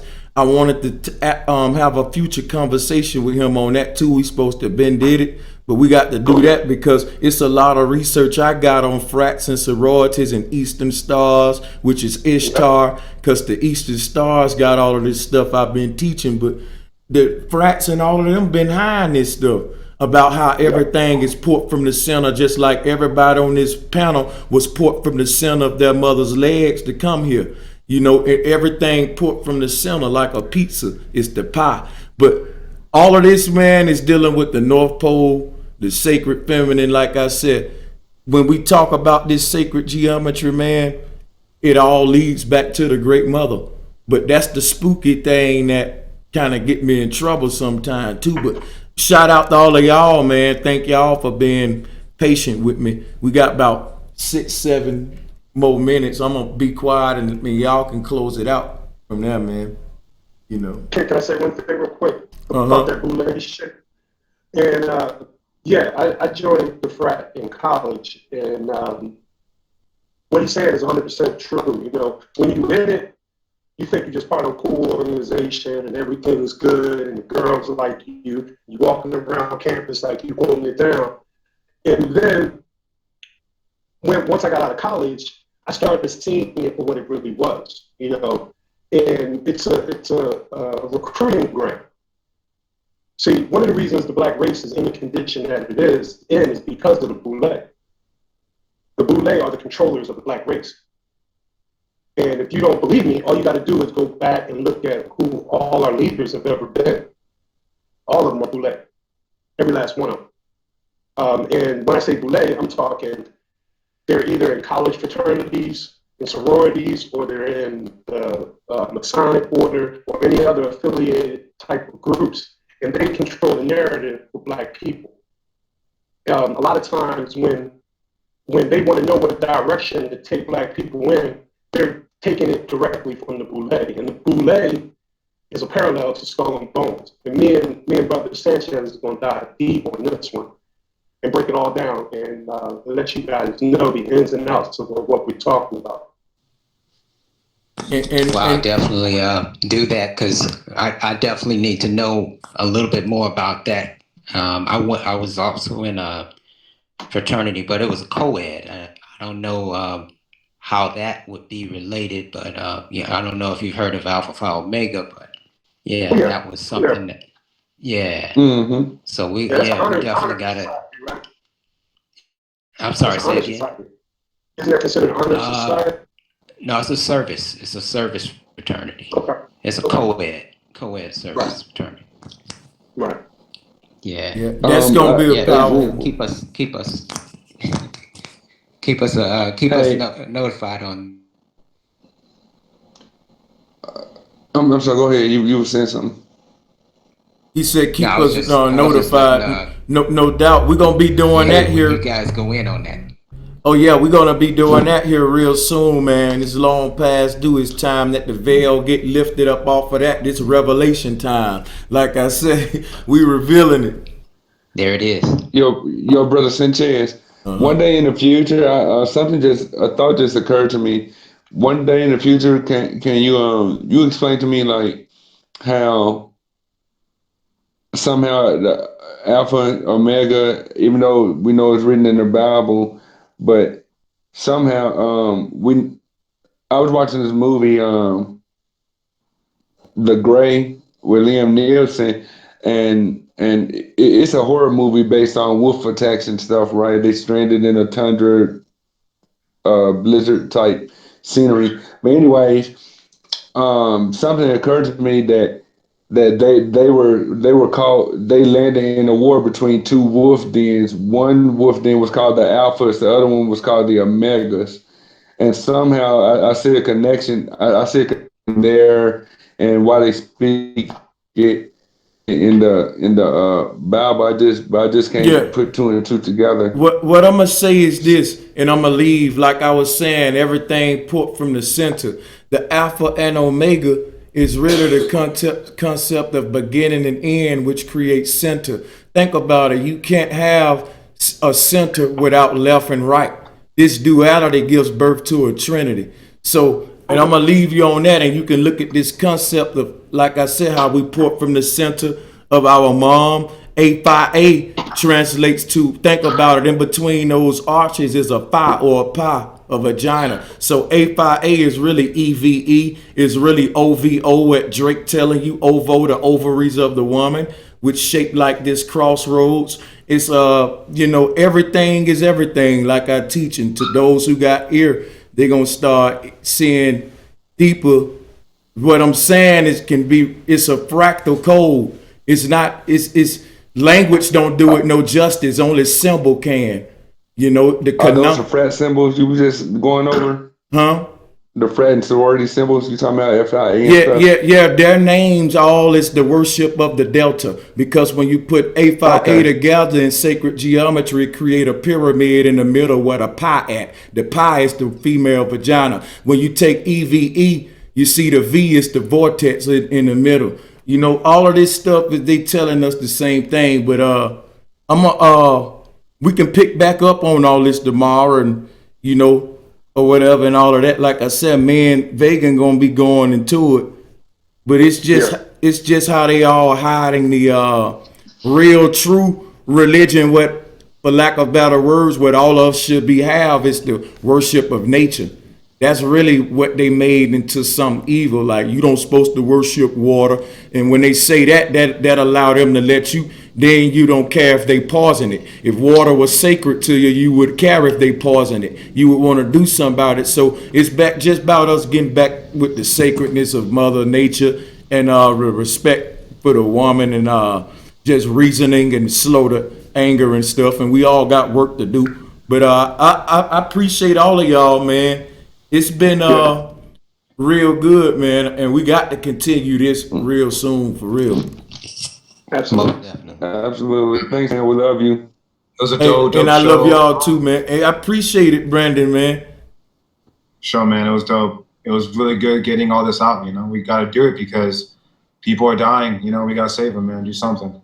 No doubt, man. So with that being said, we saving them right now, man, because we giving them something that's been kept from them from 7,000 years. The truth about who they are, where they are, you know, and right there with the truth. Yeah, so appreciate all of y'all, man, and John, if you want to say something, or Sassy or Shaq, before we go. I just wanted to say thanks a lot for having me on the panel for Sanchez. And you always welcome, brother Shaq. You know it, man.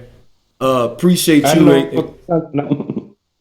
Okay, and most definitely, man. And I'm gonna let the brother John definitely build before we get out of here.